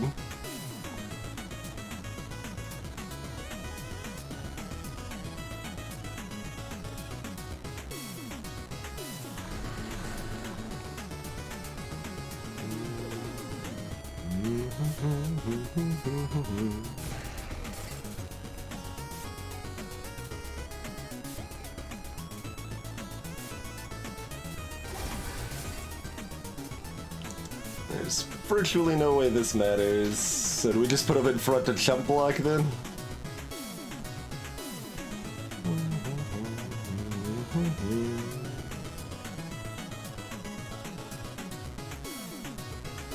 I guess we do. Like, it's not a problem once it becomes not a problem, but we have to... Okay, we drew the bramble bush. That begins to make it not a problem. Man, it's still kind of a problem. It's a problem that it's a problem.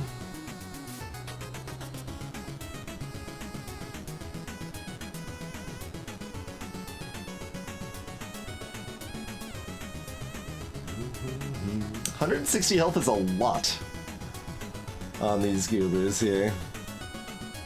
It's kind of so much. Well, we can only do what we can do.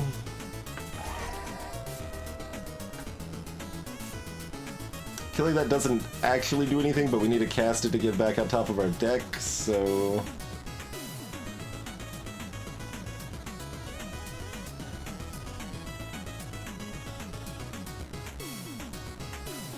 Yeah.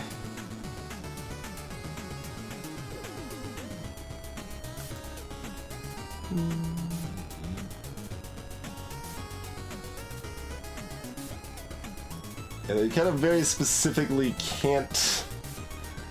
Like, I am very specifically not set up to make this work, pretty much.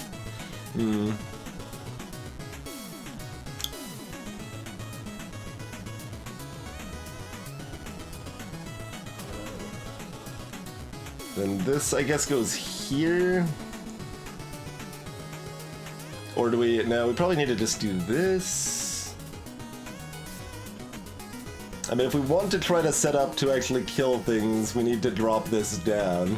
If they're gonna keep bringing these 160s, because we've already taken 80 pyre damage here. This is a problem. Problem right here in River City. I mean, dropping them down is still not even close, though.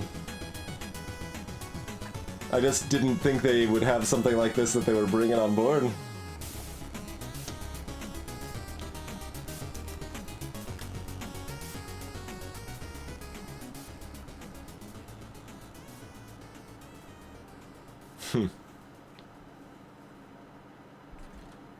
Well, hopefully they don't do it indefinitely, because otherwise we just lose, and that would be a really sad way to lose, because I think we can handle Seraph better than this.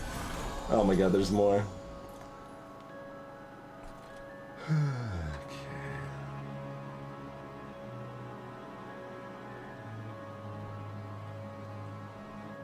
So there's the drop.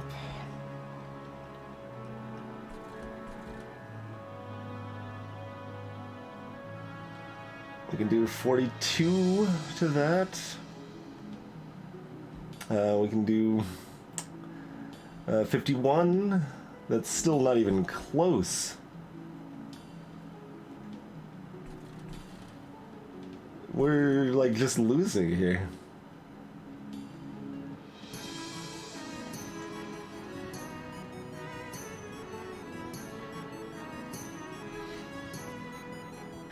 Can we kill this one?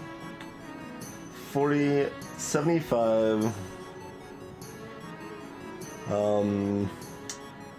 It's 127. We still need 33 more. We need 28 more. We need 19 more. We don't have 19 more.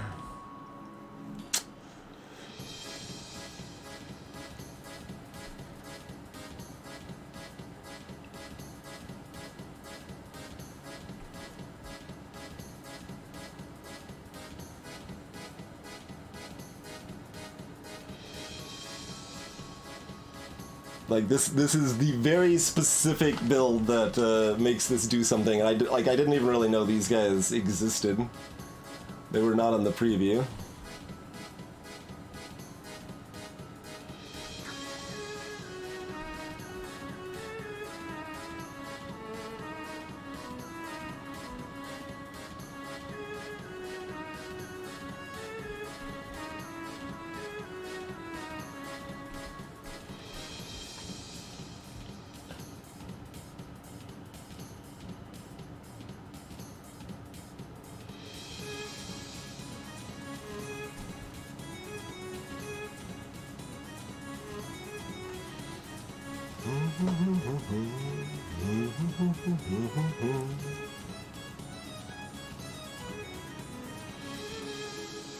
Gross.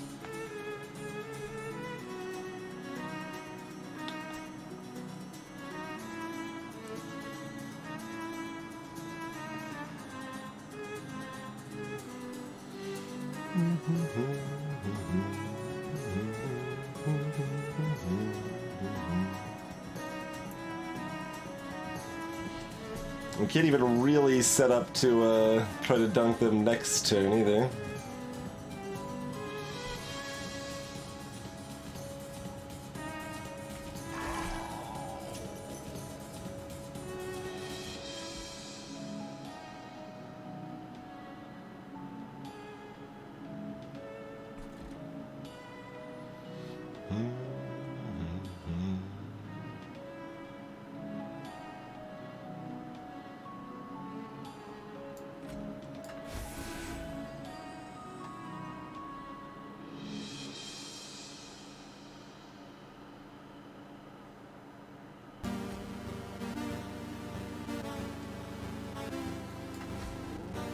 We're putting it there because putting it in front just gets it killed immediately to this and doesn't do anything.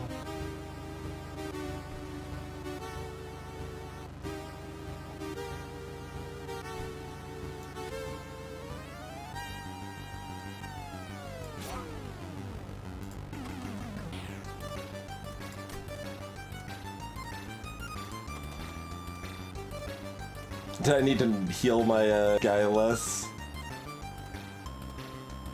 So the restorative detonation could do the trick.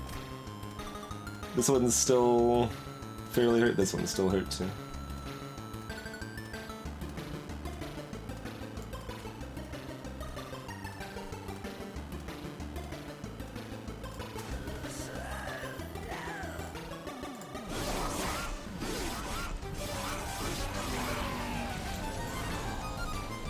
Get out of here with this garbage!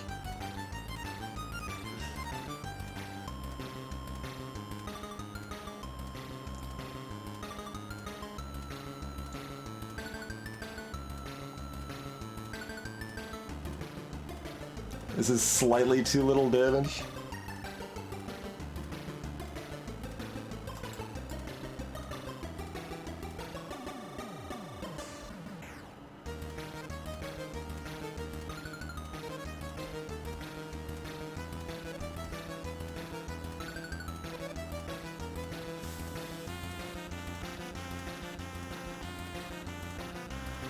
And then we drew the other tomb, so we can't. Oh my god. We can kill this one. We can kill this one.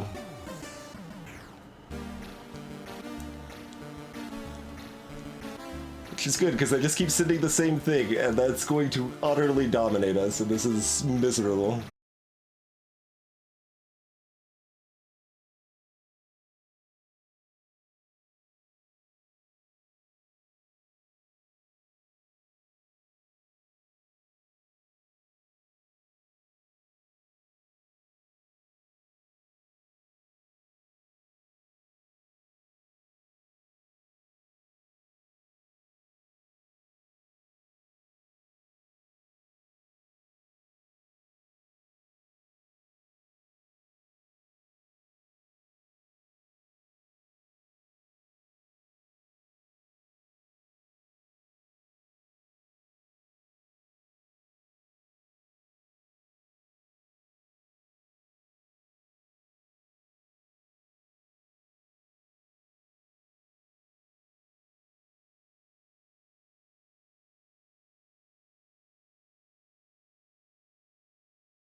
We are back. Cat's not back, but we are back.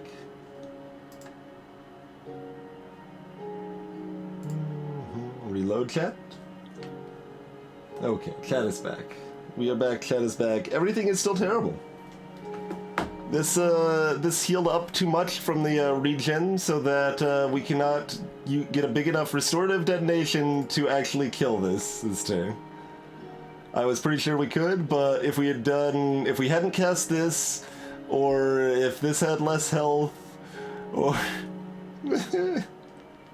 Everything's so terrible. If we had upgraded this to restore 30 health, we could do something down here. Oh my god, this is the saddest way we could possibly lose this, it feels like. This is so dumb. And there's just nothing we can do.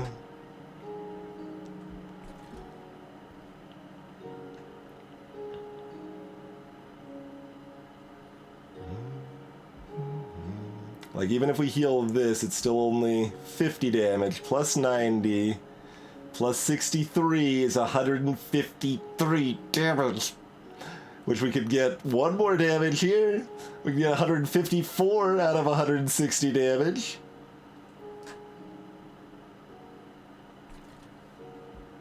Well, I mean, the thing is, like, this is completely optional, and against almost any other possible setup, this is not a big deal. Like, this is just not a problem at all.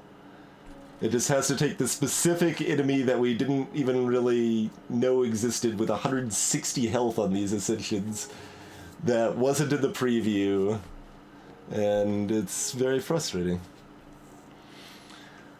Okay. Well, we haven't actually lost yet, so let's do what we can.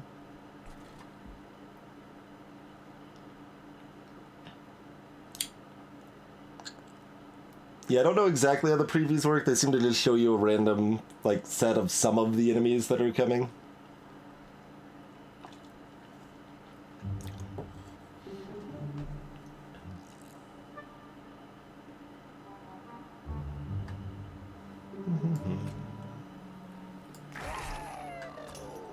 It's at 90 right now. Okay, we can kill this one. So these two make it up. We're down to like 15 pyre health. But we do kill this one. Good God.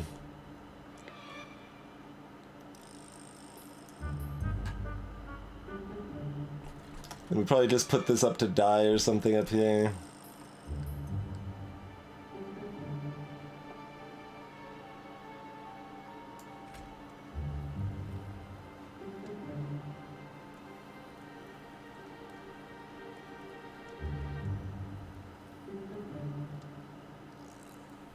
I guess we do it on this one just so we get the spikes going up. Okay. We have killed a thing. It has happened.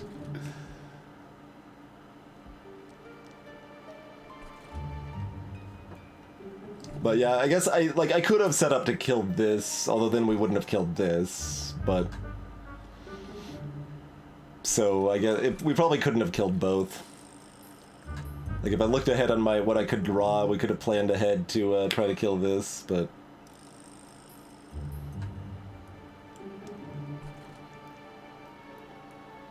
Alright, do we just keep getting your spikes up, or do we get your damage up? I think we just keep getting your spikes up.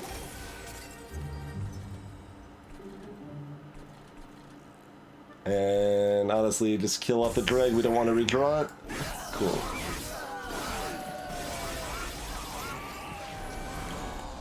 Hey look, another row of the same garbage!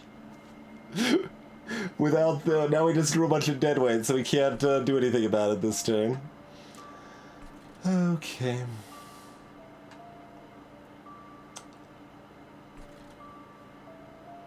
That's gonna be too healthy to use the other option. We can't add more spikes up there. Well, I mean, if this is the last one, we're alive still.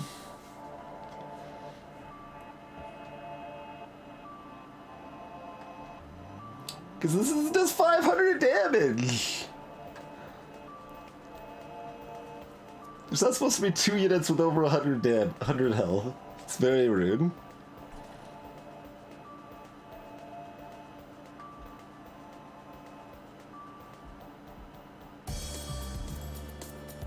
Yeah, I don't think we're killing this. Because even if we draw the Restorative Dead, it's not going to do anything in the next floor, even with them killing the Entombed Explosive.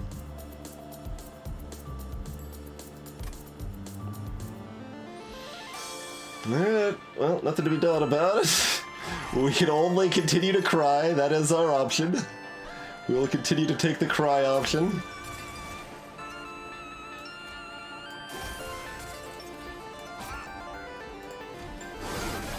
We need spells with trample, that's right.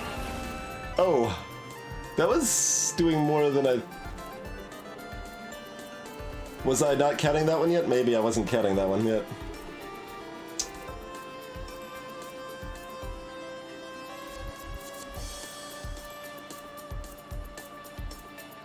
Yeah, nothing we can do.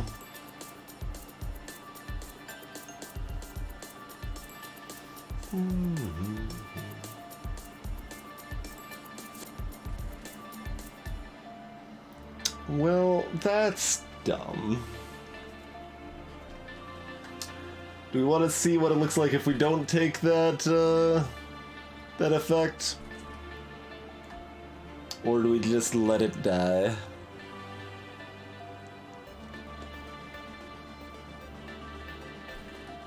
We can do another 46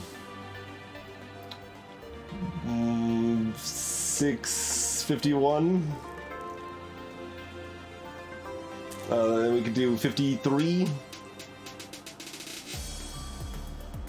We can do 53 damage.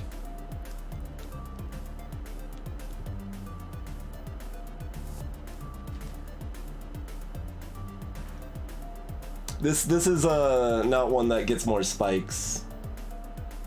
This one gets more health and damage from healing.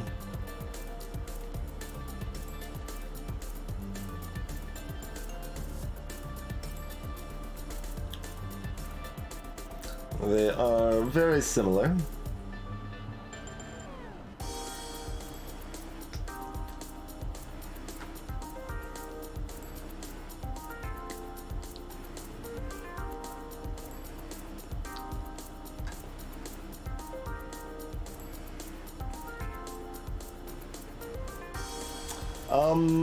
Hold on. The boss is coming next. Okay, hold on. The boss is coming next floor.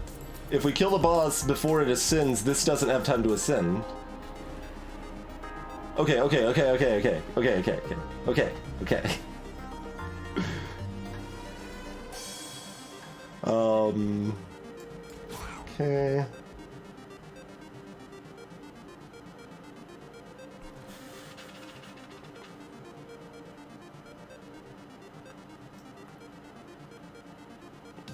We want this 500 plus damage going on for sure.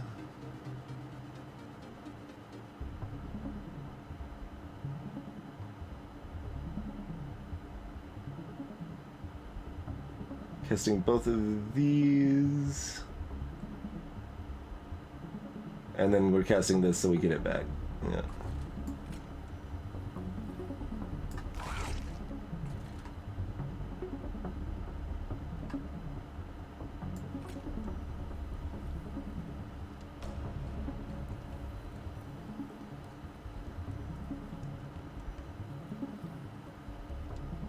Oh, the restorative debt costs zero as well, so we cast that too. For its approximately nothing effect. I guess, does that mean we want more regen on this, or we restorative? Yeah. Okay, sure, we'll do more regen on that.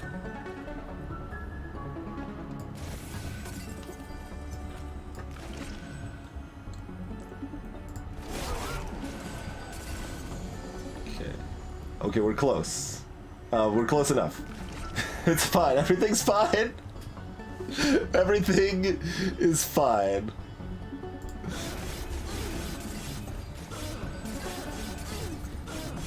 Yeah, looks like its damage does go up from hitting spikes. Okay. We only took 115 damage.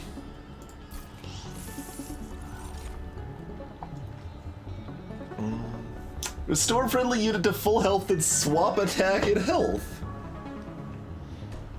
That is something. It's definitely something. I think we take this other shard channeler. Because we could have two of those on the same floor. And yeah.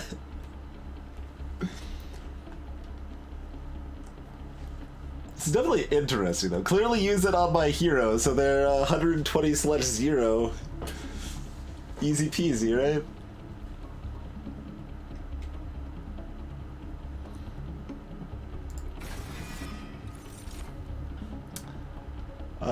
We don't want any of this, right? No. Do we happen to be getting pyre healing? No, that's on the right. The right's probably stupid. How stupid is it now, though? Now that we kind of, oh, did we have another, we might have had a consume card we could have cast. We might have been able to get 5 more health. I might have ended too fast. It might have finally happened where instead of thinking about my free win turn, there might have been something else I needed to do.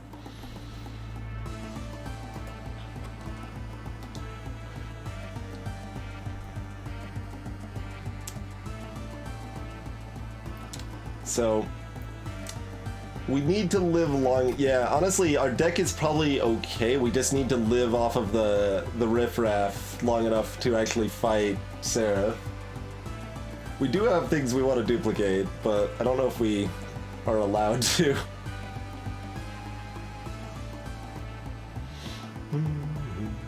Like, I'd probably want to just duplicate this Bramble Lash, and then the top 2 cards of our deck could just be, like, a giant pile of damage.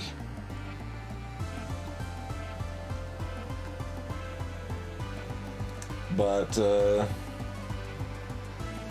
plenty of other useful things to duplicate. Like having another Thorn Hollow is still useful. Also lets me like time when I play them and might let me stack them all on the same floor, things like that. But I think we actually just need the 20 pyre health now. Hey, Icy Curves. They seem to offer enough variety. I mean, we were taken by big surprise just now. But, yeah, it does seem a little weird that there's not a little more boss variety, but you have enough variety on your end of things that is always different, and the bosses have different attributes, so, like, the different types of Seraph that you're fighting will behave relevantly differently.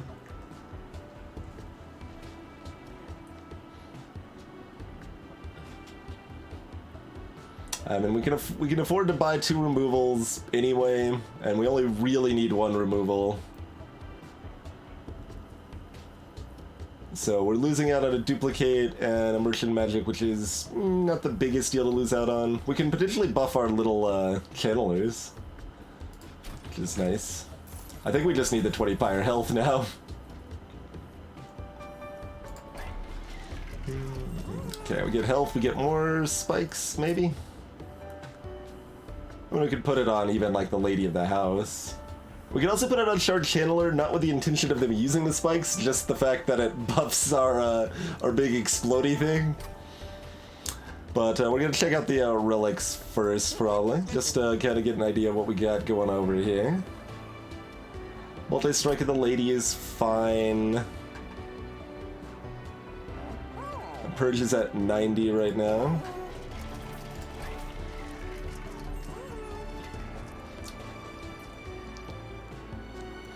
Spiked, okay. Petrified Crucible. Okay. Yoink. Alright, we still in here.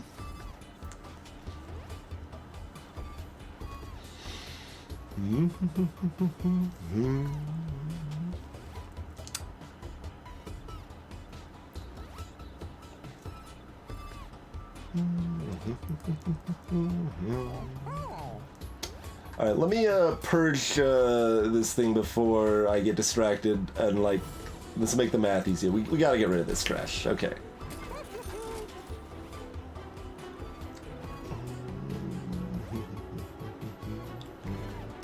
So I think it's worth re-rolling here.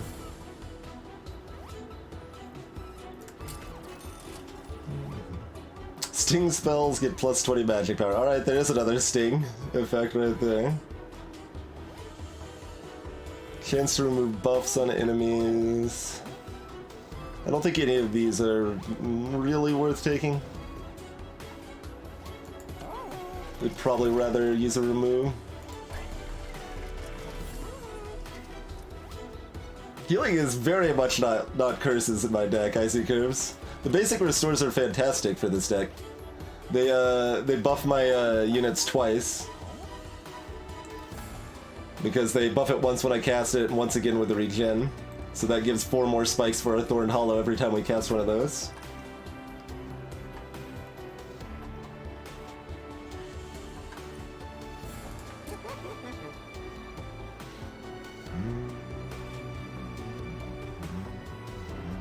We'd give this to one of the Shard Channelers to help make sure they don't like get cheeky with some some sweep BS.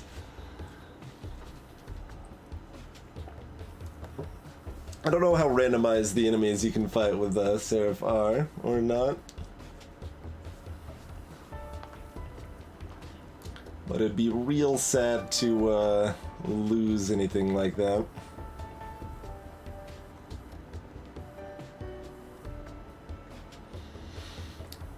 So if I knew more, it's probably best to put this on Lady of the House, or I guess even a drag just as a damage sink. But I think we're in good enough shape that this is the way we want to go with that.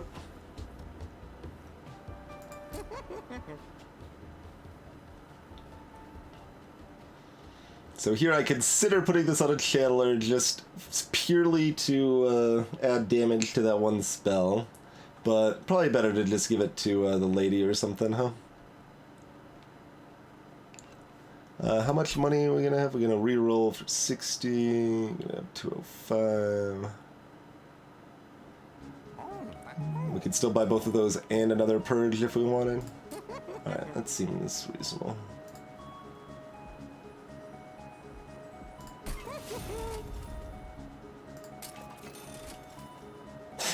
Endless. We don't want that on anything, do we? Kind of amusing at a shard channel, but...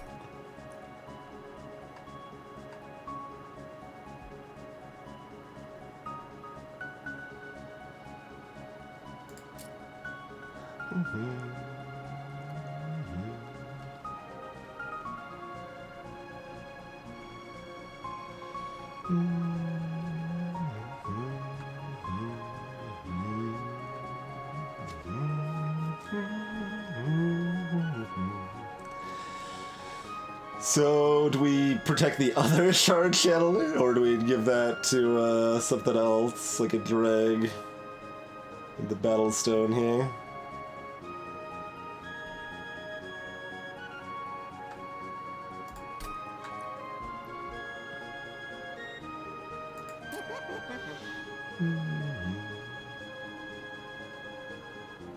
Nice, Medish.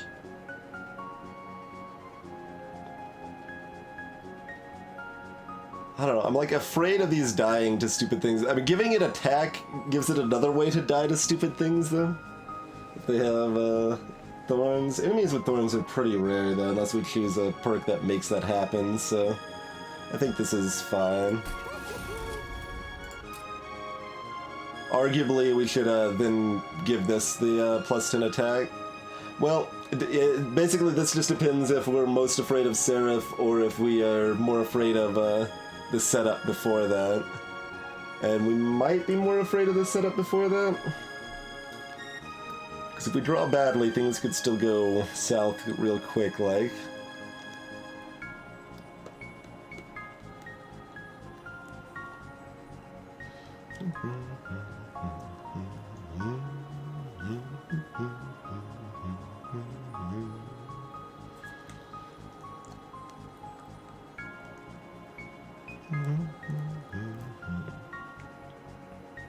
That could easily be another 100 damage against Sarah. Or more. I'm kind of afraid of all of the things, so I'm not sure what I need to be most afraid of. Alright, we're moving a stew or a dreg. Dregs cost 0 mana. Stews are tanky enough to survive one hit sometimes. Compelling arguments both ways. On which is the least garbage. Alright, see you later, Stu.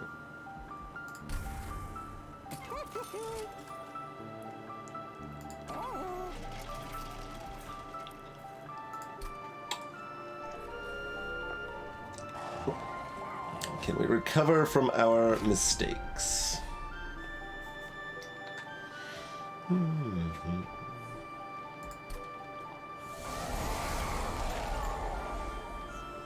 Alright, so middle floor is the weak floor. Oh yeah, then you're putting goobers up here. Do we have a spike? We did not have a spike.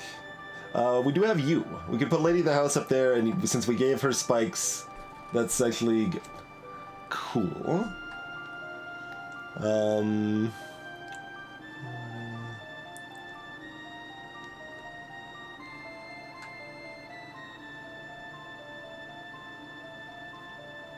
Alright, so...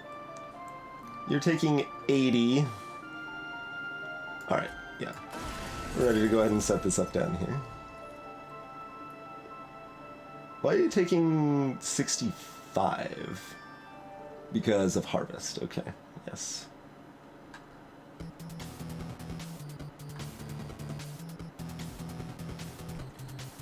So we can put either of these up top. Yeah, having everything with a little spikes, yeah, if I, like, it's almost like I planned it. I didn't. I should have, because we definitely know Seraph always adds these little jerks all across, so having things with spikes everywhere to deal with that makes a lot of sense.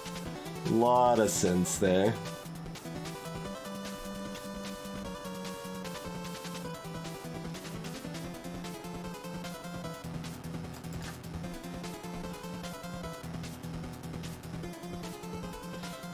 Just deciding which one goes where, you know?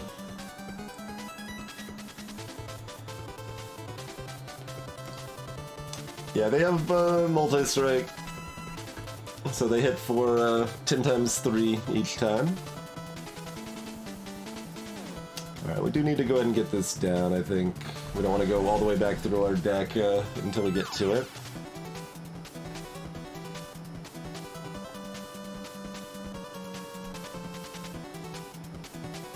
Probably want this one set up so we can drop it down as appropriate, so we'll put this up top. We should probably just go ahead and put this middle. Yeah, go ahead and put this middle. I think we heal this up because we need to make sure it stays alive, and it's going to be harder to make sure we stay alive.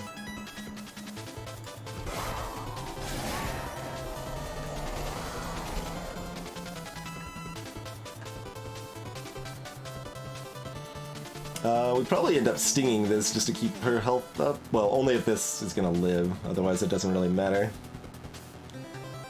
Assumedly restorative debt happens on one of these, and dunks that.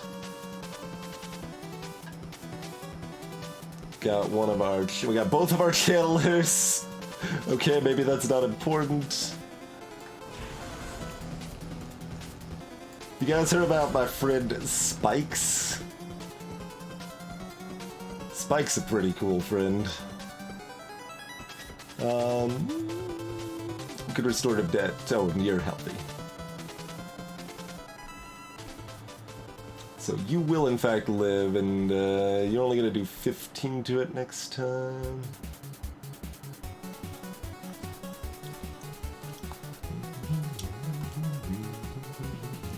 So it's at 31.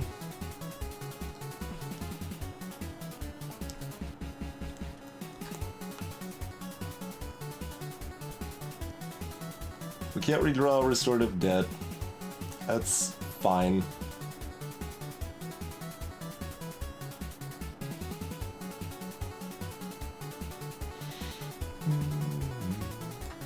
Keep her health up so she's ready to fight this. Things are mostly good. Do need to deal with this chick, but...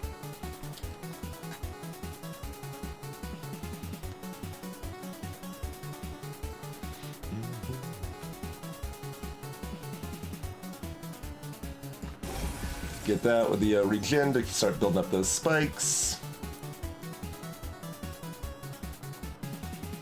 We could do this for, wait, what does it say? Oh, sap. Sap. Like 22 out of 26 damage. What? There's no reason to heal her up further, probably. Oh, it could summon another goober up here, though.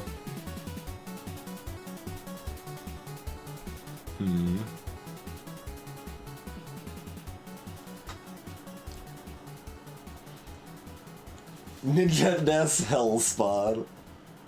Look, Ninja Gaiden has 5 really solid levels of gameplay. Just pretend level 6 doesn't exist. I see curves easy.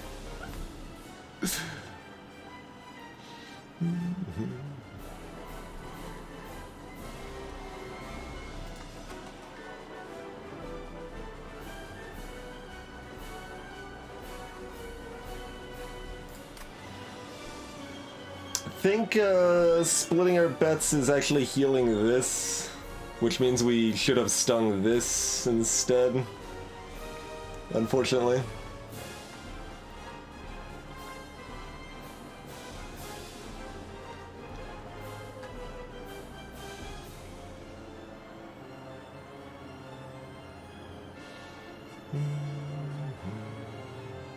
I mean, worst case it makes it up, does 11 damage, but we still would want this to survive it. Well, if it's got something else there, it's gonna hit the front one and not kill it.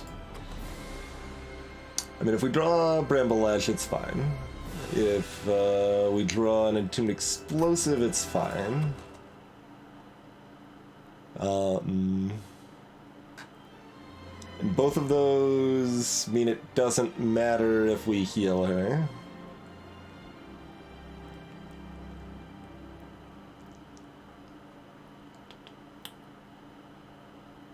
And those are really the only thing that does enough damage to kill the bag. Well, we could draw a Sting. So healing her and then also not drawing another useful heal means that would be more useful. But otherwise we can just go ahead and stack more thorns right now.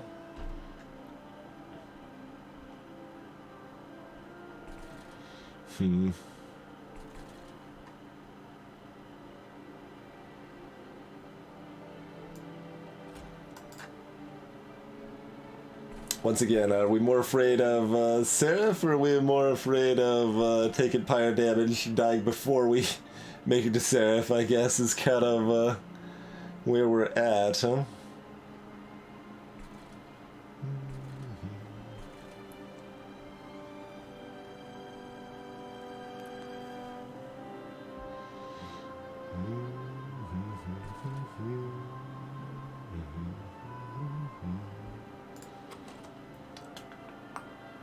Okay, and we've already cast Unleash, so we don't have as many big heals, so keeping her alive is pretty important. Alright, I'm doing this. I'm not sure it's correct. It's close. Okay, they're spawning on the bottom anyway. It's fine. So it didn't change anything. We can get our Entombed up here. Great. Perfect.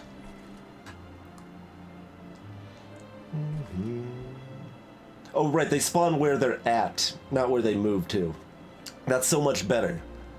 That's so much better design. Alright, so we awake our front line, even though we would like the regen on this, but we need to make sure they stay alive. They're taking a lot of hits here.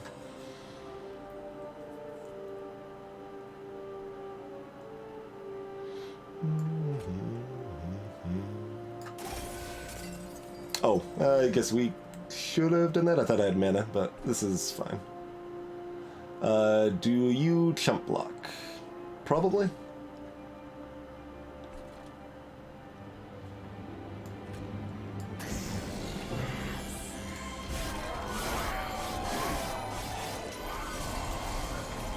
Alright, they're gonna spawn another jerk up top. Lady is dead, but has done good work. We need to put 2 dregs up there. That'll be sufficient. Yeah, 2 dregs up there does the job.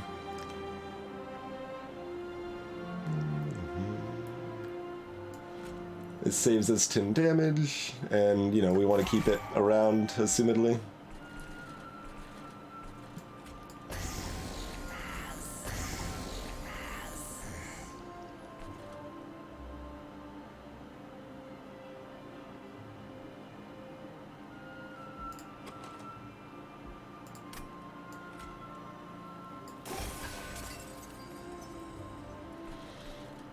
And then we probably just put the other Entombed Explosive behind them. Do we want the other drag out of our deck? We still got a decent number of waves left here, I think. Am I dead? I don't think so. I don't think so.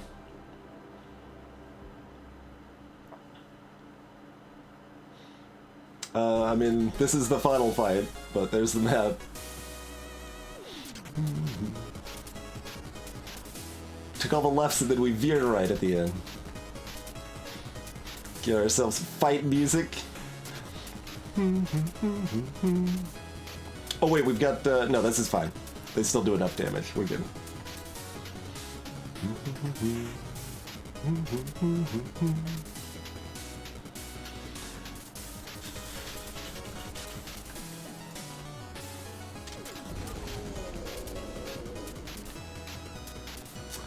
Do we want the drag out of our deck?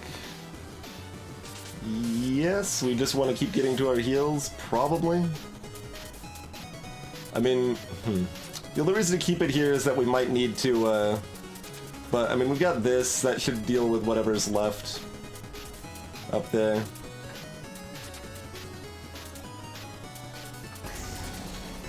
So I think we're fine to do this.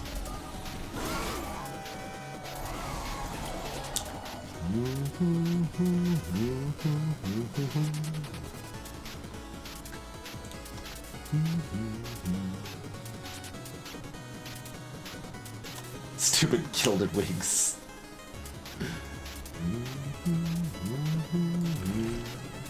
We've also got stings, which don't do anything. Oh wait, we can sting Seraph. Yeah, absolutely.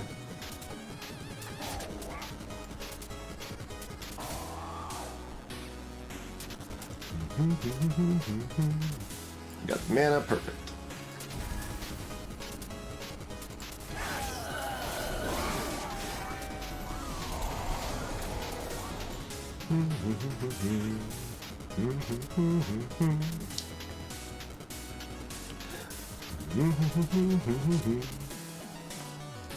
I don't think we're not ready to drop fall this until it's the final phase.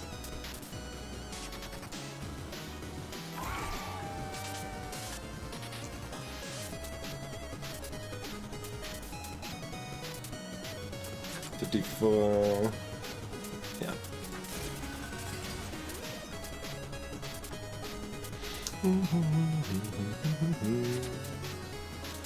I could use a little healing. We've got 2 mana. I mean, I guess we go ahead and use the Consume.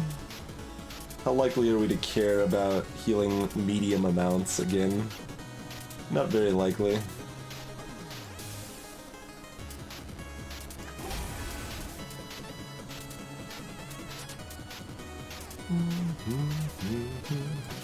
Build up those spikes some more.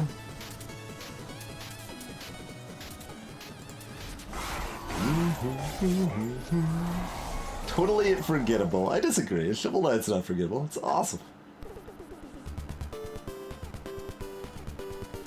Okay, you're summoning another jerk. Tuned Explosives got that taken care of. Shovel Knight was, what? Where did I end up ranking that? About my 11th best game of the decade for the 2010s. Darkest Dungeon multiplayer PvP. Is that a thing that's happening? I probably would not end up playing that, I imagine.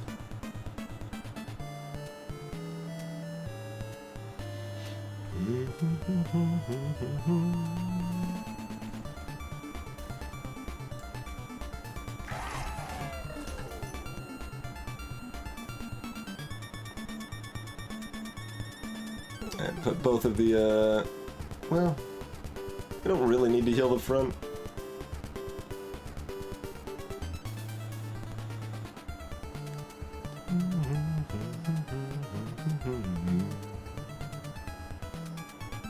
Like, we're gonna have our heal all again, so there's no reason to cast this if the damage from it isn't doing anything.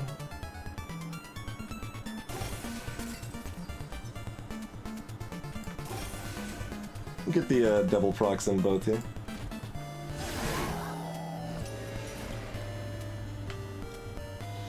Alright, already at 2,000. Yeah, no, we do not lose, we win. Good game, friends. I don't think we even took any pyre damage this time, right?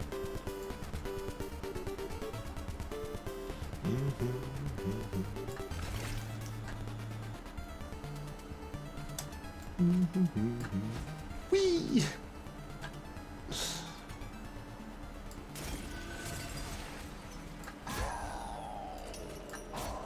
Only one of our units even dies. Nice heroic little victory tune.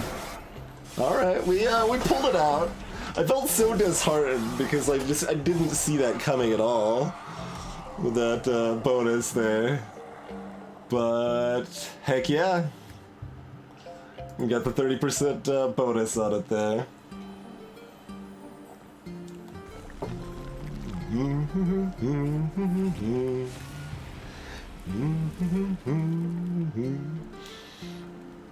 I think Gildersleeves was the only one that believed in this deck, Zapper. They're like, believe in the spikes. I'm like, we have no synergy, everything is terrible. Griggs, how dare you? Alright, 30 golden, hell yeah.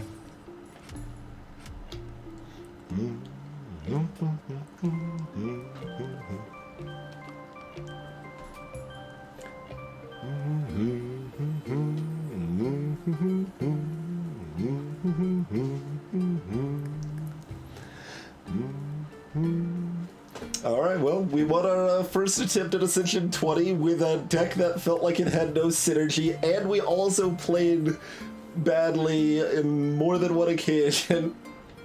So, I mean, like FTL hard mode, there's still room to make mistakes and still win. So that's good. That's good.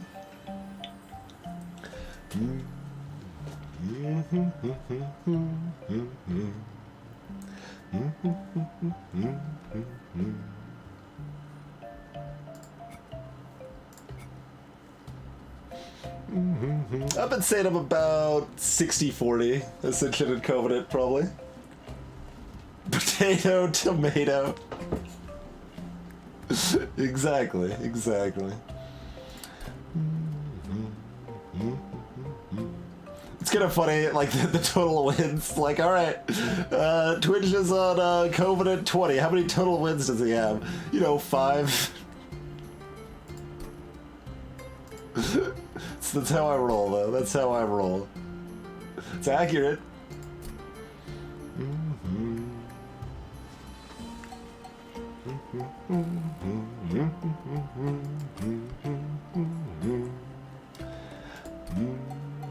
Exactly, they're just really strong wins. Really, really strong wins. No problem. That was also like our fastest run, I think. I think that was actually our fastest run so far, was the Ascension 20 one. Amazing.